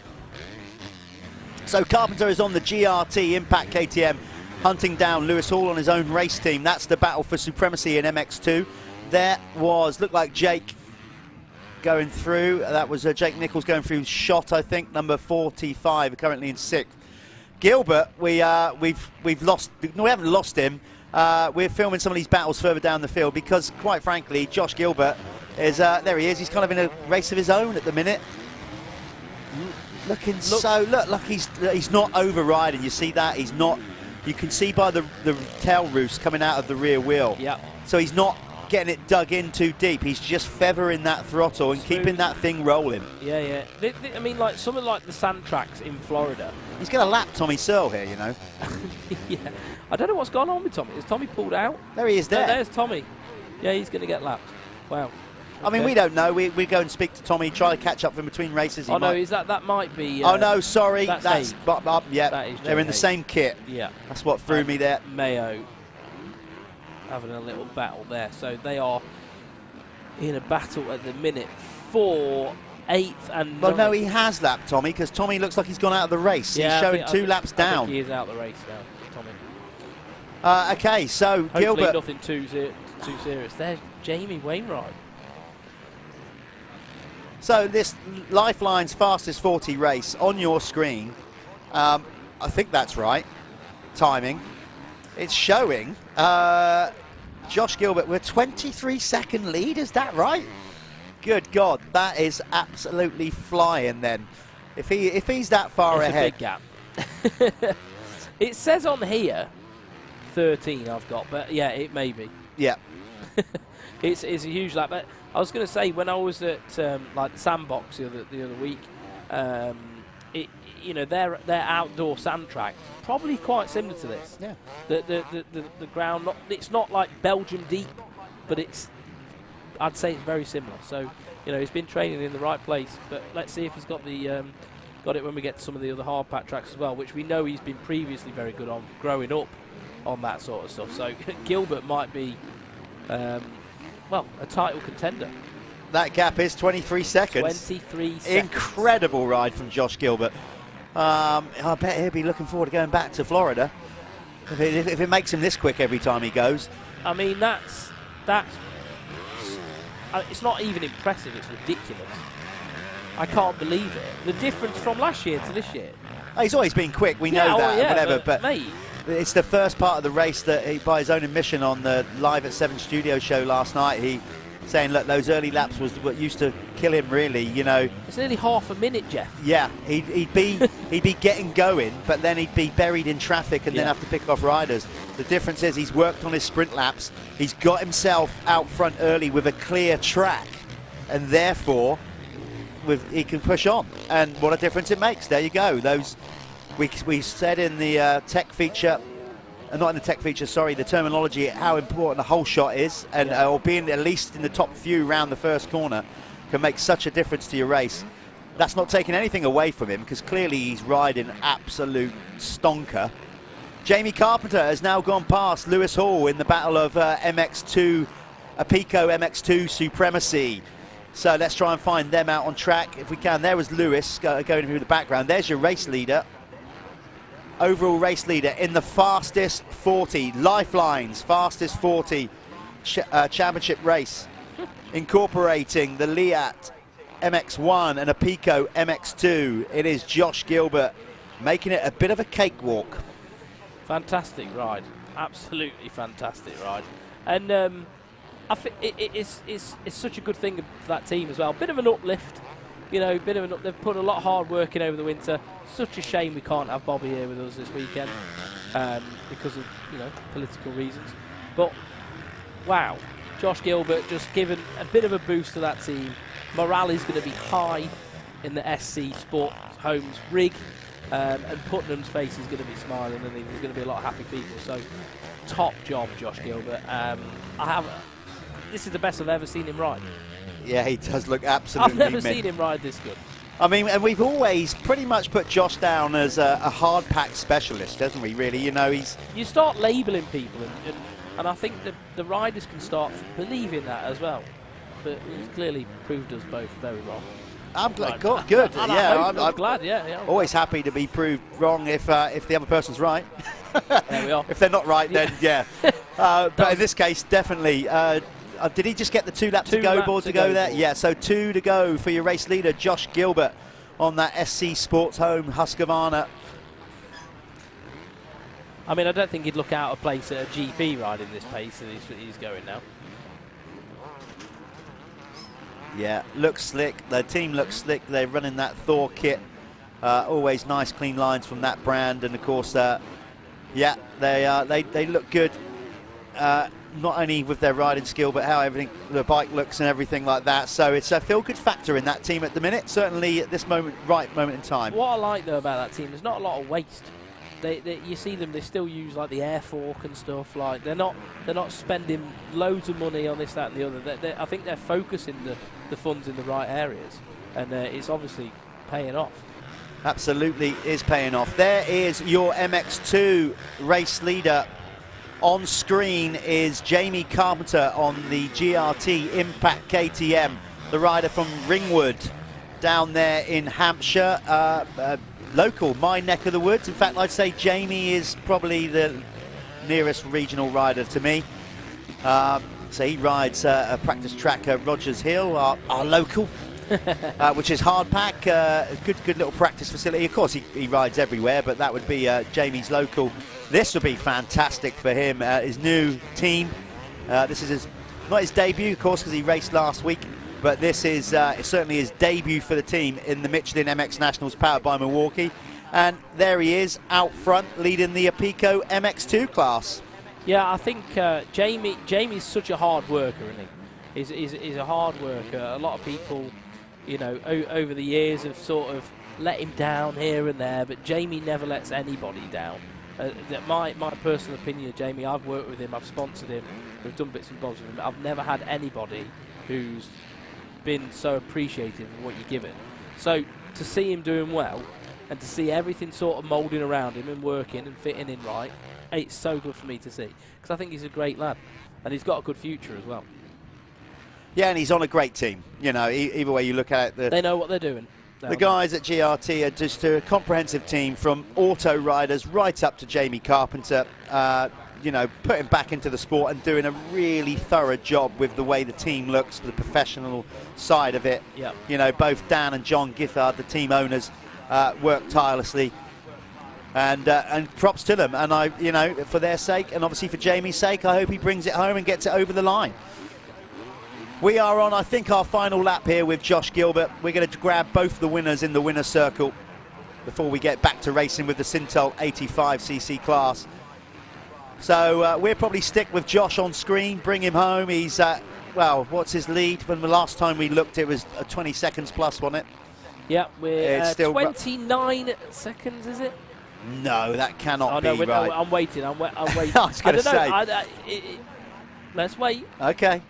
25, around 25 seconds last time. That was last time. Let's see now, because there's Kulas. Kulas is still on his lap. So yeah, Harry might have backed it down, saving energy for Moto 2. But then, having said that, with a 25-second lead, so has Josh Gilbert. He's earned that. Very much Do you know what I mean? Like, yeah, just take your time, mate. You can see him just bouncing around the track, though. He's just trying to, you know, be light on the bike. He's not taking any unnecessary risks. Look how easy he makes it look. That's when they're going so fast, you know, and everything in their mind is clicking off right, and they're just hitting their marks. That is Josh Gilbert right now. He is in the rhythm of his life. Oh, no! Why did I talk? Why did you talk? No. This is an impossible job. We say it time and time again. He should be okay, and that's why you build up a 25-second lead, ladies and gentlemen. So it doesn't matter. Honestly, do you know what? Shall we just never do commentary again? Yeah, I know. We're done and now. just open the floor up to people watching at home, and they can do their own commentary. He was riding perfect. I know. Anyway, he's still going to take the race win. He'll probably have a little joke with me about that at the winner's circle. So there it is, your Lifeline's fastest 40 race winner and Leah MX1 race winner, Josh Gilbert. We're going to go and catch up with him at winner's circle. Let's wait for the Apico MX2 winner to cross the line. Let's see who that's gonna be. I believe it's still gonna be the 184 of Jamie Carpenter, but Lewis Hall was hot on his heels.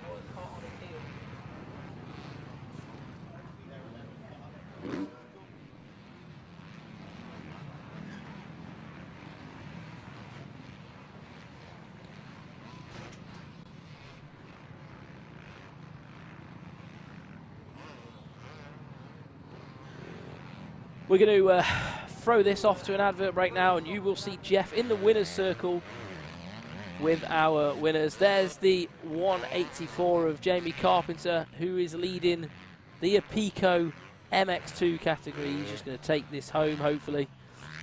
Famous last words. I might even just keep my mouth shut, considering what just happened to me in MX1.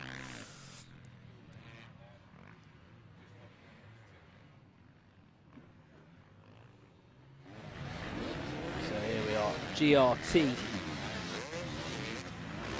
Impact KTM rider 184 Jamie Carpenter going past the mechanics area for the last time. Big claps. P1 on the pit board. He's going to be very happy with that. And that's it. That is the Apico MX2 race winner, Jamie Carpenter.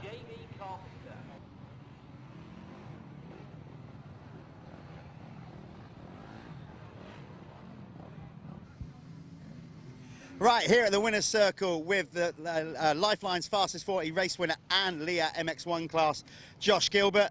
We spoke to you last night, Josh, on the Live at 7 show, saying how Florida treated you well. My God, it has, hasn't it? Yeah, I felt so good out there then. And to start with, for the first lap, I sort of just sat behind Tommy and thought I could go on a little bit more. I knew it was going to be a long race, so I didn't go 100% straight away, but yeah, just got in the lead and just sort of just got in my own rhythm really, and it was just like practicing. I didn't worry about what they were doing. I just rode my own race, and then just sort of 10 minutes to go, I had about a 20-25 second lead, so I just sort of was bringing it home until the second to last turn. Just going to talk about that because being a commentator is a nightmare. Classic commentator's curse. Luckily, you did it to Callum and not me. He was bigging you up, and then what happened there, right on the 2 corners to go? I just went round the rollers before you get back onto the start straight, and the back just slid out, and it just pitched me sort of forwards into the bank, and then yeah, just went down. Stupid little mistake. I think I'd already shot off.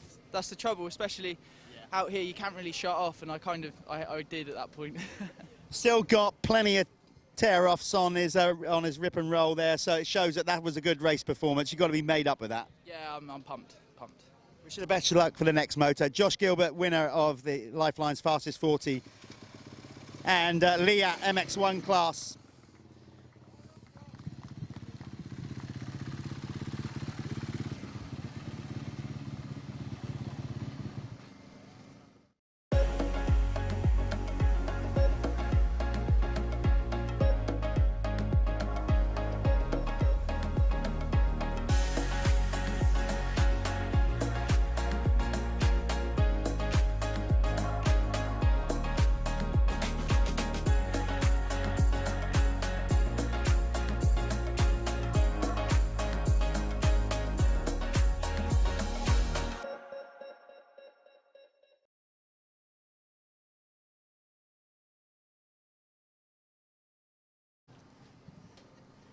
Okay, we're here with the Apico MX2 winner, and I know he'll be pumped about this.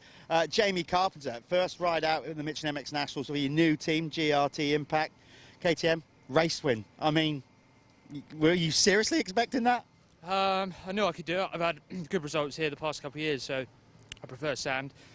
Season started last week, didn't get off to the start I'd like to, but it's great to bounce back this week with a win. I mean, we just spoke off air. We thought last year was brutal. You've just told me that already in race 1, it's more brutal than it was after race 2, and it's hotter. It's going to be a tough second moto, isn't it? Yeah, last year it was a lot drier, so the jumps held up. So the straights were rough, but the jumps you could get some rest. But today there's no rest. The jumps are falling apart. So yeah, ready for battle in race 2 later on. It's going to be a good vibe back over there when you go back for the team, obviously. How's that been settling in with your new team? Yeah, great. Everything involved is just what I want. Like I say, after last week wasn't what we planned, but it's great to show what I'm capable of this week and bounce back. Well, listen, go back, rest up. You're a Apico MX2 winner, Jamie Carpenter. Well done, mate. Cheers. Thanks, Jeff. Cause you woke up in the morning with initiative to move, so I make it harder. Think about it, so cool and look smooth. The world time has come to.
Syntol 85, second moto of the day, Moto 4 on the weekend. Looks like Jack Walker with the lead there. Another flyer for him.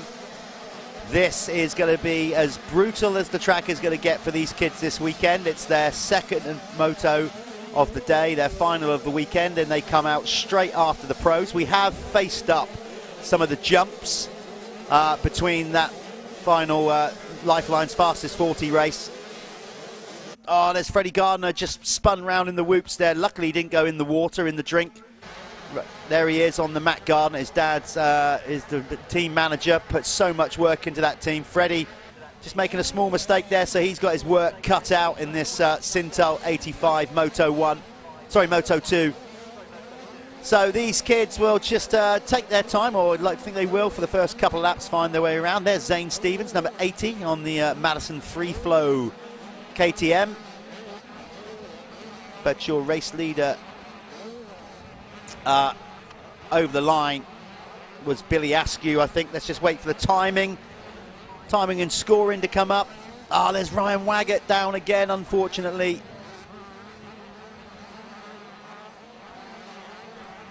So Ryan has made another mistake, this time falling down the inside of the berm, not gone round the other side. So it's not been his day today so far.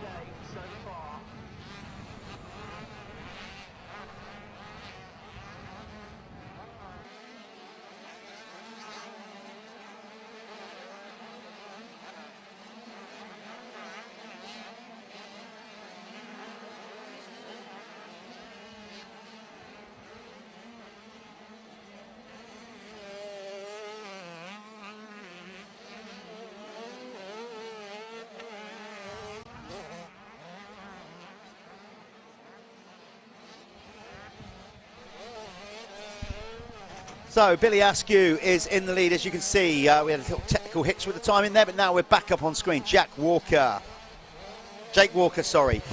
Jake Walker, my bad, sorry. Yeah, one of those things. Just got it right now, Jake. My apologies, young man. He is currently in second, Jake Walker, ahead of Joshua Vell. Then it's Chester Hyde.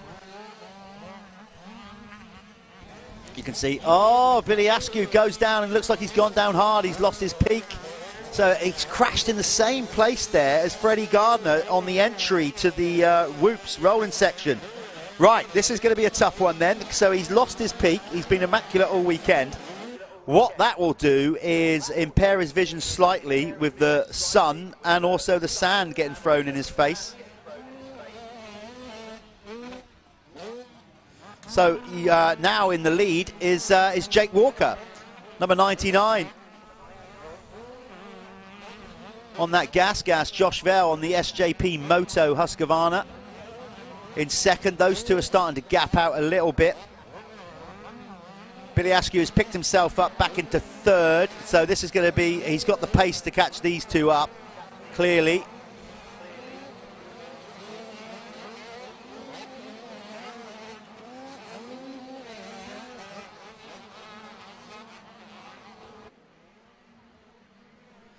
This is going to be a good one. He's pushing hard too early. He's got to calm down. He's just had a crash.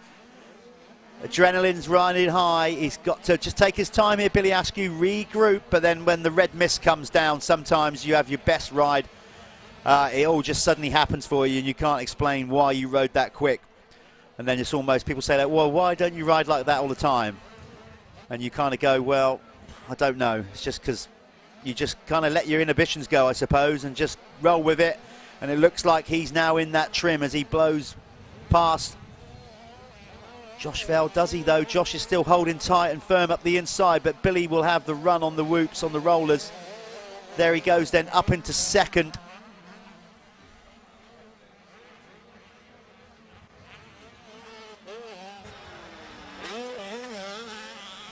Back to the small wheel category in this Syntol Open 85cc class is number 111, Elfie Getters Green, is leading the small wheel class ahead of Hayden Statt, number 48.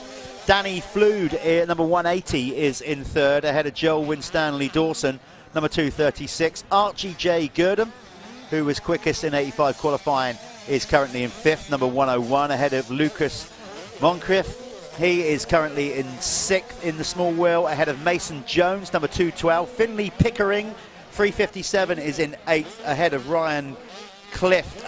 He's number 35. Stanley Siebert, he's out there in 10th, number 512. And then Blake Ward-Clark, rocking the number 1, is currently in 11th in the small wheel class. In the big wheel class, it is Billy Askew now in the lead, according to my time charts here, ahead of Joshua Vale. Chester Hyde finds himself in 3rd. Jake Walker now down to 4th. Charlie Richmond on the Matt Gardner machine in 5th, ahead of Ollie Bubb, number 44 on the Passion Racing machine in 6th. Then it's Jamie Keith in 7th. Jack Birney is currently in 8th, ahead of Declan Wright. And then 10th, number 7, Tyler Jones. Gus Musto, younger brother of Ben, is currently in 11th, ahead of Zane Stevens. Number 80 from Cornwall with his good friend Isaac Ash, now just going past him actually, up to 12th. Those two, both riders from down the southwest.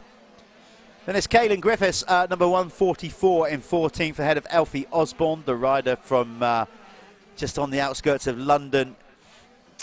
He's currently in 16th, ahead of Max Walsham. Tyler Townsend, number 313, is 18th, ahead of Freddie Gardner, who's trying to charge and pick himself back up from that first lap crash. But it's looking good right now for your race leader, riding a little bit Evel Knievel without a peak, doing the classic bullet head look, but he won't care as long as he wins this thing.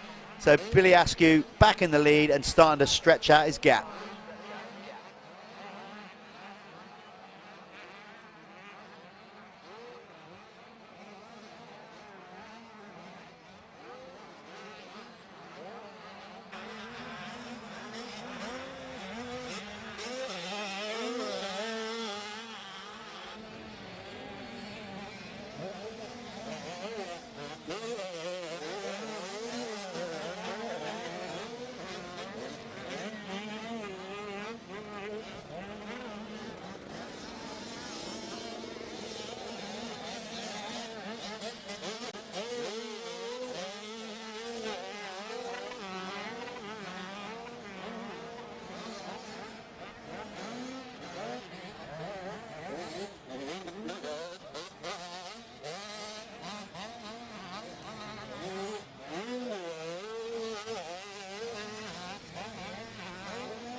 Okay, so Billy Askew, you're looking good there. On screen is Chester Hyde on the gas. We had Chester in the small wheel category last year. He made the winner's circle a couple of times. He's obviously got taller, therefore he's moved up to the big wheel class, number 57. You can see he's even got one of those extender seats to boost up even further. He's like we said, for Moto 1, he's shot up quite a bit.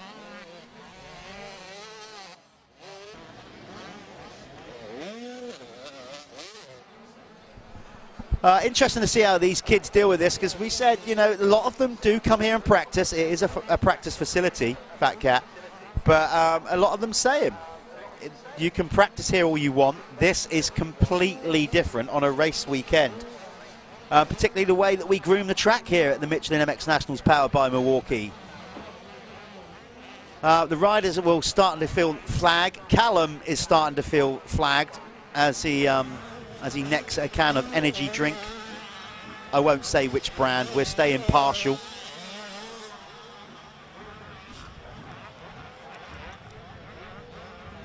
Because, you know, I'm back. He's back. We need to be fit as well. We're not very fit at the minute, are we? But we're getting through it, aren't we, pal? Eh? Yeah, we're getting feeling through a bit better. Come on, we'll give it that. Yeah, I'm feeling a bit better. I just went and got something to eat. So, yeah. Well, yeah, okay. Well, you've missed. Billy Askew went down in this one. early doors. Beat his peak off his Alpine style lid, so he's doing the whole bowling ball bullet head look. Yeah. But he soon picked himself up and is just about keeping a gap ahead of Joshua Vell. Jake Walker, some almost 18 seconds back. So gets to hide. Yeah.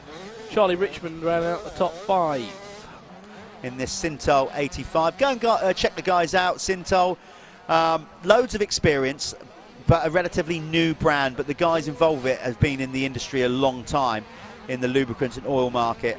So just basically go and check them out. Johnny Blackshaw and the team there at Syntol getting behind not only the Michelin MX Nationals, off the back of them supporting the MX Nationals last year. It's pretty cool because what ended up happening is that Phoenix Tools have then sort of got involved and picked up a deal with them by Syntol being involved. Yeah. So, you know. And also, like, I think they know what they're doing. They've got all sorts of different products for all sorts of different bikes. You might be using something that they do as well that's a similar, similar sort of oil. Go and have a chat with them. You might find that some advantage of going with them over who you're already using. I know we all sort of get addicted to what we use. You know what I mean? We fall into habits, don't we? Yeah. So go and have a chat. You might learn something. They're very knowledgeable guys. They know their product throughout, and they've definitely got a decent range over there. So they're in the paddock. I'm sure they'll be happy to have a chat with you. There's Finley Pickering going across the screen. Look at that bump there. I'll tell you what, you don't want to get that wrong. The one. Well, sorry, which sorry. one? Yeah, just that one there. Yeah, I mean, like, I would not like to ride this track now. These kids have got a tough job. Look at that through there. Savage. It's all right, they got school tomorrow. Yeah, that's it. I remember. They can just kick back and pretend they're paying attention. I remember being this age in school and walking down the stairs to one of my lessons and my legs just stopped working. I fell down the whole lot. Fell down the whole lot because I'd been racing the day before.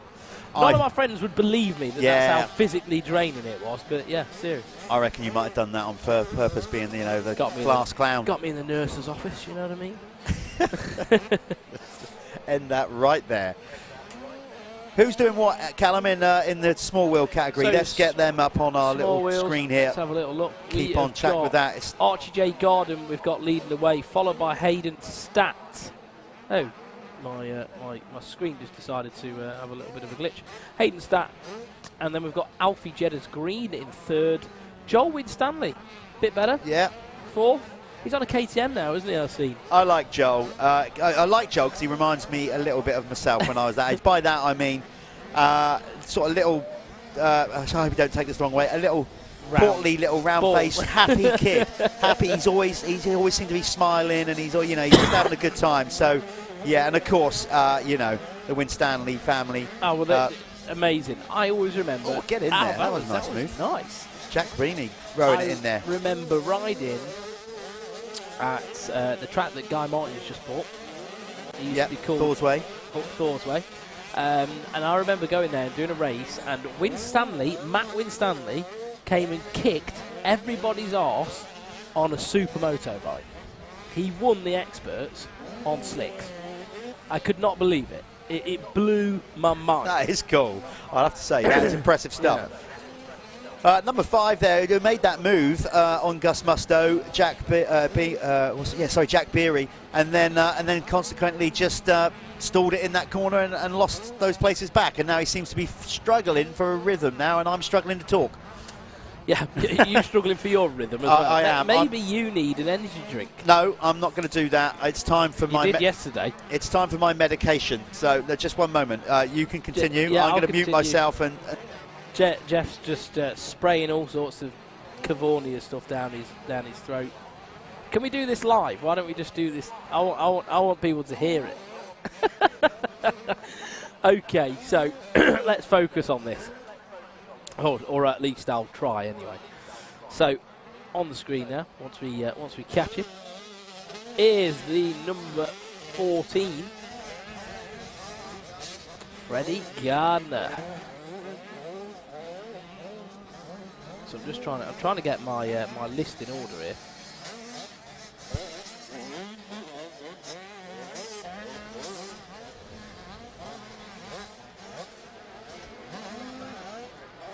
So it looks like we've got waved yellows. Have we got? No, so Freddie Gardner's going to pull in. He's going to call it a day. So he went down early on in the race. Jeff informed me. Yeah, I thought the way they were both slowing up there, I thought there was potentially a red flag, but Ollie no. Bubb was sort of winding it down as well, wasn't he? But he's sort of everything's back to normality now. There is Gus Musto, younger. There is the Lifelines pop-up, which great branding from Dave and the Lifelines team. Yeah, that was the younger Musto brother we saw on screen just a little while ago, 361, Gus. There's Hayden Stat.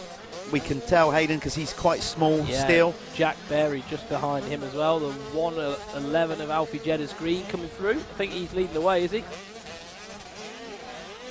No, it's Archie J. Gurdon. Yeah, Gurdon is in the small wheel Syntol Lubricants 85cc class. There we did see flying through the shot. We saw the bowling ball head of Billy Askew. Billy won't mind that. Listen, he didn't start the race by that. If you're just tuning in, by the way, that's not a fashion statement. It's going to be one day, isn't it? He took a bit of a major dirt digger on the opening lap and crashed. You can see all the dirt down his left shoulder. Oh no, number 5 again, Jack Beery is not enjoying that corner. A terrible that corner sucks. Yeah, he doesn't like that. To be fair, as you come in there, that inside line, it digs out so deep and it almost starts to hook. So as you come into it, if you try and carry too much speed, the rear suspension just sort of G's out, and it's easy to get on balance because it's quite tight. Yeah, I mean, there's a lot. I was genuinely surprised in the winner's circle interview when Jamie Carpenter told me it's rougher now than it was after the second moto last year. And well, I went out and looked at the track afterwards. Yeah, well, they're trying to fix it as much as they can do, or as much as they can do to keep it safe, aren't they? But there's only so much you can do. You know, we just thought we'd get a nice, easy track for them to just ease into their championship. You know, keep it simple for round one.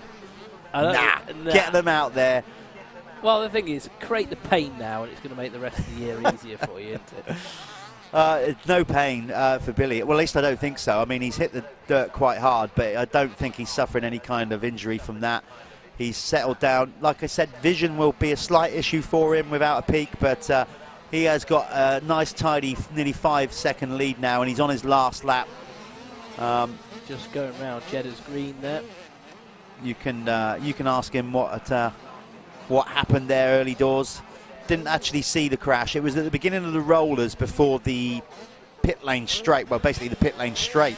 It's also where Freddie Gardner crashed. So I don't know if there's like a sharp edge under the dirt there or something that's just catching them out. But we'll find out in a minute when we speak to him in winner's circle if he can bring it round these last few corners for another race win. And let's be honest, a pretty emphatic race weekend for the GRT Impact rider. To be fair, the team's having a good weekend. They at the moment. sure are. So GRT leading the way in a couple of classes. Obviously, we just saw Carpenter take a win in the MX2, supported by a Pico.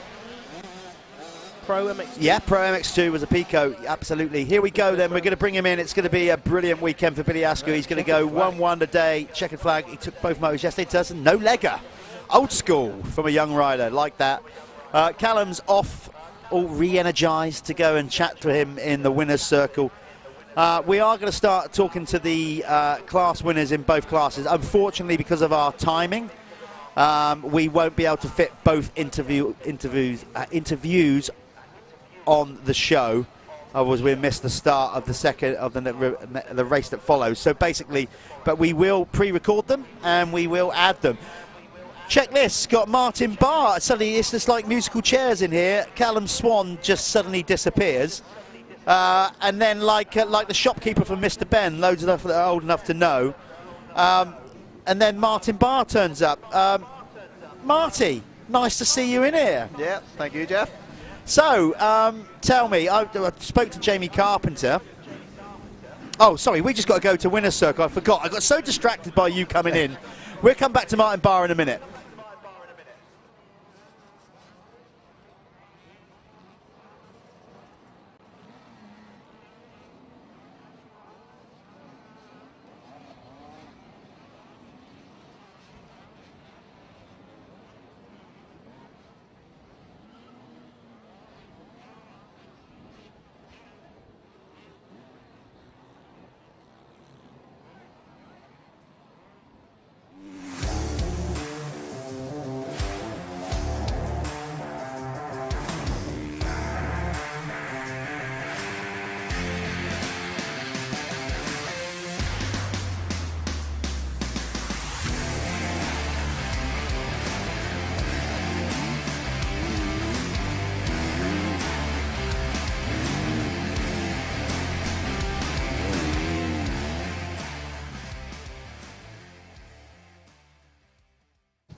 So I'm here with race winner Billy Askew. Killed it, mate. Absolutely killed it. But had a little bit of a hiccup at the start. What happened, mate? I just went through the whoops, got a bit squirrely, and it just spat me off. The track's brutal. I'm loving it, but I went down a bit hard.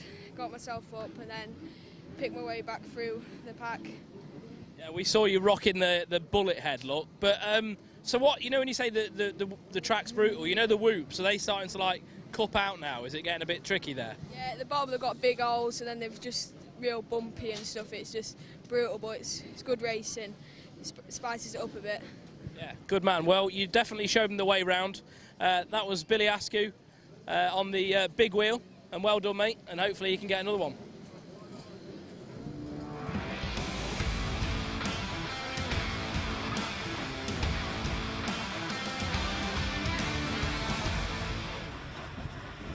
So yeah, we've got Martin Barr, Pico Factory Racing, sat in to watch this MXY 125 250. Marty, I'll come to you more in a minute, but right now you've been in the position that these lot are. What's it like as a young racer, you know, when you kind of get into a stage, you turn into a young bloke and you're thinking about the pro thing, you know, what was you like at this age? Still a bag of nerves? Yeah, definitely, you know, obviously the crowd that's here, the pro riders and stuff, you know, you're always trying to look up to them, but sometimes you get a little bit overwhelmed and think about it too much, and, you know, you forget about your riding side of things.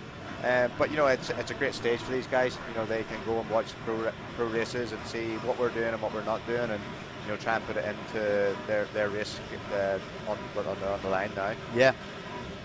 Well, we'll come back to you with this in a minute. This is the 15-second board up. It's going to turn to 5. Who's going to get the whole shot here in the MXY?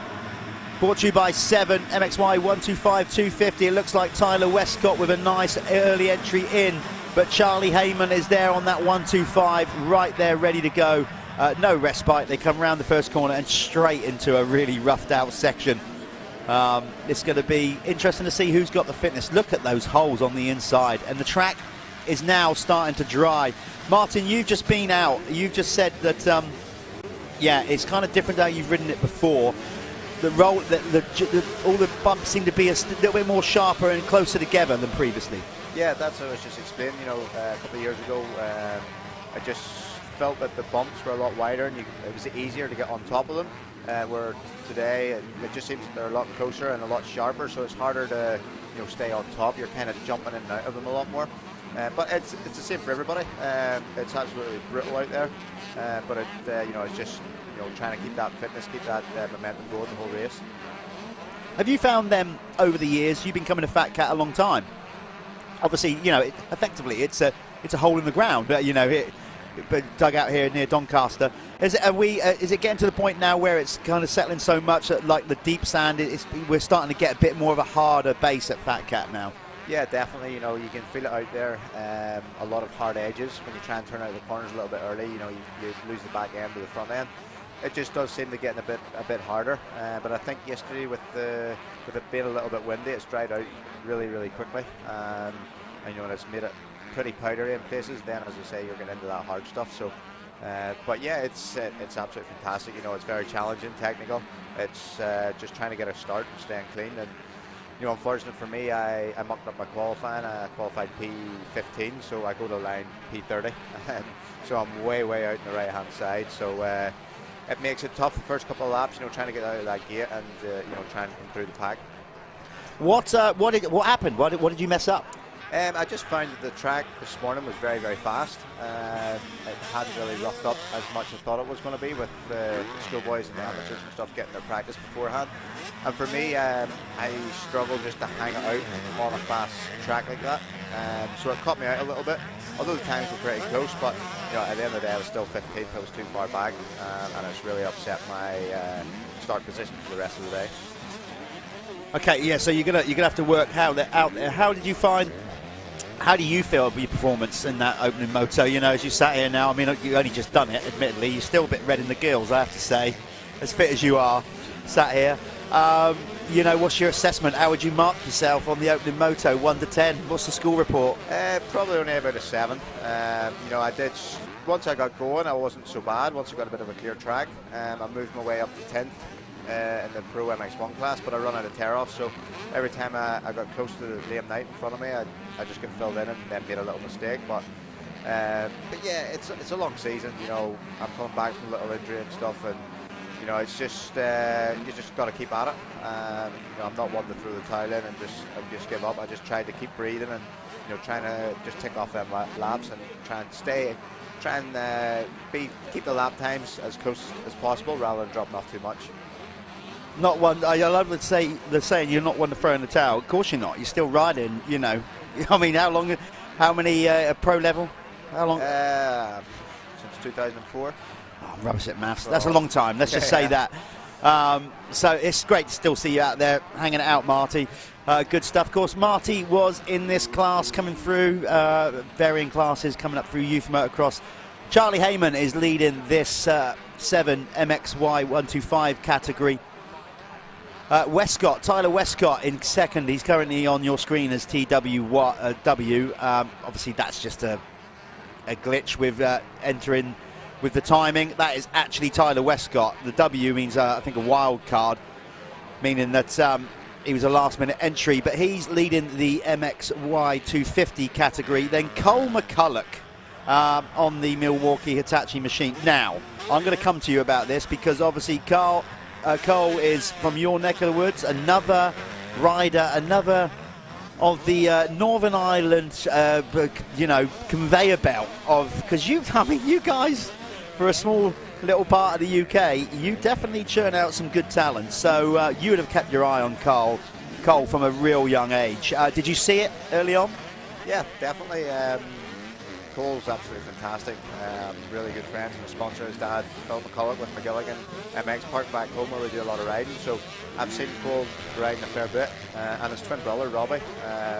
You know, he's just started riding again, but I always thought that Robbie had a bit more style about him. But you know, Cole, you know, he has that determination. You know, you can see here he's just up out of the small wheels, and you know, he's already running top 3 in the 125. So I remember speaking to Philip, you know, the end of last year, and he was asking my opinion on what he thought, what way he should go, and you know, I said 125 all day long, because you know, if you're wanting to make it at Grand Prix level, you know, especially the MX2 is now, you age out at 23. You have such a small career in MX2, so you know, you got to go now and get there. Yeah, and like you said, 13 years of age, and of course, Dad Phil has got a lot of experience as well, come through. So having a track to ride and whatever. What I'm saying is Cole's got all the elements in place, you know, the right support around him, hasn't he? To, you know, with a lot of experience with the team he's now riding, of course, you know, everything to go, not wanting to dump too much pressure on him, but he's on track to go places, basically, is what we're saying. Definitely, you know, as you're saying, the team he has behind him, the wealth of experience they have at top level. You know, his dad as well, the next top rider, and you know what he's, you know, the opportunity he's given Cole, and Cole grabbing it with 2 hands with the determination he has. You know, it's definitely, you can see it's all working there at the minute. They know it's, you know, that next level is very, very hard, but it's something they have to try and go forward with, and you know, see where it takes them. Yeah, he's a super talented kid. He's still running there in third. So you're running order in the 7 MXY class. Let's go with 125, just do the top few. Charlie Heyman is not only leading the race, but leading the 125 category. In second position is Cole McCulloch in the 125s, having an absolute stormer on the Milwaukee Hitachi machine. Then on the GRT Impact machine, KTM, it's Ollie Colmer for third. Then it's going to be back to Ben Musto on the Matt Gardner racing machine in fourth in the 125s. He's currently ninth in the race, ahead of Tyler Hooley on the Acer United Gas. In the MXY 250 category, Tyler Westcott is currently leading the way. He's out in front in that one, ahead of, it would be then Jack Taylor on the Team Green Kawasaki, currently in second then in the 250 category. Then it's Bayliss Utting is currently in third, number 421. Then it would be Leon Ongley, number 472, and then Finn Evans, number 12 on the GRT Impact machine. That's your top 5 in each class, but this kid has been dynamic. You'd have seen Charlie Heyman ride plenty. What do you like about him, Martin? he's just unbelievable on a bike. You know, you can kind of see his style really stands out, but I think his line choice as well. You know, just how he's able to read a track and, you know, try different things rather than just being, you know, like other schoolboys just following the leader as such. He's definitely opens up the track and, you know, carries that speed well in the 125. Do you think modern trackcraft, you know, do you think it's an art that's been kind of lost a little bit? Is that, you know, like arguably with the 4-stroke, so as you ride a 4-stroke, a modern 4-stroke, you have more capability to kind of just stop, point and shoot, whereas, you know, you and I grew up riding 2-strokes. Do you think that makes a difference to also your trackcraft? Yeah, I think so, definitely. As you were saying, you know, the 4-stroke, you just kind of point and twist it, and you know, the speed's there, it kind of pulls you out of it. With the 125 2-stroke, you know, you really have to work the bike and work the track and try and find those lines, smoother lines to carry the speed around the corners and stuff. So I definitely think it helps with the racecraft, and for them to take that forward for when the time comes to jump on a 4-stroke, you know, if they can carry that with them, you know, they'll make a massive difference.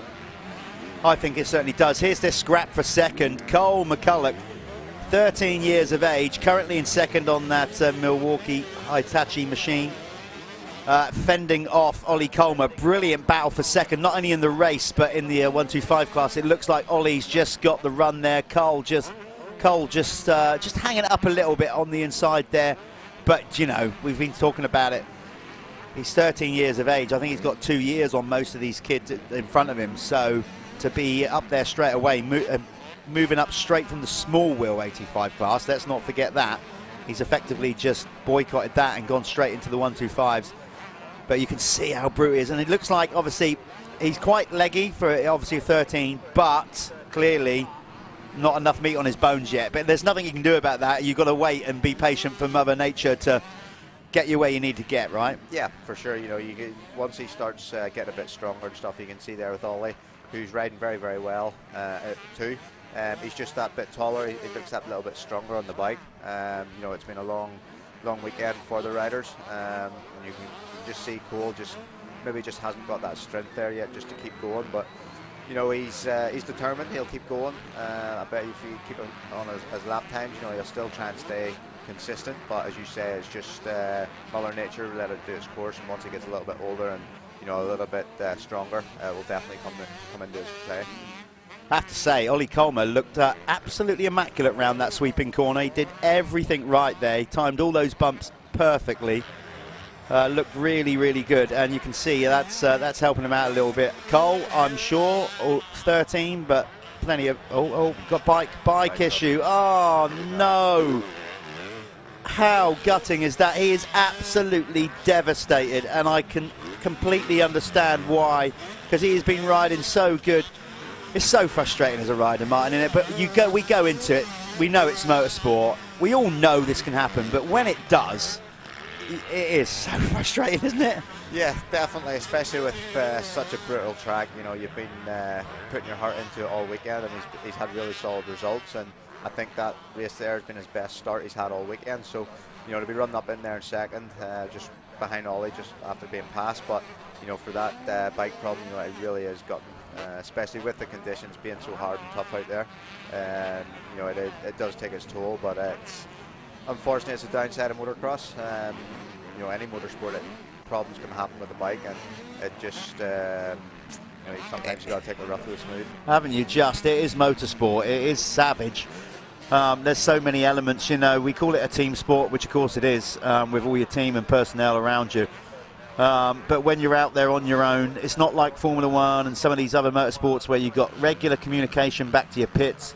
As soon as that crash helmet goes on and you go to that start line, your thoughts, everything, you are on your own other than a pit signal every lap. Yeah, there's a lot that goes through your head as a rider. It's a red flag incident anyway, so that race is going to stand. Do you know what? That could be whoever that rider is, I really hope they're not injured too badly.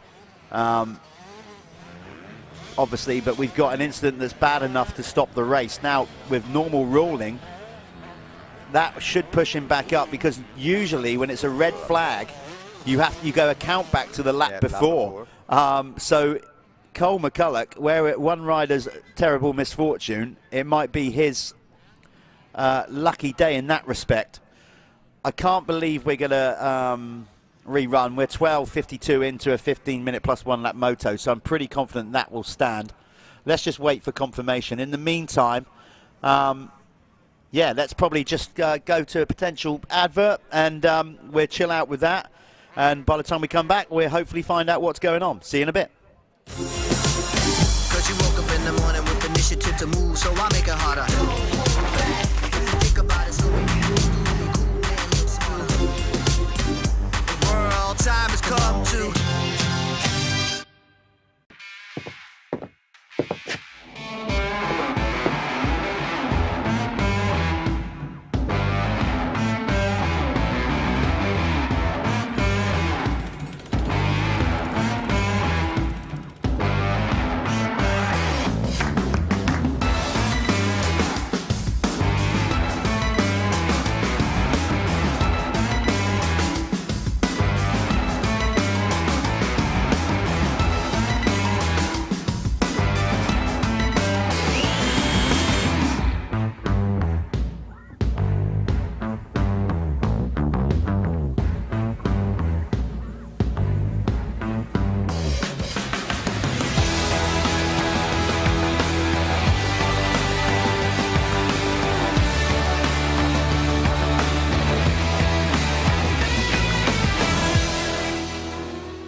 Okay, well, we can make out that last race, the 7 MXY 125 250 is going to stand as a result.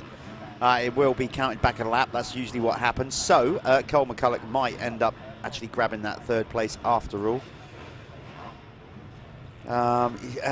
Hopefully everything was all right down there. We were trying to work out which rider it was that actually got injured. We think it might be Cade Rains, but he got up and walked away on his own esteem anyway. So good news there.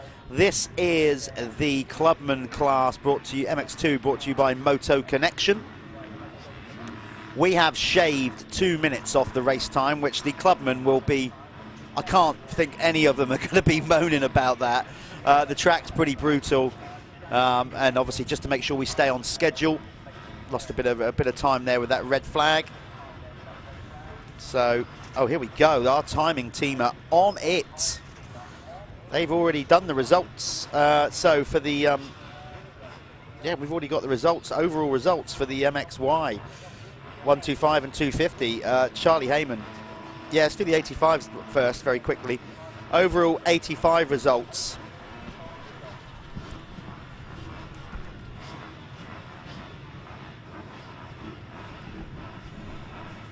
It's in the small wheels. Archie J. Gurdham took the overall this weekend. In second was Elfie Getters Green, and then Blake Ward Clark. That was your top 3 in the Syntol small wheel 85. And your big wheel, third was Charlie Richmond. Second went to Joshua Vell, and obviously with a clean sweep was Billy Askew. In the MXY, it's brought to you by 7. Charlie Heyman romping all 4 victories ahead of Ollie Colmer, then Cole McCulloch, so he did get a third account back in that one. And then in the MXY 250, Jack Taylor, Baylor Sutton and Tyler Westcott. Let's get down to this though. This is the Motor Connection Clubman MX2 final motor of the weekend off the line. And it's Wainwright, the number 41. Ben Wainwright managed to get the start. He's going to hopefully keep it up on 2 wheels. And it looks like Boise as well with a better start. Number 10, Money Man Boyce. I wound him up on Instagram. He put his bike on. I just commented money. Just giving him a bit of a dig, eh? Yeah, he won't mind. You got so Wainwright. I got to say, he's looking sharp in every sense. He's been really good out the traps. He's been solid. They can't not avoid that Suzuki, can they? Straight on camera. Will Morris. You love a Suzuki, don't you? I just love it. Anyone, if you want me to talk about you 24/7, get on a Suzuki. He looks good, Wainwright. Not only, as I said, sharp, he looks in good shape physically and whatever, but he looks good on that new Honda. He's on a Yamaha last year. You know, he looks good with his kit, everything like that. He just looks comfortable, doesn't he? And I think he's putting a bit of work. He works, I think he goes to train at that Spy Fitness, where a lot of the riders that train in Ashby. So he puts in the work. You know, it doesn't come for nothing. Well, as my dear old granddad used to say, you know, if you put in the work, you'll get it in return. Basically, every action has an equal or opposite reaction, Jeff. That's it. Let's not get too yin and yang on it all, and too out there with motivational speeches and stuff. But yeah, basically, it's a rule of thumb, isn't it? You know, it doesn't always go your way, and sometimes you put the work and you think it's not going your way. But if you keep your head down, keep working, it eventually pays off. Yeah. So is that Hughes? Yeah, we need to refresh our timing screen there. We're still on the previous race, actually, for some reason. I don't know why that is, folks. Bear with us. We are just going to sort out that little technical hitch. The results you were seeing on screen were the previous race. So this could be a little issue with it might be because of signal timing. Yeah, with the red flag. So bear with us. We will try and fly by doing this without seeing the screens at the minute. We kind of roughly know who's who. As soon as we get the timing redone, we will tell you who's where in the race.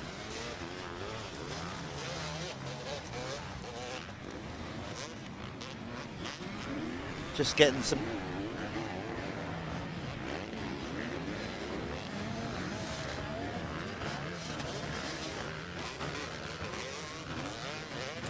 Right, there we are. We know where everyone is now. Well, we kind of do. Tom Haddock there in the yellow gear, just behind. Well, he's just been overtaken by number 28.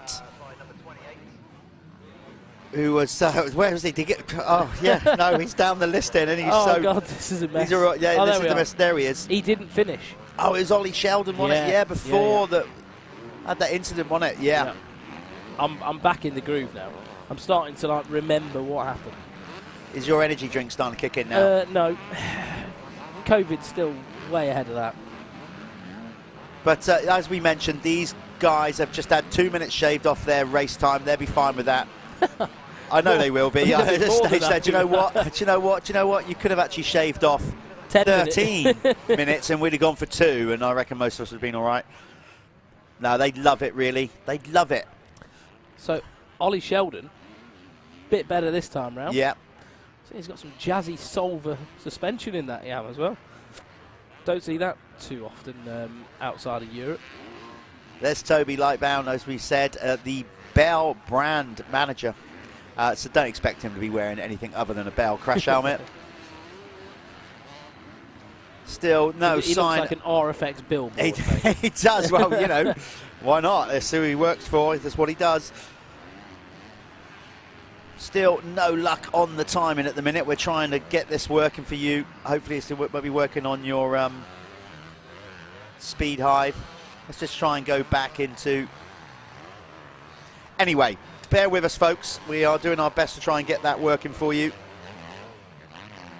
You are currently watching on screen the Moto Connection Clubman MX2 250 machines on a very tough circuit, Fat Cat Motor Park, which is literally runs right alongside the M18. You could see the cars bombing along the motorway in the background, just outside Doncaster here in South Yorkshire. A very popular track. Fat Cat gets used a lot for a lot of riders in the UK practicing. Yeah, unfortunately, if you are following timing and scoring on my laps, there's an issue. There is a little bit of an issue, but they will be scoring the riders in the race, so don't worry. Your riders will be placed into position, and I'm sure they've got it working in the timing van. They probably just can't do anything about it now the session's active, so they'll probably have to wait until after this race, and I'm sure... it looks like they're trying to restart it. Hopefully we'll get something. But we'll see what happens anyway. It looks like something's happening on my laps. Whether it's the right thing or not, I'm not sure. Something is definitely happening in the race, because these guys are still racing hard. We're following riders, not sure where these riders are, obviously without timing and scoring right now. That's Ryan Gardner, you can see on screen. He's actually registered in the championship as 4.47, but he's got so he's got 47 on the bike. No idea. I'm trying to work out. I think he's about 3rd or 4th in the race. We're kind of, you know, winging it a little bit, trying to work out who the leader is here without timing. Well, we know the leader's Ben Wainwright. That we do know. Yeah. Number 41. It's where all these others fare. And there's George Boyce on screen as well. Who's that? 274. I wish I could go through this list quicker than that. I need to put my glasses on, I think. Oh, that's Daniel Shutt. Yeah, because now Daniel had a bit of a DNF, didn't he, in the first moto? I think he did. I think he pulled out after about 3 laps. He had a moment a little while ago as well. Remember, was it Daniel last year took his first ever Clubman win last year? It was so cool, wasn't it? He was absolutely buzzing on that. I just had a message from Carl Simulch, George Simulch's dad. He said they wish they were doing the MX Nationals if he was still up for it, but he's still struggling with his fatigue after catching COVID, so he's not right for the moment. So hopefully he gets well soon. I think he's got a bit of long COVID or something, and he'll be back to it. Oh, hopefully there'll be one day where we're not talking about it. Wouldn't that be something? Kind of had to got used to it now. But anyway, we are talking about it, so I'm going to shut up. Get back to this. That was Roberts going through there. Ricky Roberts, he had a 5th in the opening moto today. There's number 37. Easy to spot in that Tom Haddock in that nice retro kit. So Wainwright is in the lead by 6.3 yeah. seconds. Don't know where I got 3 from. I just read that backwards. That's just brain fog stuff. That's isn't what it? that is. We might be back up with timing. Hey, we're back up. We're back on.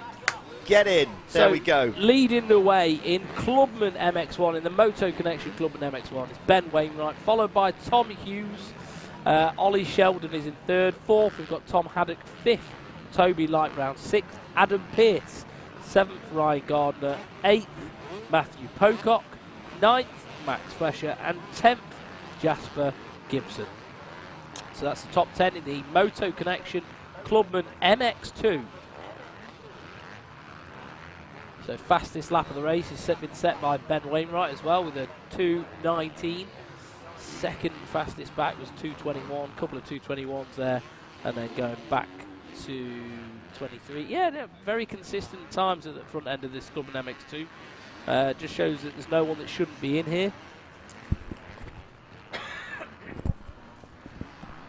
And there he is, the Wainwright, number 41, Ben Wainwright.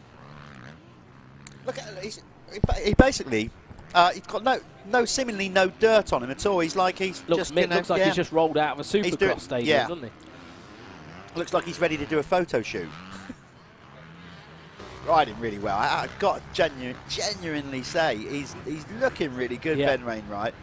He is, and like to be fair, I love Ben. He's such a hard-working lad, and he came up. You know, he never had it easy when he was growing up as a kid. He had one arm that was shorter than the other. You know, a couple of birth problems. Yeah. And he's worked hard to get around it. You know what I mean? And there's nothing better than when you see someone, you know what I mean, with some issues, sort of face adversity and just get on with the job. Yeah, I mean, you know, we all know, we kind of know this. You can see it now that you've highlighted it. You can see actually in Ben's riding style as he favours one side. Yeah. Because he has to. And that's hard. Yeah. That's very hard, like, to do that. So fair play to him. He's got around it. But do you know what? He's so strong. You could probably pick him up from his legs and he'd just stay straight. You know? You could pick him up like a twig and he'd just stay straight as a board. But he's probably, pound for pound, he's very strong. So your running order is Wainwright leading the way, number 41 ahead of Tom Hughes, number 470. Then it's Ollie Sheldon. Adam Pearce is currently in 4th, number 323. Then it's Ryan Gardner for 5th, 447. Tom Haddock now dropping down to 6th ahead of Toby Lightbound, number 771. Then it's Matt Pocock out there. Haven't seen much of Matt. He had some great races last year at Canada Heights. Yeah. How cool was that racing last year? I'm sure he'll get back to it. This is probably not Matt's cup of tea, is it? So we'll definitely see some front running rides from Matt. We got 5. This is just round 1 of 6. There's loads of racing to go yet. Absolutely. So Pocock in 8th. Jasper Gibson currently in 9th, number 47, and then rounding out the top 10, as you can see on your timing screen, is Fletcher of the Max variety. Who's that running wide, going for the slingshot? It's like I tell you, the track has worked really well with the inside, outsides, and all the. Do you know what I said choice. earlier? And I criticised this track for not being a track that's easy to pass on. But I think today, and how the track's developed, I'm full of poo, because it's a lot different to normal. You have actually got multiple lines of view. You've seen people gaining speed, going wide, going tight, finding a nice smooth line. There's been multiple passing opportunities all over this circuit this weekend. So fair play to the crew who've prepped it and everything. The Fat Cats crew do a good job, and track's great. The talk of the devil, and we shall appear. We spurred him on, didn't we? There is Matt Pocock on the MGP Steel. Probably up to 5th now, I think. Yes, he could well be. I think he's just gone past Toby. Do you reckon he launched that far enough? No, he's still sat in front between. Yeah, so he's just still in 7th behind Toby Lightbound, but ahead of Gibson there. Jasper Gibson. I think Ollie Sheldon's dropped behind these guys, though. But great to see him out there. The Pococks been around the sport a long time. All 4 of them at some point have raced Yeah. Obviously, Mel went on to become a European 250 champion. But as far as I know, Matty is now the only one actively still sort of racing on a regular basis. Bradley turned his hand to boxing for a little bit, didn't he, as well? Yeah. Matt's quite a bit younger, though, isn't he? Yeah. So Matt's up to 5th now. Oh, he did. Okay, so he has made those moves. Good spot, sorry. It's your energy drink kicking in and I'm lagging. Well, Ollie Sheldon's sort of fading a little bit now. Don't like to say that, about people. But Max Fletcher and who's that there as well? They're moving up to the back of him. That's Toby Light Brown. So Toby Light Brown and Max Fletcher are creeping up the back end of Ollie Sheldon now. He seems to be losing a bit of steam, doesn't he? There we are. I'm not surprised. I'm not. I'm really not. I mean, I'd be wanting to lose steam. Just what literally behind the start gate would be like, oh. Okay, we've got a rider down around the corner there. Couldn't see who that was. Maybe that was number 45 just getting going again. Oh. Number 6 getting Max Fletcher just the track just biting his front wheel then. So we've got some static yellows. If you've never watched motocross, but you watch a lot of motorsport. Similar thing, really. Static yellow just means there's a rider, on track, somebody that's parked up, but you're not in immediate danger, as it were. Waved yellows, obviously the riders have to abide to them and really pay attention. A waved yellow basically means you've got to show a significant reduction in speed. If you're going over a jump, you've got to try and keep your wheels on the ground and absolutely no overtaking. That's the key one as well, but for the safety of our riders, the minute you see a wave yellow, you've got to just back it down. But I just had someone take the mick out of how I've said Toby light brown. Said light brown. It's bound. It's bound, isn't it? Bound, isn't it? Yeah. My fault. COVID cow strikes. Yeah, it's all right. We just do it. It's reassuring that people are actually listening. Yeah. Cheers, Jack. So, please, by all means, pull us up. Pull us to shreds. We don't mind. When someone says something like that, it sticks with you then. You don't do it again, do you? So, sorry. Light bound. Bang on. Perfect. And there he is, on screen, 7-7-1. Toby Lightbound having a good one in this one. Looking pretty tidy. He is now down into 9th, but it's still solid. Not as solid as this man, though. Ben looking like he's just rolled out of A1. Yeah, he has, yeah. He's just on his sighting lap of Anaheim 1, yeah. No, he looks good. He does look good. It'll be a good weekend if he can keep it rolling. We have 15:48 gone, so I'm guessing he is on his last lap. Ignore that checkered flag you saw in the background. That's for the little mini moto circuit. That completely confused me as well then. They're just having a little race over there. Yeah, they are. Ignore that. So Ben is on his last lap here. I'll see how he feels after this one. We're going to get him back up to the winner's circle if he can get up there in time. And then also, hopefully, what we're going to be doing as well, we're going to be recording interviews with the winners where we got the split classes as well. Obviously, this is all one class, so it'd just be interviewing Ben. But those other classes where we have, for example, like the amateurs, where we got MX1 and MX2, the leading rider is normally an MX1 rider, so that's who we interview live. Then the second interview we're pre-record to push out in the week, so we try and give every race winner some love. Some of them we haven't recorded today, but we will make sure we do that from the rest of the day and going through the rest of the series. Yeah, so if you are winner of your category, make sure you do come up to the winner's circle, even if you haven't crossed the flag first in the race. Obviously, if they are, it is a split category race. I'm going to throw that out on social media in the week to all our riders to make sure they're fully aware when we go into round 2 what we're doing. I am now going to also get out there to speak to this man. See what he's got to say on let's not talk too soon. Oh yeah, I'm going. I'll go now.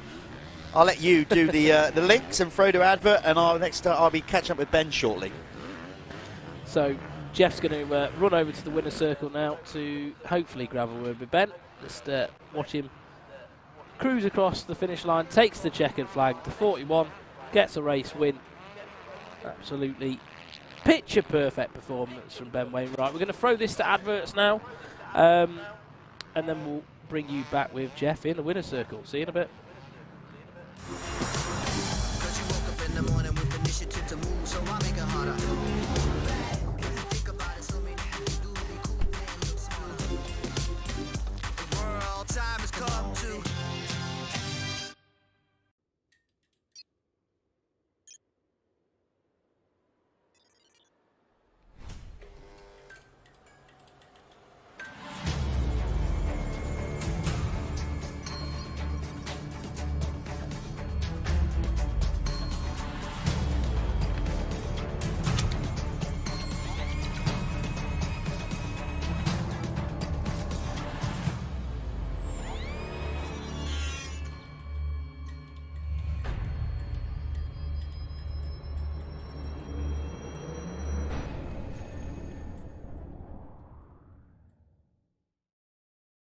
Okay, we're at the winner's circle with Ben Wainwright, another race win in the Motor Connection Clubman MX2. Me and Callum were joking then, saying how immaculately you look. Looks like you were just out for a ride, for a photo session at Anaheim 1. It's not like that out there, is it? Really, really not like that. It's so rough. It's worse than I've ever rode it, to be fair. Absolutely worse than I've ever rode it. But yeah, just being consistent and flowing through the bumps. It's the only way you can ride it. You've got trials ride it. You can't race it at all. Can't race it, so. But what, I mean, you haven't got any sweat. You got any sweat on you, and you've had such a mint weekend. I mean, you know, you've got a load of people to thank. So let's get through some of them. Yeah, I want to thank obviously Wainwright's Plant and Haulage, NM Joinery, Dirt Shifter, James at Midlands, everybody who just helps me out really. So. Great way to get your championship defence underway, isn't it? I mean, you'll be going home happy. Up next, we've got Landrake. Is that a good one for you? Yeah, but like I say, I've been out in Spain, so hopefully I've dialed in with the hard pack a bit more. So we should have a better result, hopefully. Oh, he's looking strong. He's setting out, you know, a shot to the bows to this competition. Well done, Ben Wainwright, your winner in the Motor Connection Clubman MX2. Nice one, mate.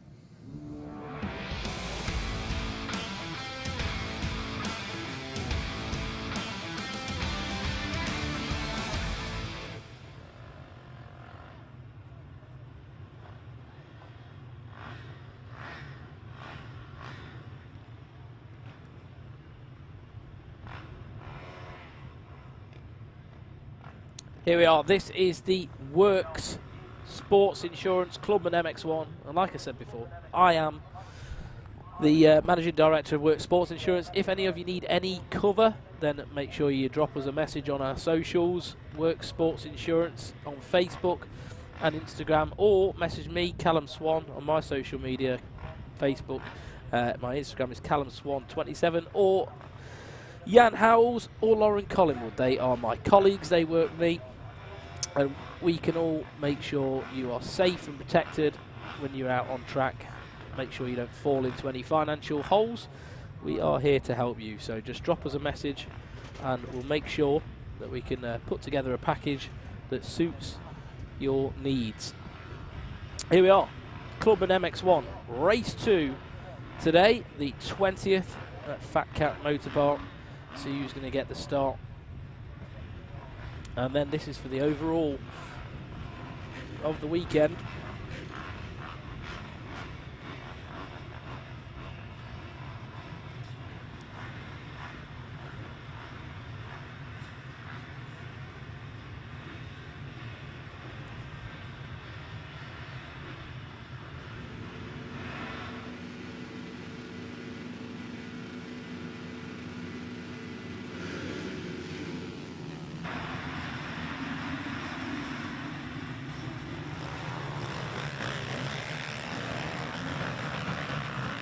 Just wait for them to come through the first corner. Looks like the 69 there. Really hard for me to get a focus on the riders of the first lap. So we'll let them filter through and we'll call them in.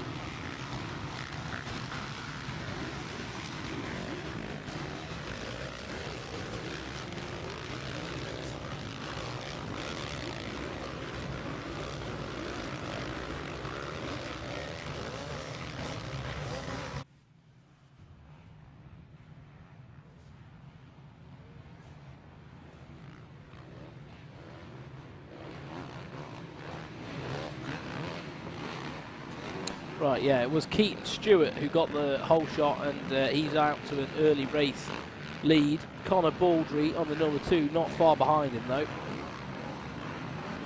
Up the inside actually, Connor just taking that inside line there. It's probably, well, it's definitely the shorter way around that corner. Sometimes chops out though, but the number 2 made it work for him, and he's put himself in a good spot now. He's leading this race.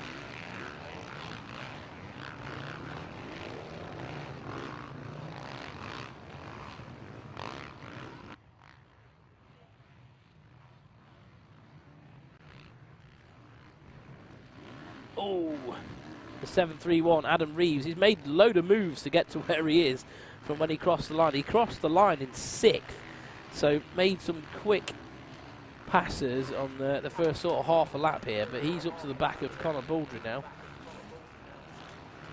Adam Reeves, obviously the winner of the last race. He said he was suffering with arm pump really badly, and he just wants to get, you know, the first 2 or 3 laps in at a good pace and build a nice gap so he can sort of maintain it without having to attack. So his competitors also need to be aware of that and see if they can keep the pressure on him late on into the moto.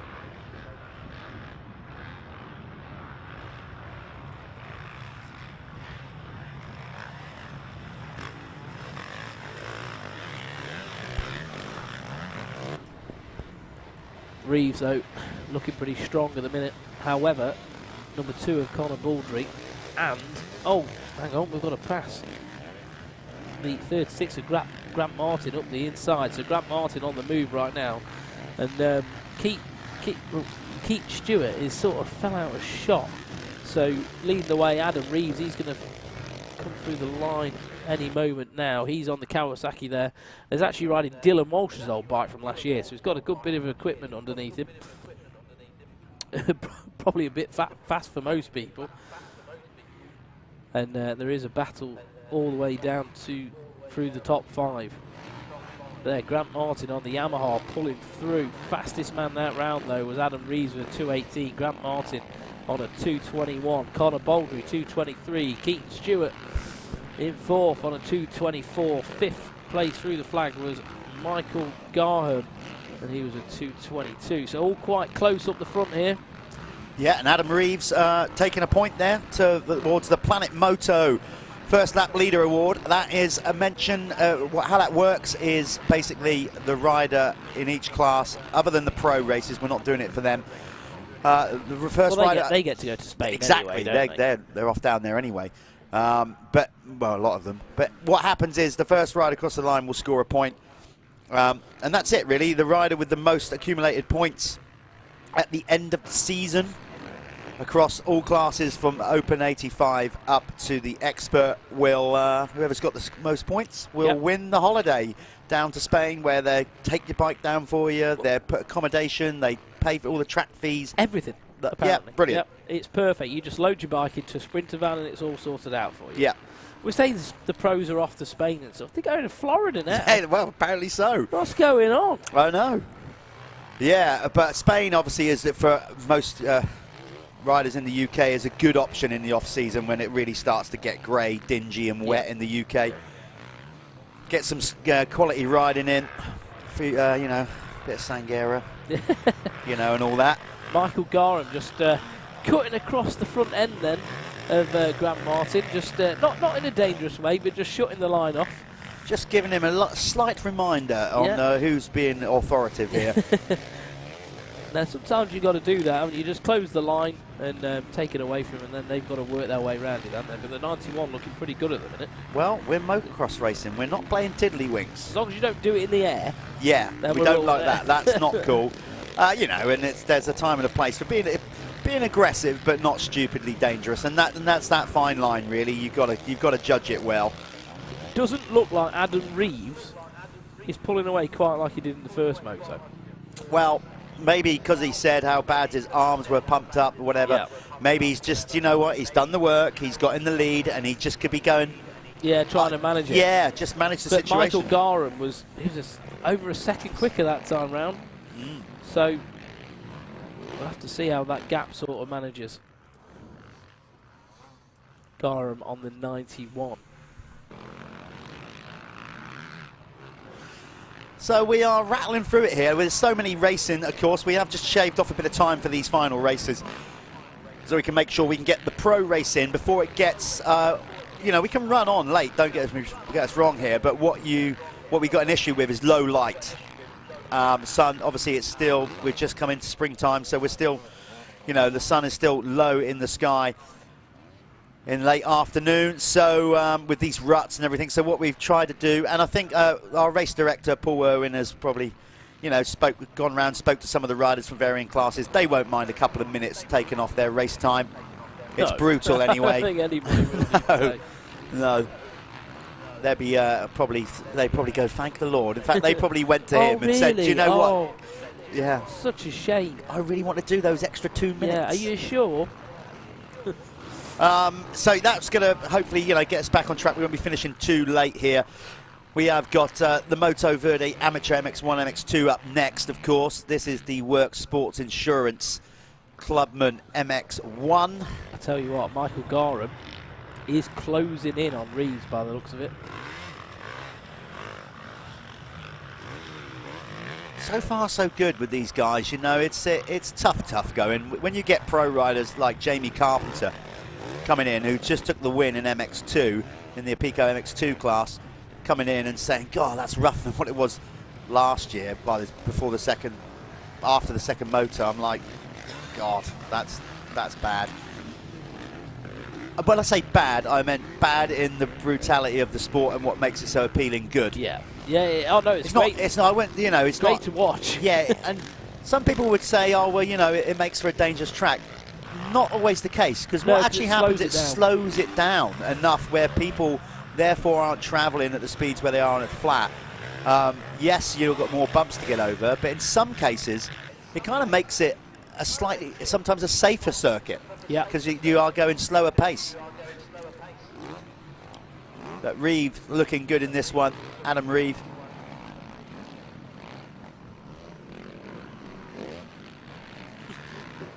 He's looking really good. Michael Graham currently in second, 91. And then we got Caton Stewart, number 69. He's currently in third. Graham, why was I saying Gorham? Oh, well, I might see COVID strikes again. Graham. Brain fog, mate. Don't worry about brain it, mate. Fog. You'll come round two. You'll be absolutely on your A game. Total brain frog. Brain frog. Yeah. I'm trying my best. Honestly, guys, I've been so sick. Of course, you're going to be as well. Very quickly, let's bring it up. Oh, write it down. Okay, let's not go to that. I was going to say. Well, I was just going to see who the rider down was. What I was going to say to you. It's 2:45. Where are we on the list? That's Jordan Andrews. Jordan's up though. Give it the good old kick. Oh no! Look, he's broke his clamps. Yeah, clamps are snapped. Yeah, you're not riding that. Nope. And he's not getting out of gear anyway, but he just wants to get it off track. Yes, as you can see there is bar clamps. Matt Lavender using the power of those legs. Matt's thinking he's at rugby training. What were you about to say? I was going to say, you're not going to be with us, I don't think, for round 3 when we're at Lyng, aren't we? Because you have this new thing, Zaffle. You're going to be off to America. Tell us quickly about what you're doing with Zaffle. I think, well, we're going to be off to America. I think we're going to Fox Raceway to kick stuff off. So Zaffle is it's a fundraising platform really for charities in North America. It's a new way of charities to raise money. What we want to do is use an athlete, like we're kicking things off with Christian Craig. So I was with Christian last week at the goat farm in America, and how it will work basically is we're raising money for the Veterans MX Foundation for the first one, and that's funds that they would have never had access to in the first, before now. So how it will work is people will donate $10 up to $150 to win a brand new YZF 450. And they'll be put into a random draw, just like we do in the UK as well, just like what Ant does at Carbon Comps, but in a slightly different sense. We will be doing it. It's more charity based, but yeah, the riders get to give away a brand new bike to their fans. We as a business are providing the charities with a new way of raising funds. So yeah, I think there's no downside to it. Fair play to you, man. And on the flip side of that is every so often you get to go and hang out in America. With the stars. Yeah. I mean, I know that's you're not doing it for that reason, but it's a nice little caveat, isn't it? It is nice, yeah. We'll hopefully get to spend a few times at some Supercross races, get to know some of the riders. I've already reached out to a few of them, and I've had really good sort of feedback coming back as well. I think we'll work with a lot of them, Chase Sexton, people like that. So yeah. Big things to come with Zaffle, and if you're watching from America, go and follow the Instagram page Zaffle. We Are Zaffle, it's called, and then we've got Zaffle on Facebook as well. So good work, that man. Callum Swan, putting back, industry player. I try anyway. Yeah, no, good on you. No, fair play, mate. Fair play. It's all good stuff. A creative thought, and all that. It's all good stuff. It's my gig, that, Jeff. Yeah, good on you. So, and you get involved with this with Work Sports Insurance, and right now we've got a change at the front. So look at that. Adam Reeves must have made a mistake off screen there, and now we Graham got. Looked like he was riding really well. Yeah, we got a new race leader in number 91. Michael Graham is your new race leader. Yeah, because last time round, Adam Reeves at 2:32. There he is. So it must have been a bit of a mistake from Adam. Unless he has literally just hit the wall. Yeah, quite possibly. Maybe he's got the old dreaded arm pump. Have to say, though, Michael Graham, he looks pretty strong at this point in the race. Look at that, wheeling his way through that. Lovely technique in the Clubman class here. Yeah, he's got... it looks like he's riding with, thinking of energy efficiency, really, doesn't he? Like, he's not doing anything crazy. And that's what you've got to do. He doesn't look tired. That's the point. He's going to just miss out on the one lap board, though. By about do you know what, just slow down a little bit so you can do he's going to get a 2-lapper from here. He's just going to miss the board by about 10-15 seconds, something like that. That used to drive me mental when I was, because you probably wouldn't have had a board, would you, when you was doing it? No, well, yeah, we did. Certainly at GPs we did, obviously. GP, British Championship not so much. Yeah, did in the end, of course, but yeah. God, it was. I did a lot of that though. I really did not try to look at the clock ever. Well, ever.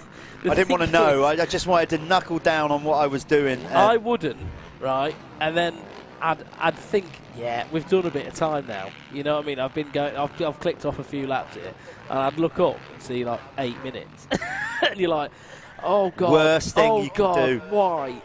Why did I do that? But I think everybody's done it at some stage, haven't they? Yeah, definitely. Similar kind of thing. Now I look up and see 20 and start panicking. I did it at the two-stroke festival. I looked up and I was like, oh dear, there's double figures. Yeah, no, I try to blank that stuff out. I'm loving dreading making my first race in 5 or 6 years next week. I can't wait. And I want to hear all about it. I've done nothing, zero, absolutely no preparation. I'm riding this awesome hand-built machine. I think I've seen it. Is that the one that Lewis Trickett? Yeah, it's the God, it looks B&H. Mate, it looks mental. Yeah, B&H Triumph twin-cylinder. It's the power on it's amazing. Is it? It's brilliant. But like it's actually good? Or? Yeah, phenomenal. The question is, though, can I ride it for more than one lap? Yeah. Trickett, mate. We'll find out. You'll be able to follow that. Actually, I'm going to be doing a vlog on that. That will be on Dirthub sometime in the next 2 or 3 weeks afterwards, if I survive the whole gig. Yeah, I'm looking forward to that. Stroke, not. I'll make sure I catch up with you next week and see how that went. But right now, somebody making light work of it is Michael Graham.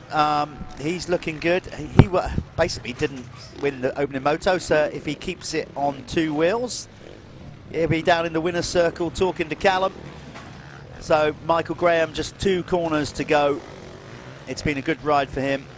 Adam Reeves, just for whatever reason, made a mistake, dropped back. We didn't quite see that.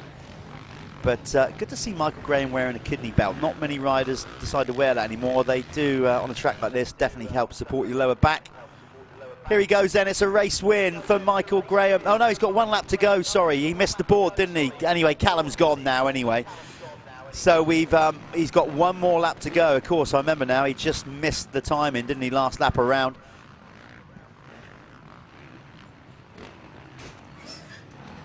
So he will be conscious. I'm sure they've put the board out. The good thing about Fat Cat as a rider is it sweeps in and out. You get plenty of places where you don't have to look behind.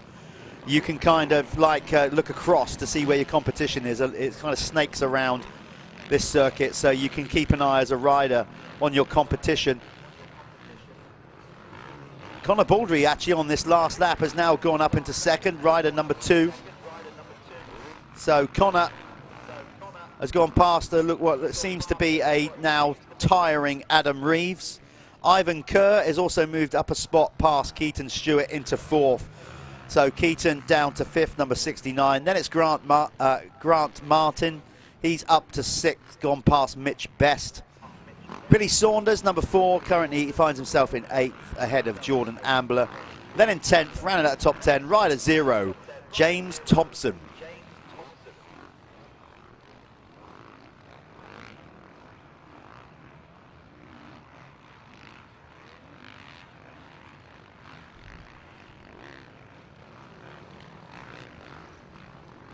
Well, one thing you can say about Adam Reeve is he's very easy to spot in those flow top and boots, matching boots, looking all Antonio Caroli on it. There is number 2, Connor Baldry. Nice. We mentioned in the first race how Connor rides very energy efficient and looks like he's the kind of rider that picks a pace that he knows he can do for the entire race.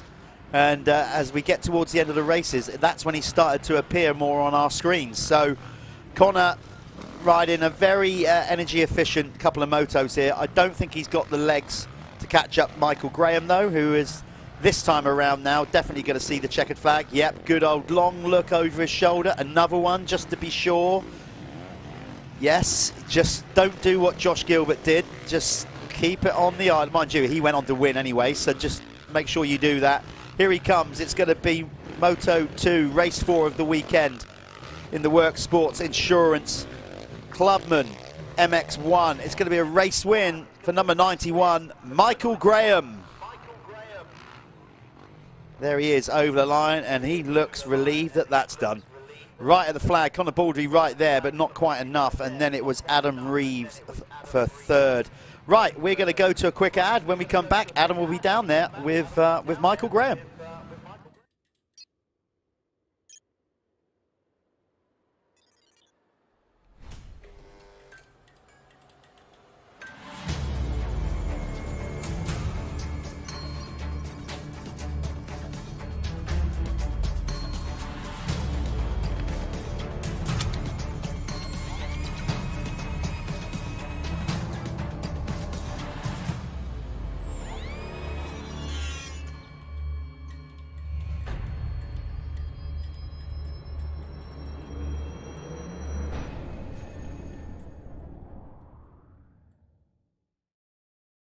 Here. Not really, it's Callum with Michael Greaves. Just trying to get Graham. See, I'm even making mistakes now. Graham, that was tough, wasn't it? You said you're 41 years old. What does it feel like to be a 41-year-old doing that? Well, it was absolutely brutal the track this weekend, but I still love it, especially at the end when you get a win. Yeah. Do you do a few practice days here? A couple recently, but it's nothing like this today. Yeah. It's just like hard pack. You sound like you're from the northeast, and like obviously you must have to travel quite a while to get here to practice. Yeah. This is the closest one for me. It's like 2 hours away from Newcastle, outside of Newcastle. Nice and ideal then, local race. So next one's in Landrake, which is probably a bit further. Yeah, you might have to set off on a Thursday for that one. But you did get the last win of the weekend, and obviously you picked away at that one. It didn't come straight away. Yeah. Did you just see him and you just targeted on him? I know I'm by far not the fastest on the track, but I keep going and going. I'm gritty. I don't give in easy. Yeah. I just keep going like an old diesel. Yeah, I noticed you just maintained you found a good speed, and you just set that pace and didn't change. Your lap time set it the whole way through, so you did well. I was surprised yesterday. I never thought I was going to win, but the Kawasaki just died near the end, and I somehow caught him. Like, it was the biggest shock. I didn't expect to win this weekend. Yeah. So well, that's it. You got the job done. I'm over the moon. Hopefully you can do it next time. Thank you. Cheers, mate. No worries.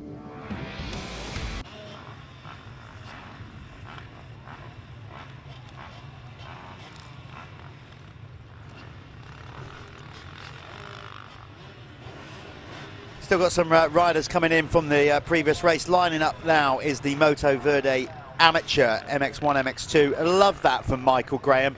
He is now, he doesn't know it, but he is now effectively known as Michael Diesel Train Graham. So that's going to be his nickname now for the rest of the series. He said he just keeps going like a diesel train, and he did, and he got the job done. So well done, Diesel. Michael Graham from the Northeast. Way the lads. Done a great job there. Well done, Michael. Great to have you with us. As we said, with all clubmen supporting this championship, backbone of it. We've also got so many other people sponsoring this series and supporting us. Of course, Michelin, Milwaukee. But other people, you know, we've got like Ant at Carbon Comps. Go and check them out if you can get yourself a ticket to buy, be in the draw to buy to get a new motorcycle. They've currently got a Gas factory edition on offer, a 6-day Enduro 250 KTM. Go and check them out, Carbon Comps. They're on social media, they're online. It's quite simple. You buy a ticket and you're in the draw. Simple as that. Right now, though, we've got the Moto Verde Amateur MX1, MX2. Let's see who's going to get the whole shot.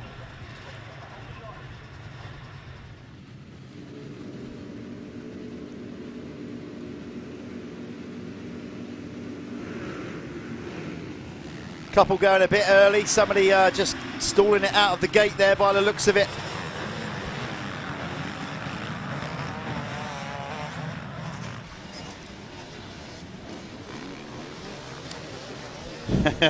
All right, Adam. Sorry, mate. You know, it's just, you know, just all kinds of names go through our head. We'll get it wrong once in a while. No, well, I had to take the bit. And then I got the winner's name wrong. So Adam, Callum, all sounds pretty similar. he just told me he'd come on his own, no help. Got here at midnight on Friday because he was working. That's Clubman. That is Clubman right there. Yeah. And this is his local? Literally his local, 2 hours away, so fair play. Oh, wow, wow. Okay, first lap leader. Well, I'm not sure how we're doing this because I thought we were doing a full lap round previously. Either way, it's up. First line over the lap that time was Harry Bradley. But yeah, that sums it up for me. That is Clubman racing right there, coming down here all the way from Newcastle. Getting here late Friday night. He'll be back to work tomorrow. He looked ecstatic and equally knackered in... Yeah. You know. He was absolutely destroyed. 41 years old.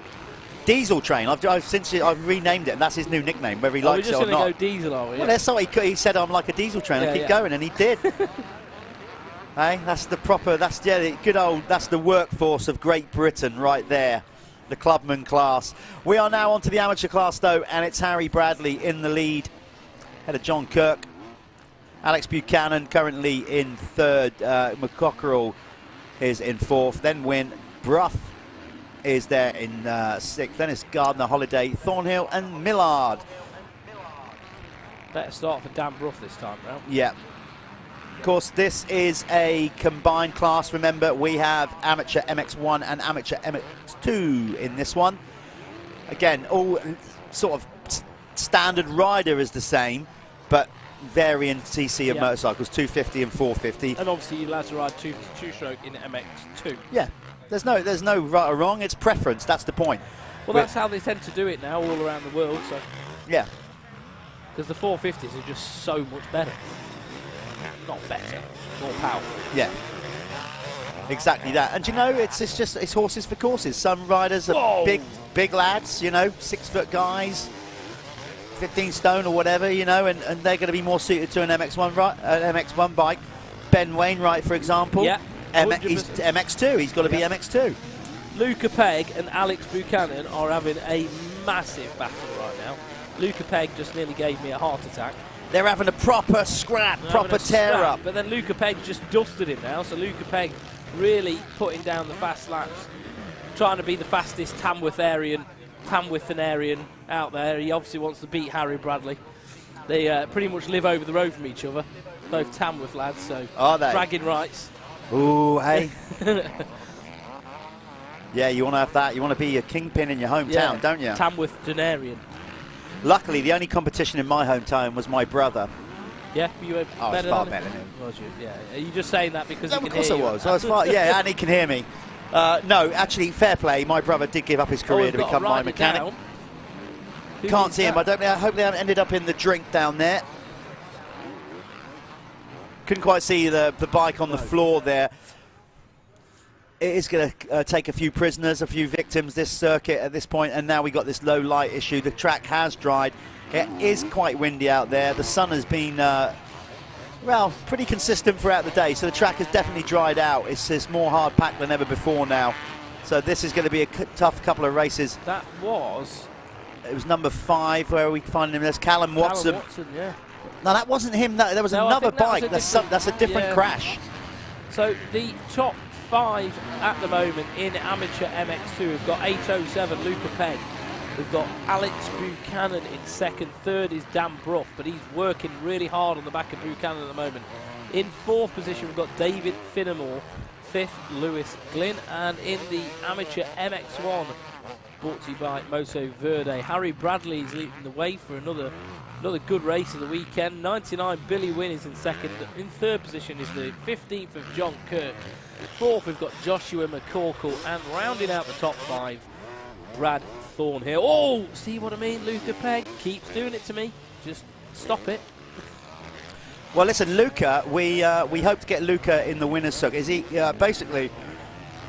We struggle when we've got 2 classes to get both the winners of both class in before the start of the next race, because obviously we don't want to miss the start of the next race.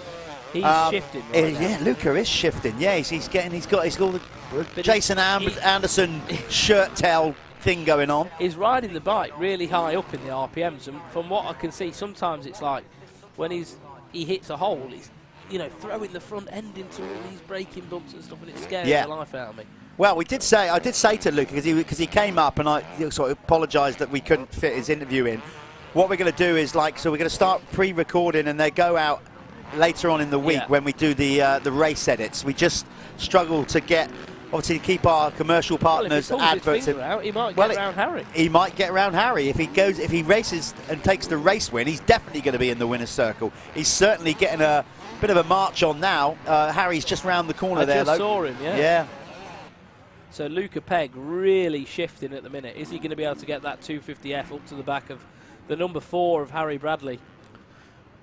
Got to say, I do like his style as well. He's very aggressive. Yeah, he is, isn't he? He's got a kind of American sort of feel to his riding, I think. I almost thought something was wrong with the bike then, did you? He just sort of slowed down. I thought he was slowing up. I don't know if he was just taking a breather, probably.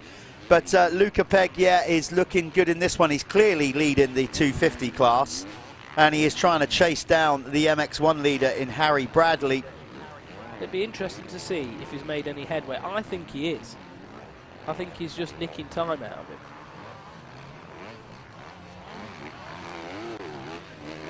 Those rollers are almost like tabletops now, aren't they? They're squared off that much. The track has dried a lot in the last 45 minutes.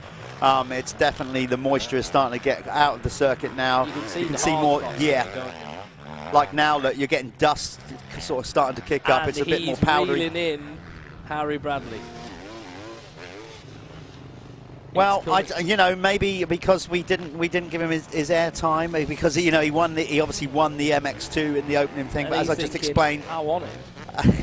I want the live show shizzle. Yeah, he does. Well, he's going in the right direction. He's definitely closing in on Harry Bradley. Yeah, the thing is, has he got the pace and the stamina to sink the close the deal? Who's going to be the fastest boy from Tamworth? Oh. Place your bets right now. He's very competent and stylish over that. Just, nonchalantly doing the tear off. But, wicked style. He really has, obviously. I think it might be the kind of lower back exposure, the kind of Jason Lawrence. I've combined 2 riders together there. Well, I haven't. I've just pulled up an old one from the past.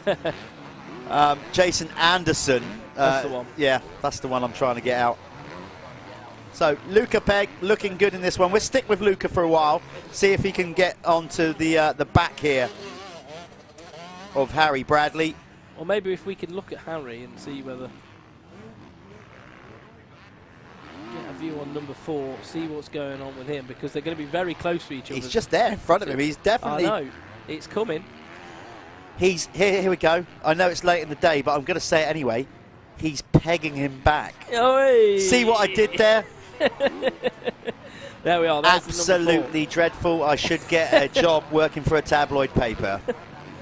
Sorry, people. Couldn't help myself. I like that sort of stuff, though. It's dad joke vibes, isn't it, mate? We're getting there. It's a long day for the riders. It's a long day for us, but we love what we do. We just got to make sure we're fueled enough to get through it. Harry is on the scaffolding by design. O'Neill Off-Road World SM Pro Kawasaki. Scaffolding by design. That's voicey, isn't it? Yeah. Harry doesn't look to be panicking a minute. Luca is definitely on that 250. Being the more aggressive of the two. Yeah. It's whether he's got the fitness to go the distance. That's the thing. Obviously, he seems to be using a lot more energy. Yeah, a lot more. And than a lot Harry. more real estate at the track as well. He's using all the outsides. He's just trying to maintain speed everywhere. Harry's obviously on that 450, so he can just point and squirt a little bit more. Exactly. So Luca really has to use more energy. There, look, all the way he has to use more energy on that 250 to keep it rolling. Harry can rely on the power a little bit more. But he's closing in as he looks across. I think he had a good look at the old timing clock there, something that you and I would be, no, I don't want to. I'm not doing it. But then, you know, we're normally going back the other way. I'm not that fit. He's got to be somewhat fit to be able to ride a 250 like that. We're normally going backwards. He's going forward. There we are. Oh, he's on him now. Like the proverbial cheap suit, he's all over him now. This is a great ride for Luca Pegg. The battle for Tamworth supremacy.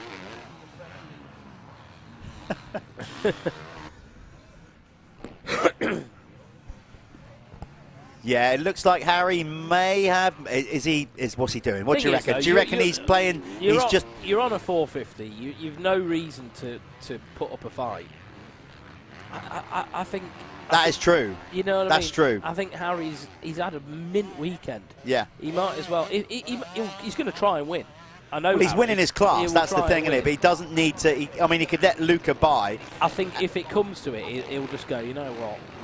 It doesn't effectively mean anything. He's still going to get the maximum points for the MX1 class, as Luca Pegg indeed absolutely rips it round the outside. He just called it. Like, you know, he's thought, not worth it. No. And you know, Luca's looking good, feeling good, so why wouldn't you, you know? And sometimes, as you well know, Callum, if you're in the zone and you're flowing around the track, you got to, don't back it down. It's been a long time since like that, but you never ever forget that feeling, do you? When you felt that. Everyone at some point felt that, and he's got it right now. Luca's making it look easy. That was nice. That was really Harry nice. Jumping over the braking book there. And that's it. Luca is just in a flow now, and if he started to back that down, you know, that's when the mistakes are going to come. So just keep it rolling. Well, I spoke to Josh Gilbert. I said, mate, what happened at the end of that race? And he said, I took my eye off the ball, mate. I thought it was done. You know, relaxed, made a mistake, and that's what happens. Yeah. You're better off keeping yourself in that mode, aren't you? You are that was indeed. Luca Pegg looking up at Harry's girlfriend then. Is that right? Going, there you are, love a money over the road. Oh, hey. I'm only joking. Is that how it works in Tamworth? I'm only joking. Oh, good stuff. Yeah, Luca Pegg is ridden a blinder here. Looks good, definitely. Further down the field then, let's do a top 10 rundown. It's Luca Pegg leading away. This is not by race class. This is literally as they are in the race. Out there, it's Luca Pegg leading away ahead of Harry Bradley. Logan Wilcox, number 27, is in third, ahead of Alex Buchanan, number 111. John Kirk is currently in fifth, number 15. Then it's number 51, Lewis Glynn, ahead of Dan Bruff, number 33. Brad Thornhill, number 95, is in eighth. Then it's Joshua McCockerell, number 161, in ninth. And rounding out the top 10 is Lewis Taylor. Regards of class, well, it's Luca Pegg leading the 250s and leading the race. And then in the MX1, it's Harry Bradley in second. What about the others? Can we change that? Yep. Let's just see if we can change our little timing screen. Not on what you're seeing on screen, so but for us. Amateur MX1, Harry Bradley leads the way, followed by John Kirk. Brad Thornhill is in third. Joshua McCorkle fourth. Lewis Taylor is fifth. Dan Holliday is in sixth. Seventh, we've got Aaron Gardner. Eighth is David Rushton. Ninth is Alex Christopher. And rounding out the top 10, Callum Gordon. Okay. MX2. Yeah, I'll do the MX2. MX2, it's Luca Pegg leading the way ahead of Logan Wilcox. Alex Buchanan is in third ahead of Lewis Gwynn. Dan Bruff, number 33, is in fifth ahead of Harry Foster. Then it's Harry Barker for seventh. Eighth is Sam Ongley. Ninth, Arnis Pebrez. And 10th, Lewis King London. We've just been joined in the booth by Bob Buchanan from Oakley, who you saw earlier in the broadcast. It's been a busy old day for Bob, as it always is, with goggles and roll-offs. Right, so he's just come in to tell us, well, you bring it up, because you've been chatting. Yeah, so Bob's just coming to tell us that the goggles, the race-winning Jeffrey Hurling's MX of Nations goggles, have raised £950, and Bob's face hair is coming off. And Dickinson's head hair is coming, well, it's coming out anyway, but it's getting removed. The rest of it is getting removed after, when's it getting removed? After the last MX1 race. So we're doing a barber shop after the last MX1 race. Yeah. Brilliant. absolutely fantastic. Are we going to get the that up in the winner's I'm circle? disappointed by this. Not that Bob's doing it for charity, that's fantastic, but I've got a certain name for Bob. I call him Sir Kingsley, because if anybody's seen the film Sexy Beast, so Ben Kingsley in that is immaculate. We are looking at Gloucester's very own Ben Kingsley. He's not going to look the same without that on. The good thing is, that will grow back. I can't, Ashton's... Dicko's knackered. Dickinson's real deal needs a hair system to get to get back. Yeah. But that is fantastic news with the Jude Morris Foundation. £950, the winning bid for the Jeffrey Hurling's winning Motocross of Nations Mount of the Goggles, all going into a brilliant cause. And because we've raised enough money, Bob has agreed to shave off his infamous goatee, and Ashton Dickinson is going to bear the Chrome Dome. I don't know what Bob's going to look like without face hair. Unsettling. It'll be unsettling. It'll be almost perverse. Yeah, I don't want to look at him. I don't want to look at him. No. But Luca Pegg, he is on it, and he has continued this pace right through the moto, number 807. Lovely line through there, keeping all the momentum on the 250 nicely, just picking up the wheels over all those little holes. Looks good. We must be close to... Oh, no! Oh, see, every time. Give up, commentating. No, to be fair, Luca Pegg is in a zone at the minute. Harry's still there, though. No, he ain't giving up. Do you know what? Let's just get over the line. But Harry's already been in the winner's circle, so even if he gets him, I'm just going to get Luca in anyway. Is this the last lap? I don't know. But he's coming back at him. 17. They got a short, to one to go. Oh, we have got, oh my we have God. got a race on. But it doesn't matter, that's the point. But it's still cool that 807, Luca Pegg and Harry Bradley on the number 4 are going into the last lap of this race with everything they've got. Harry's legs are off the bike. Sorry, let me rephrase that. I said it doesn't matter because they're in separate classes. Does matter, but they're racers, it matters. And this is for Tamworth. Tamworth leadership. It's like, it's the oh, lyrics. Man. You've got to do it, haven't you? You've got to be the fastest kid in the town. Luca's he knows where he is now because Harry showed him a wheel on that last corner. Luca's doing all that sit-down, panic, twist the throttle stuff, isn't he now? I wonder if, this is a great race presented by Moto Verde as well, by the way. I wonder if, on that last corner, if Luca will change his line and go tight. I would. Yeah. I mean, If he goes wide again, Harry's just going to send it straight up the inside. Got to, isn't he? You can't open the door like that.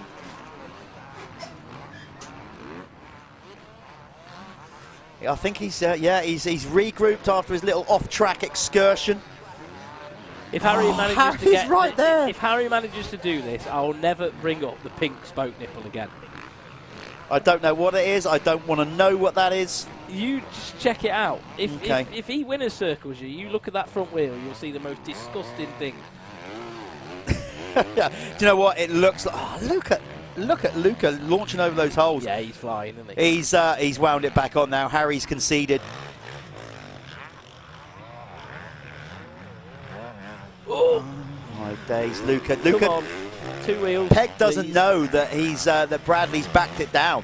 Yeah, Harry's gone, mate. you know what? If you're going to ride like that, take it. You do it, mate. This time, he's like, right, okay. Gotcha. He's got him covered. No mistakes here then from Luca Pegg, and he is going to comprehensively win the MX2 Moto Verde Amateur final moto of the day, but he's also going to take the race win. Shame we didn't get to see a lot of anyone else in that, but it was too good not to focus on those two guys. So congratulations to Luca. That was a great victory, and also Harry as well for taking pretty much a perfect weekend in MX1. We're going to just take this for an advert break. Jeff is going to meet you all in the winner's circle.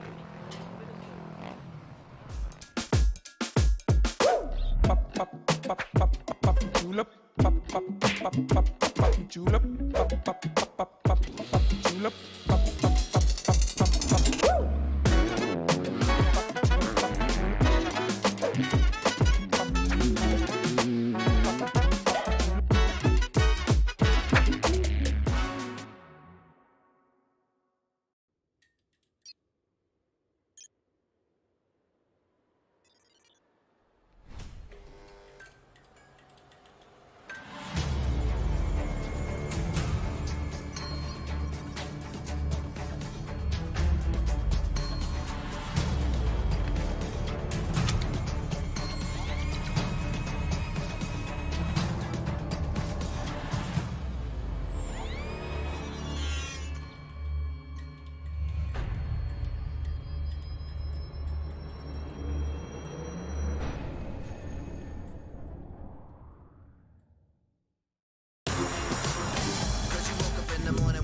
initiative to move, so I make it harder. Think about it, so many do be cool and look smooth. The world time has come to. Julep, pop, pop, pop, pop, pop, julep, pop, pop, pop, pop, pop, julep, pop, pop, pop, pop, pop, pop.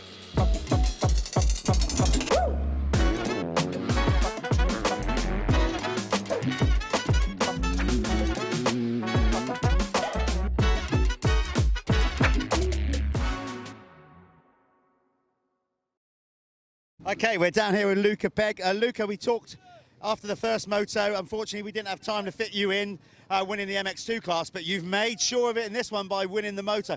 That was emphatic, man. You were absolutely ripping. No, the track's rough, but I've felt good all weekend. That's every moto I've won in my class.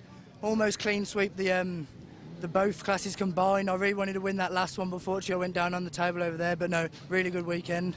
I mean, honestly, we felt you looked all AMA. You had the whole Jason Anderson shirt flapping around in the wind. You had some smart lines. I mean, you've really got your championship off to a belter here. No, really good. Really didn't expect it to come into this class and win how I have. I've been prepping all winter in the gym and on my bike. And no, I felt good, real good then, thank you. Yeah, your fitness was strong right to the end. You made that little bobble at the end. Classic commentator's curse. Was like, oh no, we've called it and now he's gone off track, but you saved it. All good. Anybody quickly you want to thank? I'd like to thank Off-Road World, Maxim X Racing. I'd like to thank Rob Hooper and also my dad especially. Thank you. Nice one. Luca Pegg, winner there of the Moto.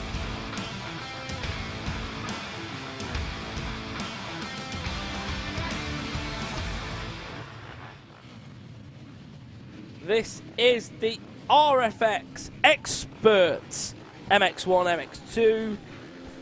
It is Fat Cat Motor Park. It is the 20th. And we're ready to go racing. This is the second race of the day.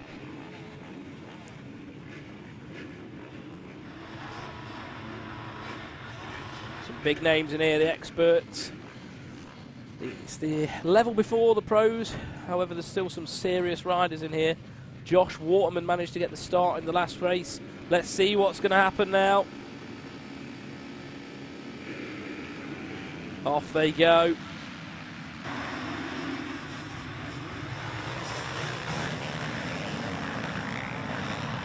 Luke Smith with a good start up the inside in the 17. Waterman up there again, and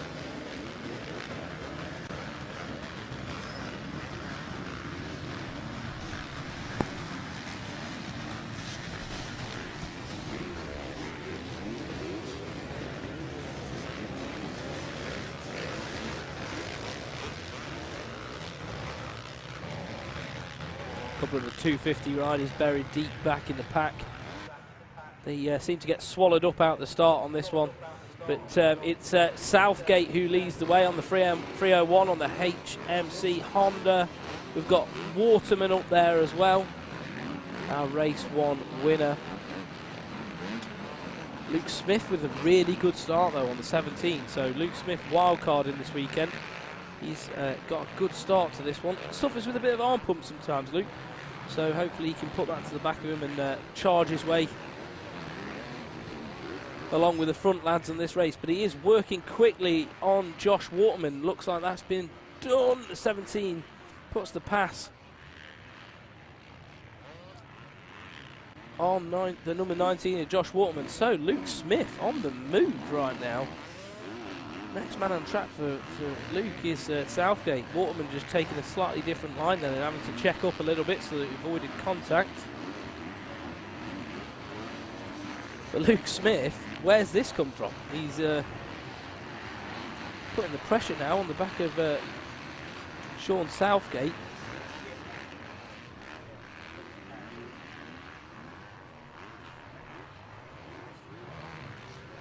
Looks like he's going to be able to make something happen here. So Luke Smith looking really comfortable up the inside of Sean Southgate. Number 17. Where's this Luke Smith been all of this time?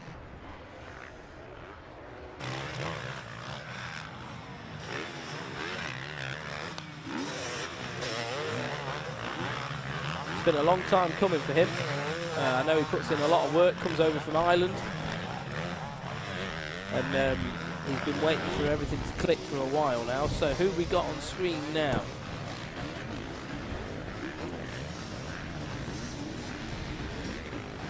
That is Ollie Beamish there, the 771. And then who we got with him then?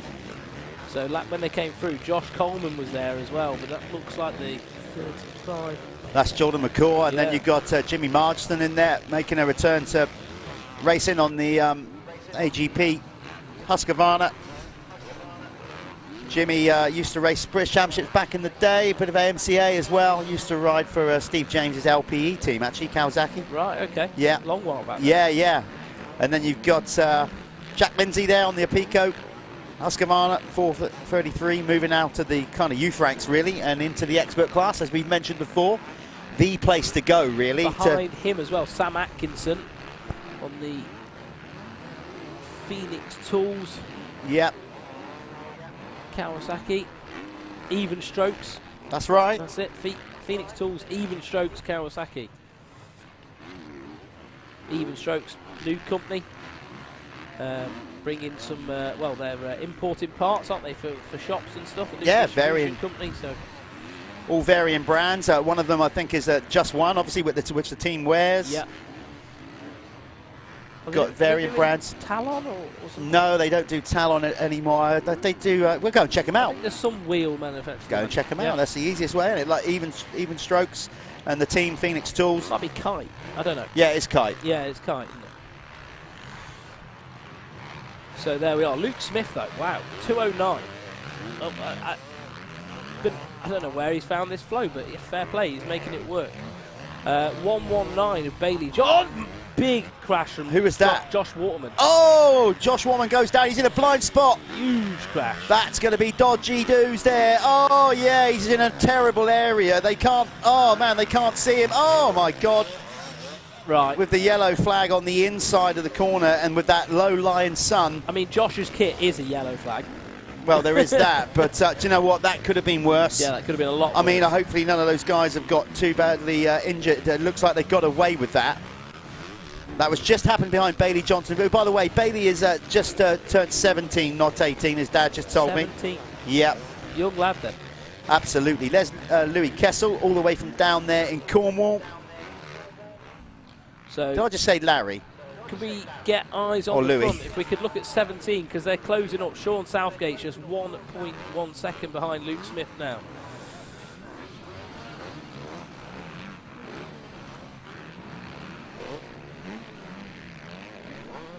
The track really is going to start taking prisoners, though, isn't it? Because sure, I'd say it is pretty rough. I've not seen it this rough for a long time, and you know, I spoke to a few riders today. They said, you know, it is rougher than last year. Yeah, they're all saying it. Absolutely. Michelin man still happy though. There we are. Yeah, he's still erect. There's the 17 of Luke Smith, and right behind him, Sean Southgate. So this one's brewing up to be a good race. Luke's going to be really happy with this. I know, I've known Luke for a long time. He was teammates with Josh Spinks for a while, and well, he's always had like good speed. Yeah, just always I can't never clicked. Yeah, it's really odd. You never could quite put your finger on why you can't get a run or consistency going. And he's got a good style. You know, he's always had a lot going for him, but he always suffered with a bit of fatigue and stuff. Maybe he's been working in the right areas. He looks really good at the moment. So there we are, he's leading the way, but Sean Southgate's not giving up. The HMC Honda rider is right on his tail. Look at that, Jeff. Oh. Well, Southgate, I've said in the opening moto, will just, he is a grinder. He'll just keep going, Sean Southgate.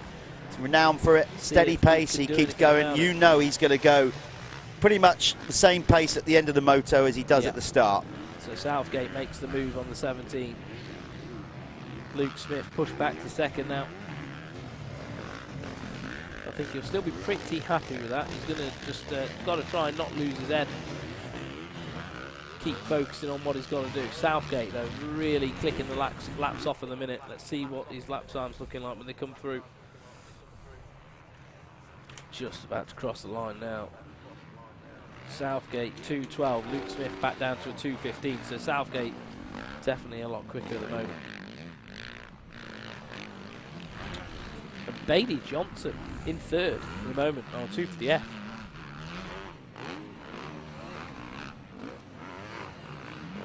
So Expert MX2 will do top 5. Bailey Johnson is leading the way, followed by Louis Kessel as well, so good ride by Louis. Ollie Beamish in third, Jaden Hart in fourth, and in fifth is Josh Coleman. Oh, we've got someone in the water. Oh no, It's Jack Lindsay is... Jack Lindsay went for a swim. Now the question is, that gentleman helping him, does he? Do yeah. you commit? Do you go, I'm going in? We've had riders in there before. Lewis Hall has been in there right under. We saw a rider go under today. And this is obviously the drainage off the side of the track. It's with the heavy rain that we've had. It's not ideal, is it? The bike will be done as well. It's like the Blackwater 500 being in there. You don't need it. Look, is that his dad there just going, what are you doing? I think they go when you go in there as well, you're on full chat, aren't you? And they just suck the water in. Oh, not a good way. Not a good way for your day to end. So in Expert MX1, Sean Southgate's leading the way, followed by Luke Smith, who does have the fastest lap of the race, so 2:09. Jaden Ashwell in third. Fourth is Jordan McHugh. And fifth at the moment is the 57 of Richard Bird. Is this just the Irish race, is it? No, well, no, because we got a different leader in Sean Southgate. Sean from the southeast, up near Jake Nichols' place, up near around that area, Hearts. Is he around there? Yeah, well, he goes riding a lot with Jake. Yeah.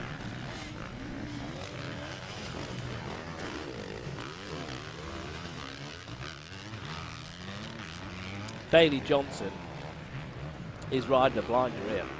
He's working the back of Luke Smith now. Obviously, Bailey Johnson, for everybody watching, is on 2 for the F. That's why he's taking these wider lines. You saw him do it there. Riding for the Verdi Sports team.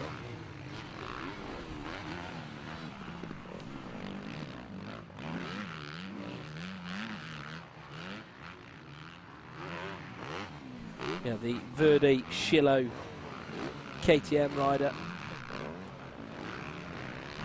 Bailey Johnson, perfect run of it at the minute.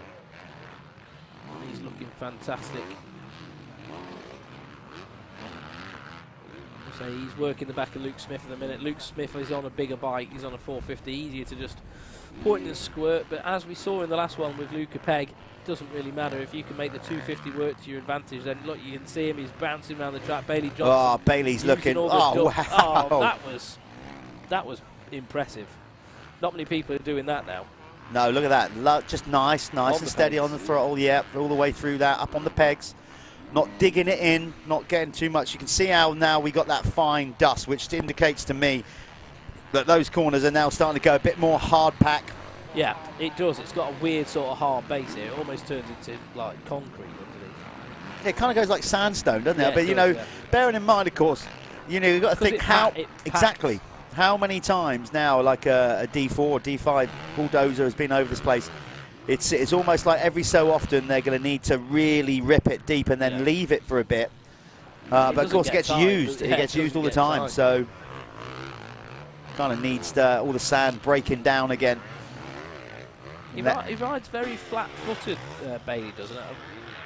Surprising how he's able to pop over everything. Look at that. Well, do you know what? Just right there is what Josh Waterman's all about. Smiling, laughing, having it. You know, his race has just finished. He's obviously snapped a chain, or he's had a bike seizure, or something rammed in the rear brake. Either way, that wheel isn't turning. Matt's at it again. More rugby training. Like the human bulldozer that is Matt Lavender, out there, one of our crew helping out. I don't know what's happened there. So obviously chain side, maybe the chain has got something wedged in it. But either way, they're lifting up. Oh, Bailey Johnson, so stylish over the finish jump. The youngster. So he's up into second. He is your lead, though, MX2 rider in this expert class, brought to you by Race Effects. Oh, sorry, RFX. rocking the Bell lid, which is one of the brands that the guys at RFX do. 7 as well, of course, that's what they also, so the Verdi team supported by RFX. He's got a brilliant style, hasn't he? Yes, he has. It's so loose. I'm saying, like, normally, like, he rides with quite a flat foot, like, so sort of in the middle of the foot, not on the toes. You know, people do it all differently, but normally the people that ride like that aren't so loose, but he's so loose. He's sort of thrown himself into everything, and it's just the way he seems to be able to maintain speed around this track, but I haven't seen him on hardpack yet. Oh no, Bailey's equally as good on hardpack. You know, coming through, this weekend he's looked amazing. Well, he's gone up to the expert class. He's had dice-ups before with like Charlie Heyman and those guys, but he's moved up. And again, this is the perfect class for him. I think if he dives straight into the fastest 40, might just find it hard work. His confidence might take a bit of a hit. I think looking at him, he's got a bit of growing to do. Oh, look at this. Sean Southgate is looking down, and no wonder, because his bike is steaming all around him. Has he lost his rad cap? That's what I think he's trying to look at. Or is that fuel coming out, maybe? Maybe, but you can see there the smoke. Is it smoke or steam? No, the fuel cap's still on. Is that rad side with the cap? Maybe the cap's leaking? Cap's still on. Yeah, because it would blow up more steam than that if the cap had come right off. So I don't know where that steam is coming from, but he's carrying on regardless. So Callum, what's the rundown in the classes? If we break the classes down, where are we at with that? So let's have a little look. MX2, still Bailey Johnson, absolutely stomping it at the moment. 8 seconds over Louis Kessel. Louis Kessel there in second. Third, we've got Ollie Beamish. Fourth, Aaron Ongley up to fourth. Yeah. Good ride for him. And then in fifth, Jimmy Margaretson. In the MX1. Yeah, Southgate, as we can see, steaming his way around the circuit. Out in front of Luke Smith. Then it's Jaden Ashwell, the AJP, Husqvarna 211 in third. Jordan McCaw is in fourth, moving up a spot past Richard Bird. Jamie Dixon, the rider from down in Poole in Dorset, finds himself in sixth. Charlie Putnam in seventh, probably not where he wanted to be, particularly after his first moto performance. Really good in the first moto. Then it's Nathan Green in 8th. Ryan Adair is currently 9th. Luke Mellows, who resides in Weston-super-Mare. You'd have thought he'd be good in some... Well, no, because you only ride the beach race once a year. And even then... Oh, that's true. Only if you want to. Never appealed to me. And then you've got Glenn Phillips. There you go. Glenn Phillips. It was actually my teammate on the TM factory-supported team back in 2000. I wonder how Glenn's feeling now. He'll probably be hating it. He'll keep going though. No, he won't, because that's why he's still doing it. He's tough, isn't he? But he always has been. Like, I mean, for years. See, even since like when I was racing, he was probably coming towards the end of like being a pro, and I always remember him being just. He was a big bloke then, but he just gritty bugger. He'd do it like I'd see him ride at like I think I remember him doing like KWS and stuff sometimes. And it used to blow my mind. It's always been quick. Always been quick as Glenn. We had some good. Did he ride for ARW? Yeah, he rode for variant teams. He rode for Honda. That was Wainwright's yeah, team. way back. That was Wainwright's team back in the day. Rode ARW. For Roy Emberson. Yeah. Yeah, and as I said, was my teammate in 2000 on the TM. Nick Craigie back machine. That was a fun trip down to the factory with him and Johnny Pettit. So it's Southgate still leading. Bailey Johnson in second. Then it's Luke Smith, Jaden Ashwell, Louis Kessel, Ollie Beamish, Jordan McCaw, Richard Bird. Then you've got Aaron Ongley, Jimmy Marsden. That is your top 10 in the race, not by class. This is the RFX Expert MX1, MX2. Up next, the final race of the day and of the weekend. We have the Lifelines Fastest 40, incorporating the Liat MX1 Championship and the Apico MX2 Championship. About 3 laps to go now of this race. And yeah, we get to see the pros. Wonder how they're going to handle that. Well, same as before, really, I guess. They'll make it look very easy, I'm sure. It will be harder. The track will be harder. I don't think, you know, they're conditioned really well. They can cope with rough tracks. I don't expect too many errors. What I do expect them to be struggling more with will be the low light and the shadows. Did we find out what happened to Tommy Searle? No, we haven't had a chance to run that far. You and I are so unfit, we only just make it back and forth to the winner's circle, let alone halfway across the paddock.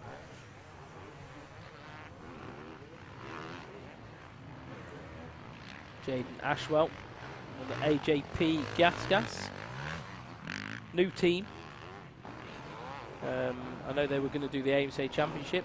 Change of heart. Yeah. Chose to come here. Which is fantastic. I think, you know, speaking to Ben Prosser, who, you know, helps run the team of extreme sports people, graphics and brand. Obviously, you know, like Ben was saying that, yeah, they decided to come and do this because of this very here live stream. You know, straight away they can give something more back to their sponsors because people can tune in. They don't always have to come to a race, so a lot of their sponsors, personal ones and whatever, can watch us at home, and hopefully they get some good amount of airtime. And to be fair, Jaden has put it up there, and he's put himself he's put himself in the right position to give himself airtime, and he's done really well. He's currently running the third in the MX1. So here we go, the final lap of the race in this RFX expert class. It's Sean Southgate. Whatever that was steaming, it's stopped, so he might be out of water, but these modern bikes can go for a good few laps with no water before they do give up. I don't think it was that. I don't know what it was really, but he doesn't seem to be too phased about it. No, I mean, if it's out of water, then you don't need to worry until it starts burning oil. You'll start seeing blue smoke, and then that's normally when it's going to go. Yeah, that's when you've got to make an executive decision to stop as a privateer. You're like, how much do I want this win? Yeah. Am I going to risk it for a biscuit and then do a $2,000 rebuild or whatever it is? Is this win worth $2,000? Yeah. Yeah. Obviously, pro riders, they don't have to worry. They just ride it until it goes bang. Luckily, they don't have to pay for it. Looks like there's still a bit of steam coming out. That's all right. Beg my pardon. Yeah, apologies for that. You know. Just sent a massive cough out over the tannoy system. That's okay. I know you're suffering, man.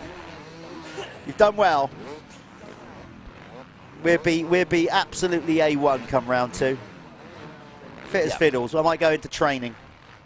Let's talk about that. But hopefully I don't get long COVID. I might just use that as an excuse. Oh my God, I could have long COVID. I don't think you want that. No, I don't. But Southgate looking very, very good here. He knows he has a big old gap of 18 seconds over Bailey Johnson. And anyway, Bailey Johnson could go by him and he'd still take the class win, so it doesn't matter. He's just up on the pegs.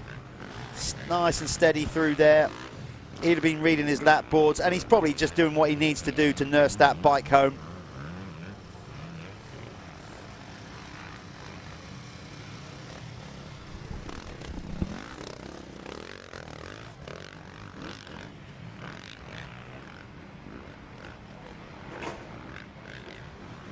Callum's going to shoot down there to have a word with Sean, who's going to be turning up at the winner's circle.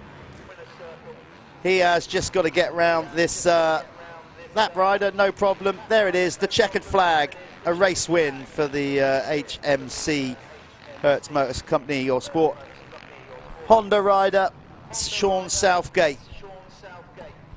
Bailey Johnson on the Verdi Chilo KTM is going to take the MX2 category race win. There he is, Bailey. Nice little pop over the finish jump, wheel tap, brings it home. Right, we're going to go to some commercials very quickly, and then we'll be back at the winner's circle with Callum.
So I'm here with Sean Southgate on a little bit of a poorly bike.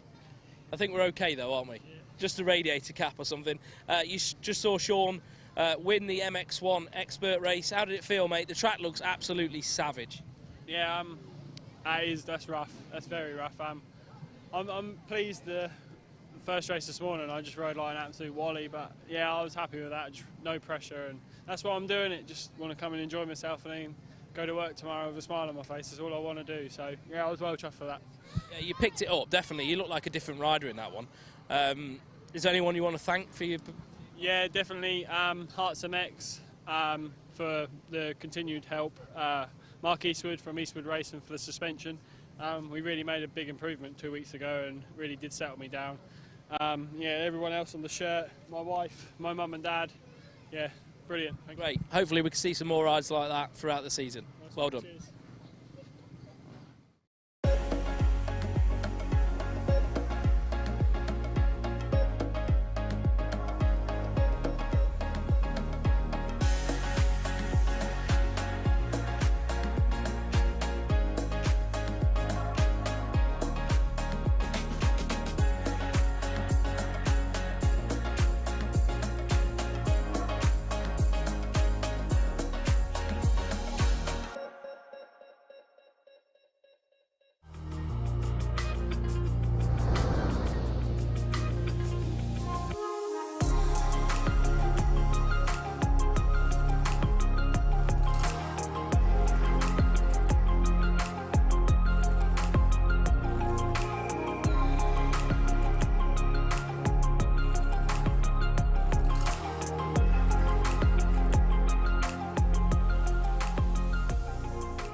Welcome back, folks. This is it then, the final moto of the day, the Lifeline's fastest 40, incorporating the Liat Elite MX1 riders. They are the 450cc machine riders, and then the Apico MX2 category, the 250.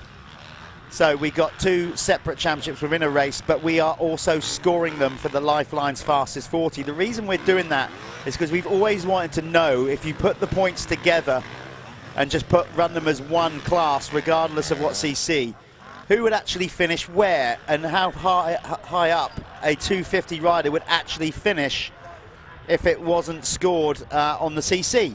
So basically that's what we're doing it, and it will give us a true fastest 40 at the end of the year. I mean, we can literally say these were the fastest 40 throughout the year on their points within the race. So that's why we're doing it. It just gives us an extra little thing for the riders to go for, particularly the 250 riders, to see how far up they can get in the overall championship.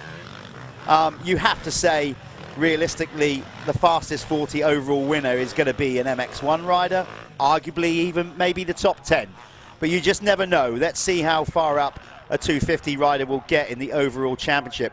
And what it also will do, it will give us a grading list, effectively, for next year's championship. We can genuinely say to riders and teams and give them the information back when they go to look for hiring riders next year.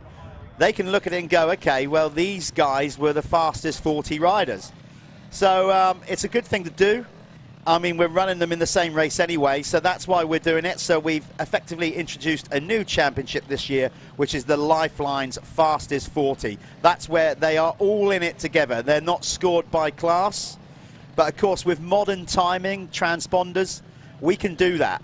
So we can then separate the classes after that. That's why we have the Leah MX1 class and then the Apico MX2 class. So at the end of the year, out of this one race, we're going to have 3 champions. We're going to have the Lifeline's Fastest 40 champion, we're going to have the Leat MX1 champion, and we're going to have the Apico MX2 champion.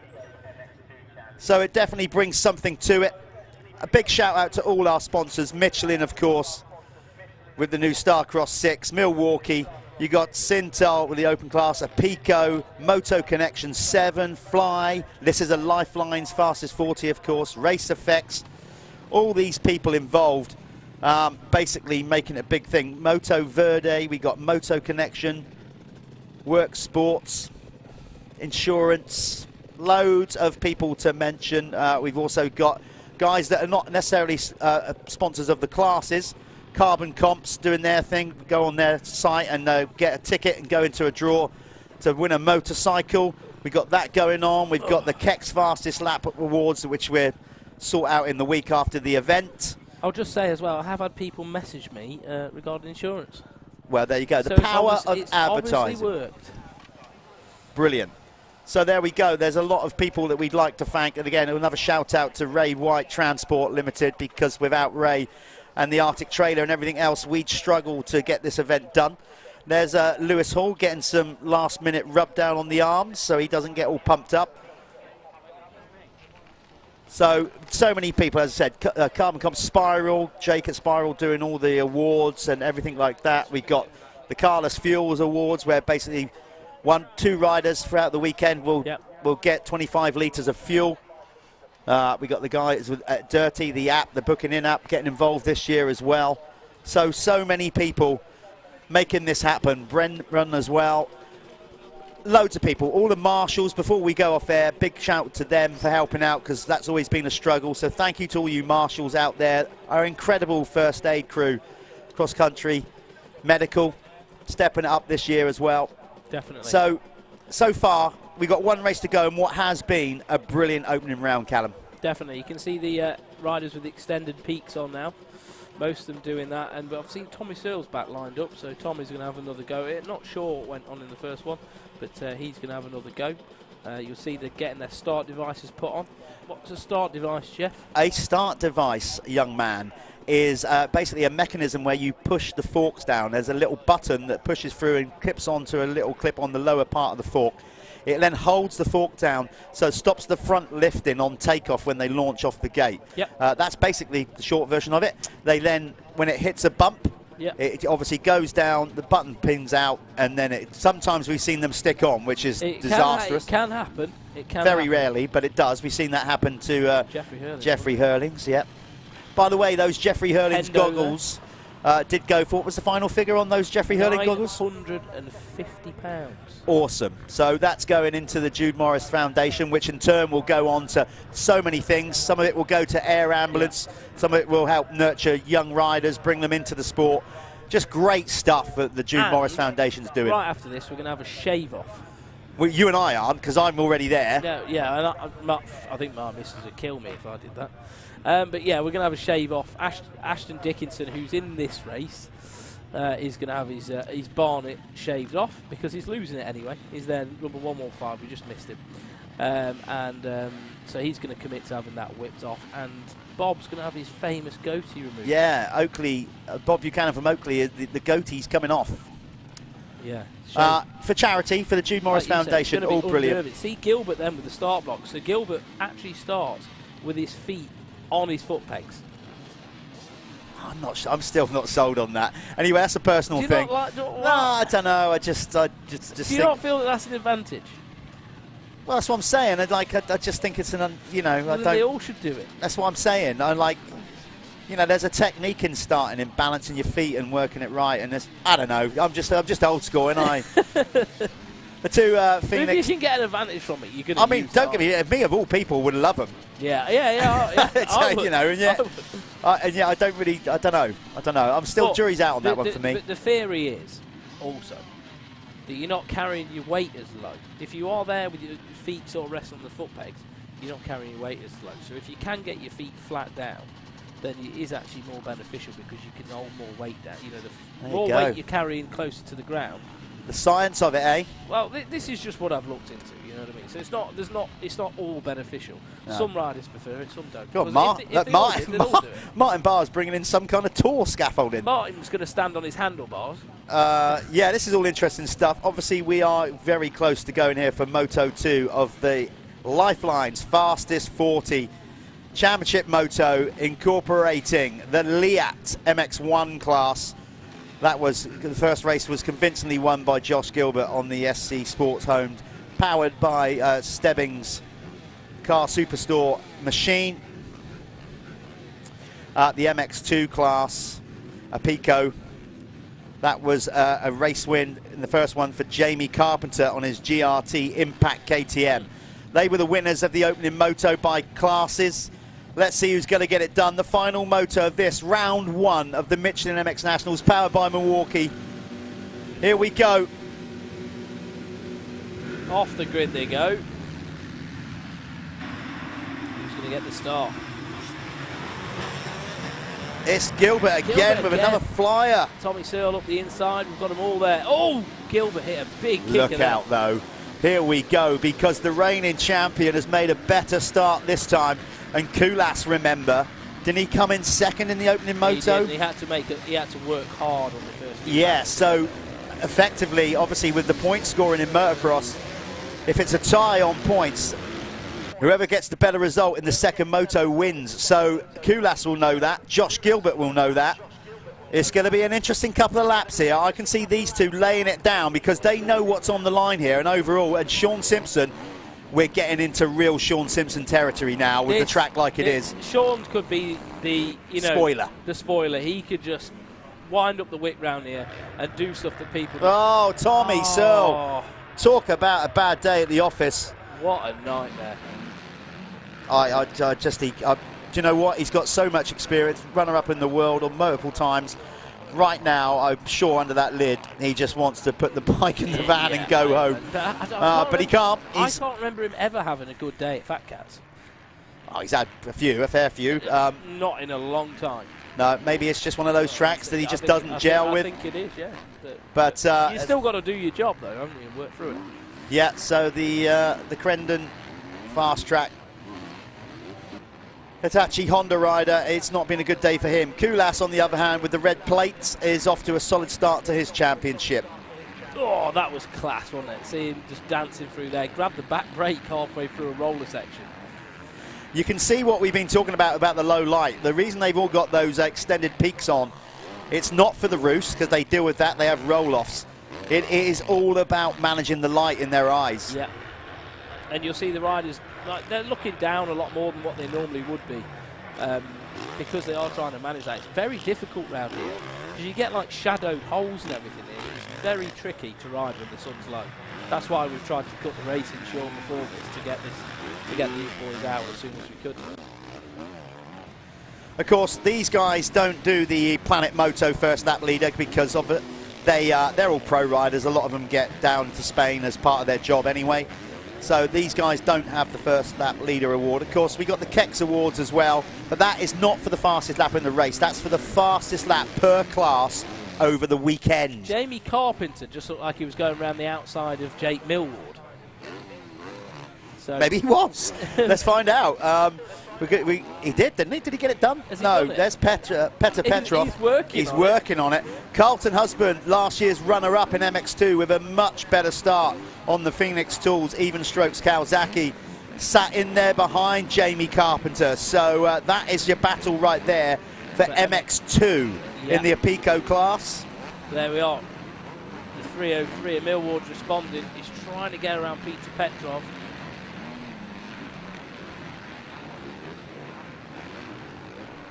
Just eating these big dog 450s up, eh? Oh, Yeah, could you imagine riding one of them round there tonight? Oh. No, that was one thing. You know, regardless of the CC of the bike, we love the sport, whatever. We all do. I still, in all my time racing, I never really got completely comfortable of having a face load of dirt. No. Not a nice experience. The 450s though as well, they cut out the track so much, don't they? They just scoop massive holes out the tracks and they make them so rough. Let's look at these boys. Oh, Jake getting a little bit squirrely through there. Good to see Peter Petrov out with us, back with us. He did race in the UK one time before, but he's back in the UK and he's a big old unit. There we are, look, Carpenter round the outside on the 250. He's feeling it, isn't he? Look at him. He has got some flow, hasn't he? So the 184. Next guy is Peter Petrov, who's on a 450, by the way, so there's no real need for him to pass him. But he's going to do it anyway. Oh, if you're carrying momentum like that, you've got to go for it, haven't you? You know, it's that simple, and he blows by. So Jamie Carpenter is feeling it this weekend. He took the first race win for his new team, GRT Impact KTM, and he is leading the way again in this one. You've got Carlton Husband in second in the 250 class, brought to you by Apico on the Phoenix Tools Even Strokes Kawasaki. Then it's Lewis Hall on his own private outfit, the LHR Huskies on now. Jay Haig on the Honda machine. He's on the Crendon Fast Track Hitachi Honda in fourth. Then it's Jamie Law on the Apico Husqvarna. Adam Collins on the motorcycle machine. And then Callum Mitchell. I'm not sure what Callum's riding. Actually, his new sponsor this year. Let's try and find out.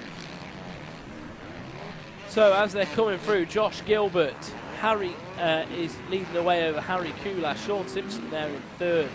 John Adamson is in fourth, and fifth is Peter Petrov. That's in MX1 Pro.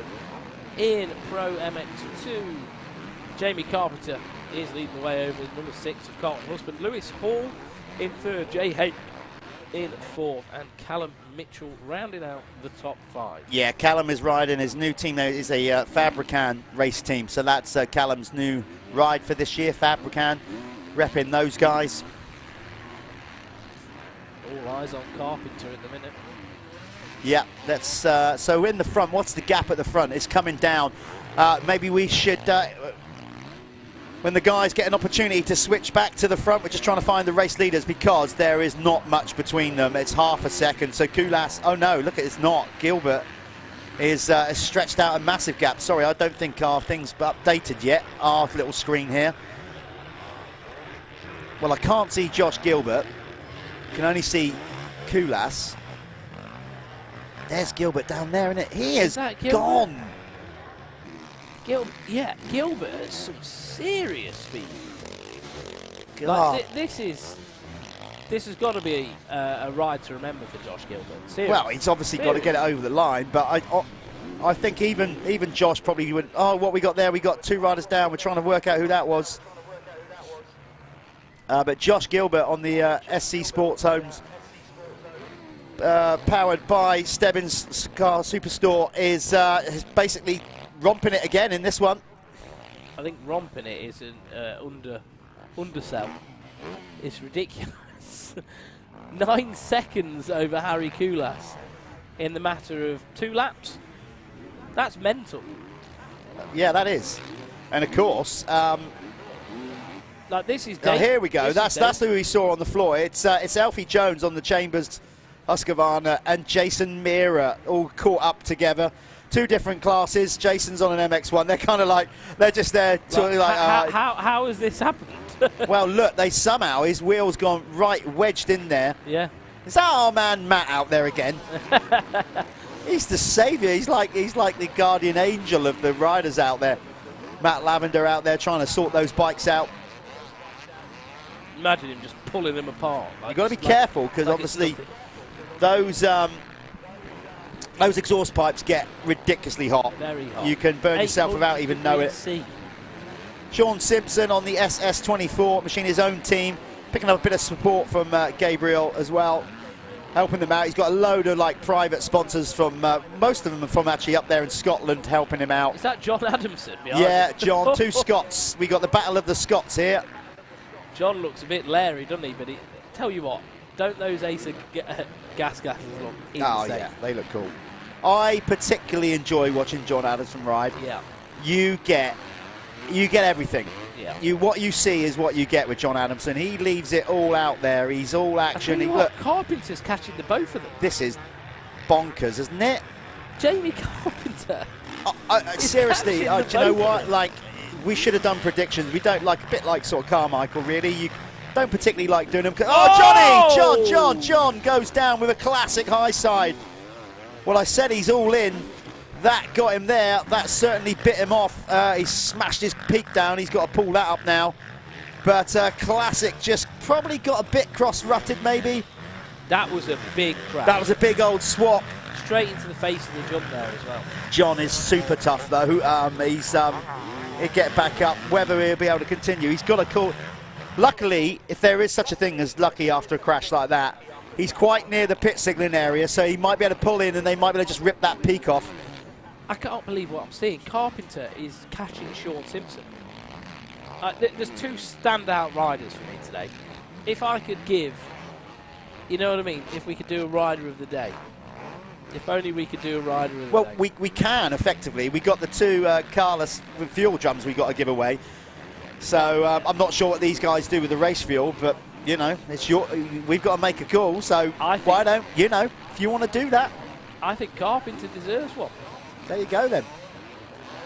I don't think I'd bother giving it. Oh, we got another rider down. Liam Knight, what's happened there? Wow, where's the rest of his bike gone? Bike's just disintegrated. He's lost his seat and his rear mudguard, the whole subframe. Wow. No, the subframe's still on, is it? But he's lost his seat and his rear mudguard. There you go. There it is. Liam looks so disgruntled with that. Oh, man. Well, we said this track is brutal. Jamie. Look, Petr Petrov now coming back at Jamie. Yeah, well, this is where potentially now Jamie Carpenter might just start to feel the energy sapping of that 250, and the 450s have just got that grunt, haven't they, to just pull him out of trouble. Yeah. The 250, you've got to try and stay out the holes, haven't you? Carry a lot more momentum. Probably, well, it definitely is a lot more physical to ride, isn't it? When it's like this. I think the 450, you can get away with being a bit lazier. You can. Jake Millward looking tidy around here. Jake has got such a sublime style. Really effortless. But I've got to say, Petr Petrov here is showing a real interest. I guess, you know, getting a customised back to UK motocross. It's a different environment. You know, he's been away for a little while. He did a few races here back. I can't remember what year it was. Racing, do you know? I'm not too sure. You know, obviously he did GPs for a while, ex-GP rider. But he still looks like he wants it, and this will be good for the team. No doubt about it. He's look at the size. I mean, he's big. He's a big lad. Look at the size of his thighs. I mean, he's a big old lad. Sean must be thinking, what? What? Where have you come from? Yeah, there he goes. Look, he's like, look, who are you? Would you just leave me alone for a minute, Petr? Petr, will you please? God, I had John on my heels a minute ago, and now you like. Just cut me some slack. I'm retired. Yeah, Sean will love it though. So looking at the 250 class, then you've got Sean's retired, not retired. No, yeah. Talking in the Apico MX2 class, you've got Jamie Carpenter leading the way. It looks to me like Lewis Hall has now gone into second, past Carlton Husband. So they are all running in the top 10 for a couple of for 3 250s out there, and track conditions like this to be in the top 10. Very good amongst the 450s is very good going. So remember, this is how we're doing it. It's the Lifeline's fastest 40 race. So they will be, as you see on screen right now, that is how we score the Lifeline's fastest 40. It's where they finish in the race, regardless of the CC. Then we do 2 championships within the race. We do the Liat MX1, which is just the 450 class, and then we do the Apico MX2 class, where we just separate them in the points. And effectively, we've got 3 championships in one race. There we are. And we will determine by the end of the year who actually are the fastest 40 riders in the championship. I like it. So it looks like Sean Simpson has responded a little bit to Petr Petrov's charge.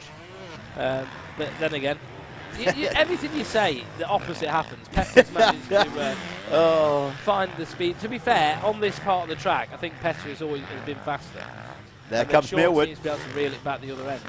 Millwood with a tidy line through there. You can really see now with the sun from that back angle as they come through there, just what the riders are dealing with. Look at Carlton Husband having to work that through there. He was just pulling on the bars the whole time.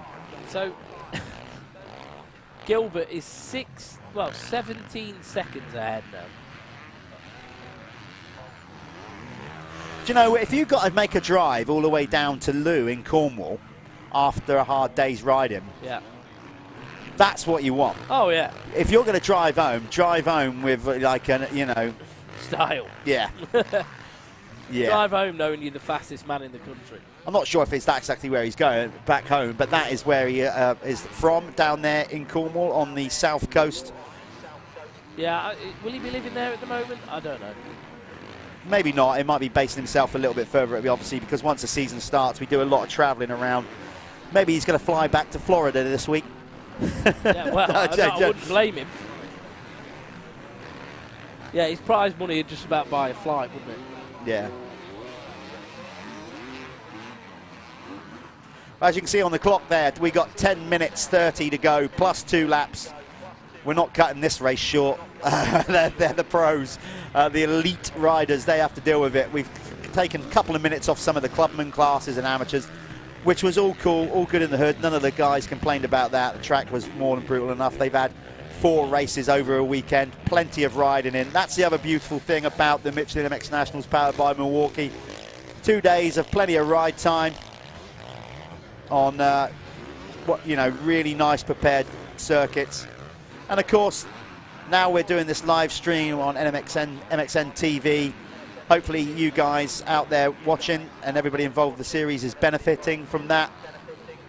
Yep, and I think it's nice to be a local one for me. It's only an hour away, Fat Cats. I still stayed up here last night. Got the feel for Doncaster. Did you? No, I went to bed at 8 Oh, I was going to say. I get, honestly, mate, straight to bed. We were here yesterday.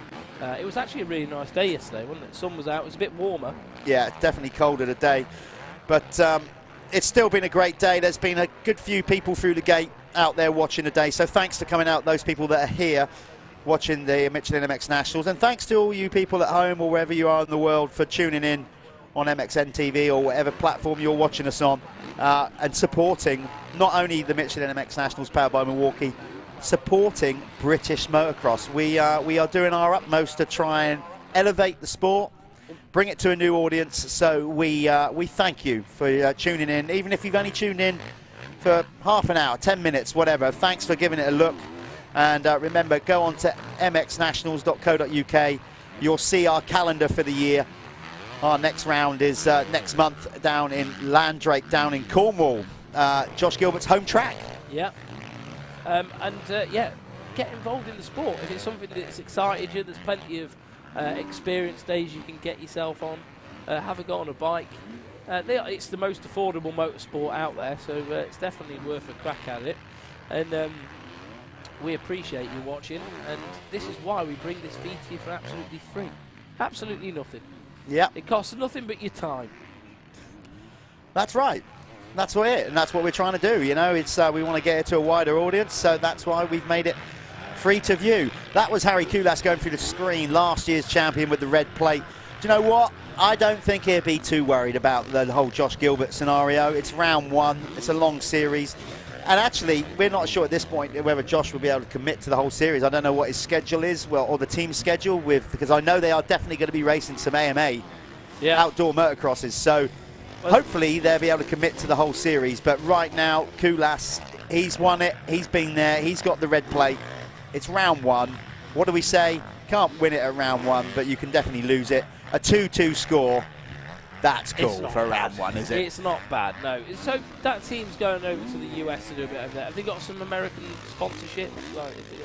I don't know. I mean, I kind of heard rumours that they were going, and then on last night's Live at 7 studio show, Josh basically announced that that's the plan. That's the team's plan.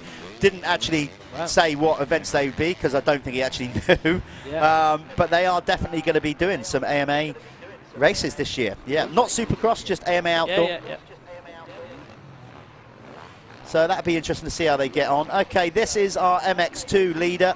The Apico MX2 category race leader is still Jamie Carpenter on that GRT Impact KTM. The team will be absolutely ecstatic with this and their weekend. As I said, they had a last-minute change of title sponsorship. They had to rebrand everything. It was bad enough getting basically a team to the line this year with production, global production on so many parts, slowing down everything. There's so many teams out there that still don't have all the equipment they need. So to do a last-minute rebrand, the guys from Impact stepping in to help out as title sponsors, and what a way. Yeah. You know, whatever happens from here, Jamie Carpenter, he's took a race win. Obviously, they want the overall, but man, he has been really, really sound and solid so far this weekend. Look at that, not overriding, lovely and steady. Brilliant, absolutely brilliant performance from the 184. Someone was moaning to me the other day about this, you know, well, KTM have brought the factory edition out in America, but not here and stuff. And it's literally just that. There isn't enough parts. Yeah. Literally, a company like KTM cannot manufacture enough parts to build enough new motorcycles for the world. And that's just how it is. Yeah, and you know, I think we all know, again, without wanting to spread too much doom and gloom, you know, we've still got a ways to go to get sort back of, to normality. yeah, to get back to genuine normality from the pandemic. It looks like Petrov is looking at it, but look at that, Sean's fighting back. Petter is like, do you know what? Oh, yeah, okay, go on then. Yeah, I'll let you have that for a minute. Let me have a rethink. that's almost what it was Sean like, just wasn't it? saw that little line and was like, yeah, just a little bit of a squirt of the gas there and we'll just get back up there. When you watch Sean, it just looks like he's putting absolutely zero amount of energy in. Petrov is obviously such a big guy. There's a lot of moving in there. Yeah. There's a lot more moving. Sean's just, yeah, okay, we'll make that work there. Yeah, super smooth. He always has been. He's great. Like I said, you don't go winning GPs in sand unless you know how to ride it. And Sean Simpson has a couple of them under his belt. I think that might be 3 actually. But either way, yeah, he's having a solid ride here. But nobody more solid than our race leader, Josh Gilbert, who is now a whopping 22.6 seconds ahead at the front of the field on his SC Sports Home, powered by Stebbins Car Superstore Husqvarna. It's yeah, I'm genuinely taken back. I wouldn't have predicted either of our class potential winners at this point. No. So there you go. You just don't know. But it's a long old year of racing to go yet. This is just round 1 of the Michelin MX Nationals, powered by Milwaukee. And as I said, we got a 6-round series wrapping up in September at Hawkstone. So the top 10 overall right at the minute, obviously Josh Gilbert leading the way, Harry Koulas is in second, Sean Simpson in third, Peter Petrov is in fourth, Jake Millward is fifth, sixth is Jamie Carpenter, seventh is Carlton Husband, eighth is Martin Barr, ninth Adam Collins, 10th at the moment Ashton Dickinson, who is shaving his hair off after this moto. Well, we better give him a bit of time. Don't just go in from a 20. Get it off, whip it off. I want it off sweaty. After a grueling 30-minute moto, get here, we're going to shave your head. Like some kind of corporal punishment. Josh Gilbert, look at, I mean, this is ridiculous. It doesn't even look, that's the sign of, though, when things are going good. I mean, it looks like he's on an outlap.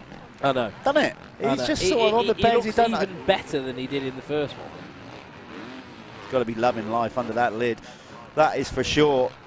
3.26 leading the Lifeline's fastest 40 second moto here at round 1 in some start. Look at that, lovely, just picking the wheels up. He's almost doing that classic sort of go slow to go quick thing going on now, isn't it? It's just hopping over the bumps, getting his timing right, not overriding the bike all the track. He looks perfect, mate. Because I mean, what shocked me the most is how good Josh has been on hardpack. We've already seen him. See him at Landrake. You sort of expect him to be good. And you're like, okay, well, that's Josh. Josh is sick in that. It is what it is. I've never seen Josh do this in sand. Here's one for you. If he stays with the team, and at this point you'd have to say why wouldn't he? I think he's clearly booked his trip to Florida. Sure. With Clinton Putnam, Neil Prince and the team for next year. I think they're kind of looking at it going, yeah, that kind of works. Depends I think whether they've got enough money to keep the lad. Yeah, that's it. Yeah, Come exactly. On, checkbook out. Yeah. No, to be fair, astonishing. And if this has worked for him, then why would they not, as a team, do it again? Yeah. You know, especially if it is cost effective, it makes sense for sponsorship. If you've got someone who's winning, you're going to get more sponsorship. You know, that's how racing works. 1 minute 20 on the clock. Yeah, still time to go. Looking at the leaderboard, Jamie Carpenter on that GRT Impact KTM is your leading rider in the Apico MX2 class. Carlton Husband is second in that class on the Phoenix Tools Even Strokes Kawasaki. Then it looks like it will be on your timing screen. That's the colouring, by the way, if you're trying to wondering what's going on. Blue is the Liat MX1 class. Red is the Apico MX2 class. So you can see there, it's Callum Mitchell is your third place rider on the Fabricant race team. I think he's on a KTM now, isn't he? 11th in the race, but third in the MX2. Adam Collins is fourth. Tom Grimshaw is down to fifth on the Chambers machine. And then Lewis Hall hanging tough in there in sixth on the 252 stroke. Do you want to know something funny? Well, not funny, amazing. Josh Gilbert's fastest lap time is at 2 minutes 0.5. Harry Koulas is at 2:04. He is 4 seconds faster than the second fastest man. Yeah. Mental. Yeah, we are, as you can tell, me and Callum are genuinely, you know, listen, we know Josh Gilbert would be running near the front because he's a front runner, but man, just did not expect this of him. No way. No. As we said, it's just a brilliant advertisement for the Florida Tourist Board for motocross riders. Clearly, get yourself to Florida in the winter and get some track time in, and this, you know, pays dividends. Koulas, as I said, though, on the cab screens, Crescent Yamaha, he won't be flustered with this. He's got the red plate on for a reason. He knows how to win a championship. It's round one. You know, he'll kind of be maybe a little bit disappointed that he couldn't take a race win, but he put it this way, he'll sleep sound tonight. He's not going to lose sleep over it. No way. Plenty of time. To be fair, I think anybody that's ridden the track today will sleep sound. Yeah, I think so. You know, they'll just be so tired they won't feel the aches and pains. You know, it'll probably be Monday or Tuesday that it'll hit them. So Gilbert lapping Stuart Edmonds. Stuart's really not had a good day. That's 2 laps to go. Yeah, 2 laps to go for the leading rider in the Liat MX1 category, but also the leading rider in the fastest 40 race presented by Lifeline's Sports Nutrition. Go and check them out. Lifelines, basically, it's you can find them online, find them all over social media. It makes you refresh, recover, rehydrate, all the kind of things you need back in your body to after a grueling moto to recover. Or a night out, probably. Maybe. That'd be more what we're interested in. All right, Andy Gilbert probably got trouble from that. Yeah. Not Josh will have it for the racing, Andy will have it for the nightlife. Yeah, good stuff. So thanks to Lifelines for supporting the fastest 40. Massive shout out to Liat as well. You know, a major brand in motocross. Obviously, really broke through with the neck brace and all the, you know, renowned for their protection. But now knocking out, you know, great kit designs, loads of kits. So boots and everything. So thanks to Liat for stepping up and becoming a partner with us at the Michelin MX Nationals for the Elite MX1 class. And also Apico that were with us last year with the expert class, but they've got involved with the Elite MX2 class. So thanks to Dylan Brown, all the team there, Scott Cannon, everybody at Apico for getting behind us as we try to push things forward here at the Michelin MX Nationals. And just basically try and make motocross in the UK just that little bit better place to be. Make motocross great again. Should we get some hats? Your country needs you and all that. Jamie, also another stellar ride. absolutely mint. What a performance. I imagine his team are going to be over the moon. His dad's going to be happy with this. Jamie's going to be ultimately very happy with this, because I know for years Jamie's been working so hard to get results in the MX2 class. He did when he was a youth, didn't he? He had some good results, and it just took a bit of time to click. He's had a few different bikes, and it just seems to be, it seems like everything's working. So super happy for Jamie. I remember him having a good result here, maybe last year though as well. But this is a different level that we're seeing him at today. I mean, he really is putting on a good show. He's running 6th in the race. It's quite impressive. It's incredibly impressive. Yeah.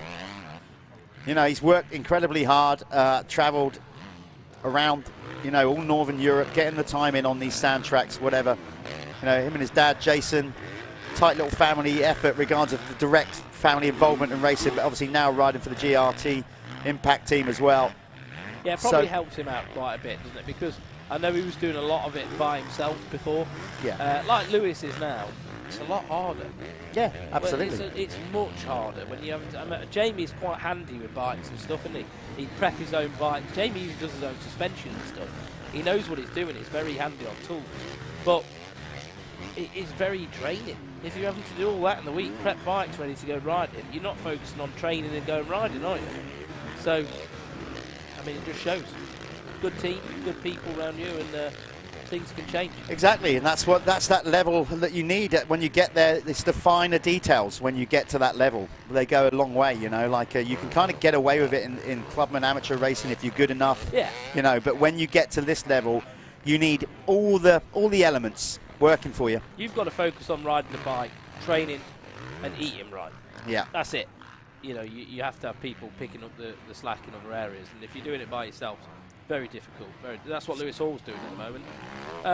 So he must Lewis be is gritty though, isn't he? Yeah, he'll go the distance. He'll definitely go the distance. He'll only go out of a race if he crashes and can't continue. I think this is it, isn't it? Is this the final lap? It looks like it the way by Josh Gilbert's body language. Right, Josh, come on. Don't just get round this corner. Yeah, I bet he's probably thinking, I can't believe I crashed there last time. Well, what can you say? He has got one corner to go by our reckoning. He would, yeah, look at that. That's all that winter in Florida has definitely paid off. He is going to go 1-1 here in the fastest 40. Brought to you by Lifelines. Yeah, it takes the race win, and also with it, of course, the Leah MX1 overall. Harry Kulas will come in second. And then we've got to see who's going to get this 250s done.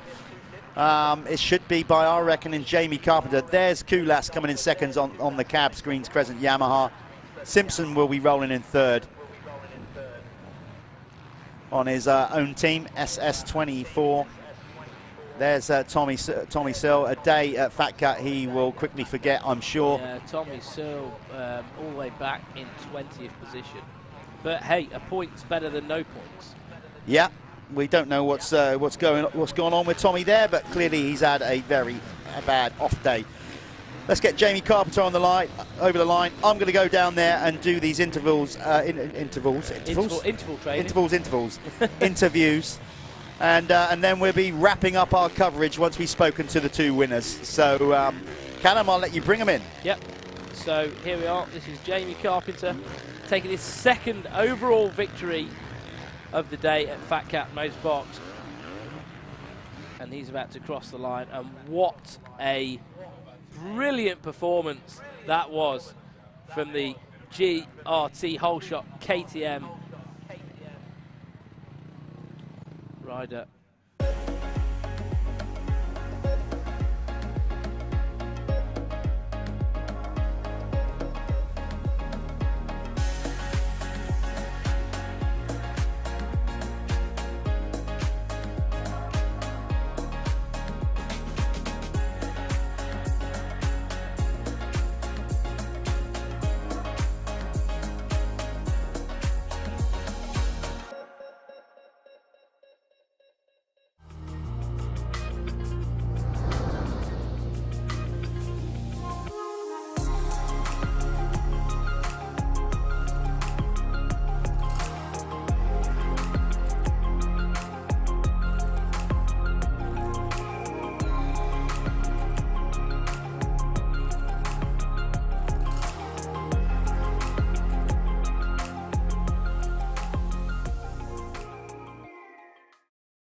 Down here in the winner's circle with the winner of the Lifeline's Fastest 40 and Lyng MX1 racing this weekend, Josh Gilbert. Well, you go away to Florida in the winter, you come back, romp it, 1-1. Really? Did you honestly expect that? No, because I don't really like sand. And that was brutal today. I think the only other time that I've ridden something as hard as that is Lommel. Just the holes in the bottom of the bumps, you caught one bump wrong and you felt it right up through your body, like your ankles just took a beating. So it was so hard to just try and stay up on the top, up high everywhere, and just try and keep a flow, but my back just started to give away about 15 minutes in. I was telling myself, just hang it out, one more lap, because I could see the gap. I was pulling away quite a lot, and yeah, the last sort of 5 laps were just survival mode. I started going in the holes, but I could see that Harry wasn't really catching. I think the last lap I literally did just cruise around just to get to the finish, and I could see Harry caught me that last lap a little bit, but I still had a 30-second lead, so. You didn't crash this time and make it interesting for us. No, I made sure of that. Even though I was cruising that last sort of lap, I was like, just get everything right. The hard bits, just don't think about anything, just concentrate, and yeah, it's paid off finally. We were saying in commentary that you got a long drive home. That will make the drive a little bit sweeter, won't it now?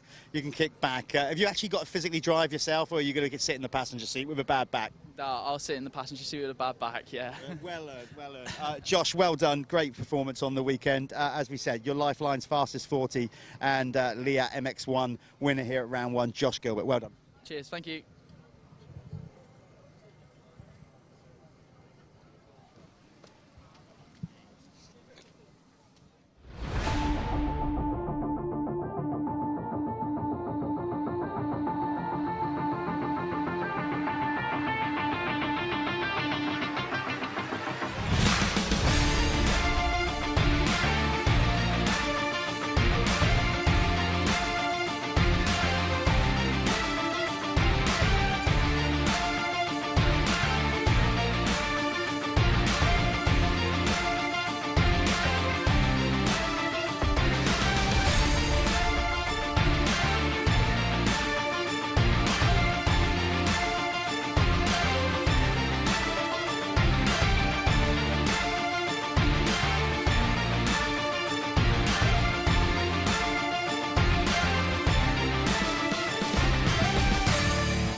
Right, we're down here in the winner's circle with your Pico MX2 winner, going 1-1, another 1-1 performance. Jamie, I'll make this quick, only because you've just said to me you're so shattered, you've got a job to stand up. Yeah. Brutal, but come on, it's got to be worth it, isn't it? You know, new team, GRT Impact, what a way to start your series, man. Yeah, it's a great way to start the year at the MX Nationals, going 1-1. First time going 1-1 in the pro class as well. I had a race win last year, but it's definitely better to do it 2 races in a row.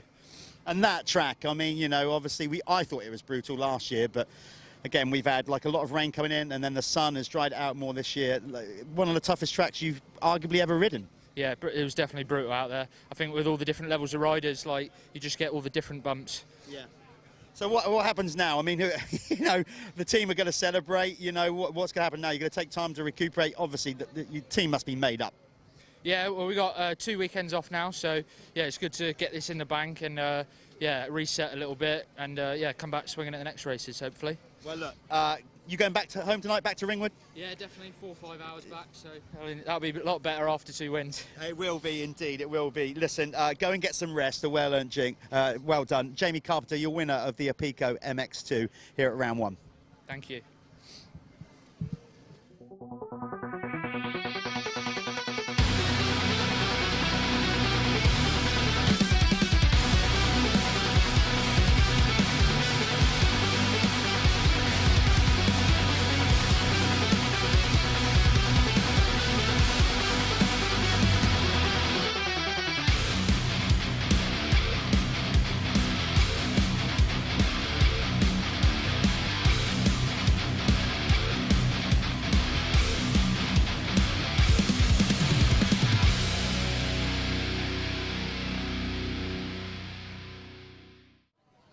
That's it, folks. We're done here at round 1 at the Michelin MX Nationals, powered by Milwaukee at Fat Cat. What an absolute ripper it's been. That track was brutal. Me and Callum are just tired watching in the commentary, let alone being out there. We can't thank all these people behind us enough that made it happen. We hope you've been watching it wherever you are in the world, that you've enjoyed the coverage today on MXN-TV. We'll be back round 2 at Landrake in a few weeks' time. Just keep logging in to MX Nationals and see where we're at. Keep up to speed with all the championship. We'll be back soon with another live event. Stay safe out there, folks. Glad you've enjoyed it. We'll be back soon. Take care.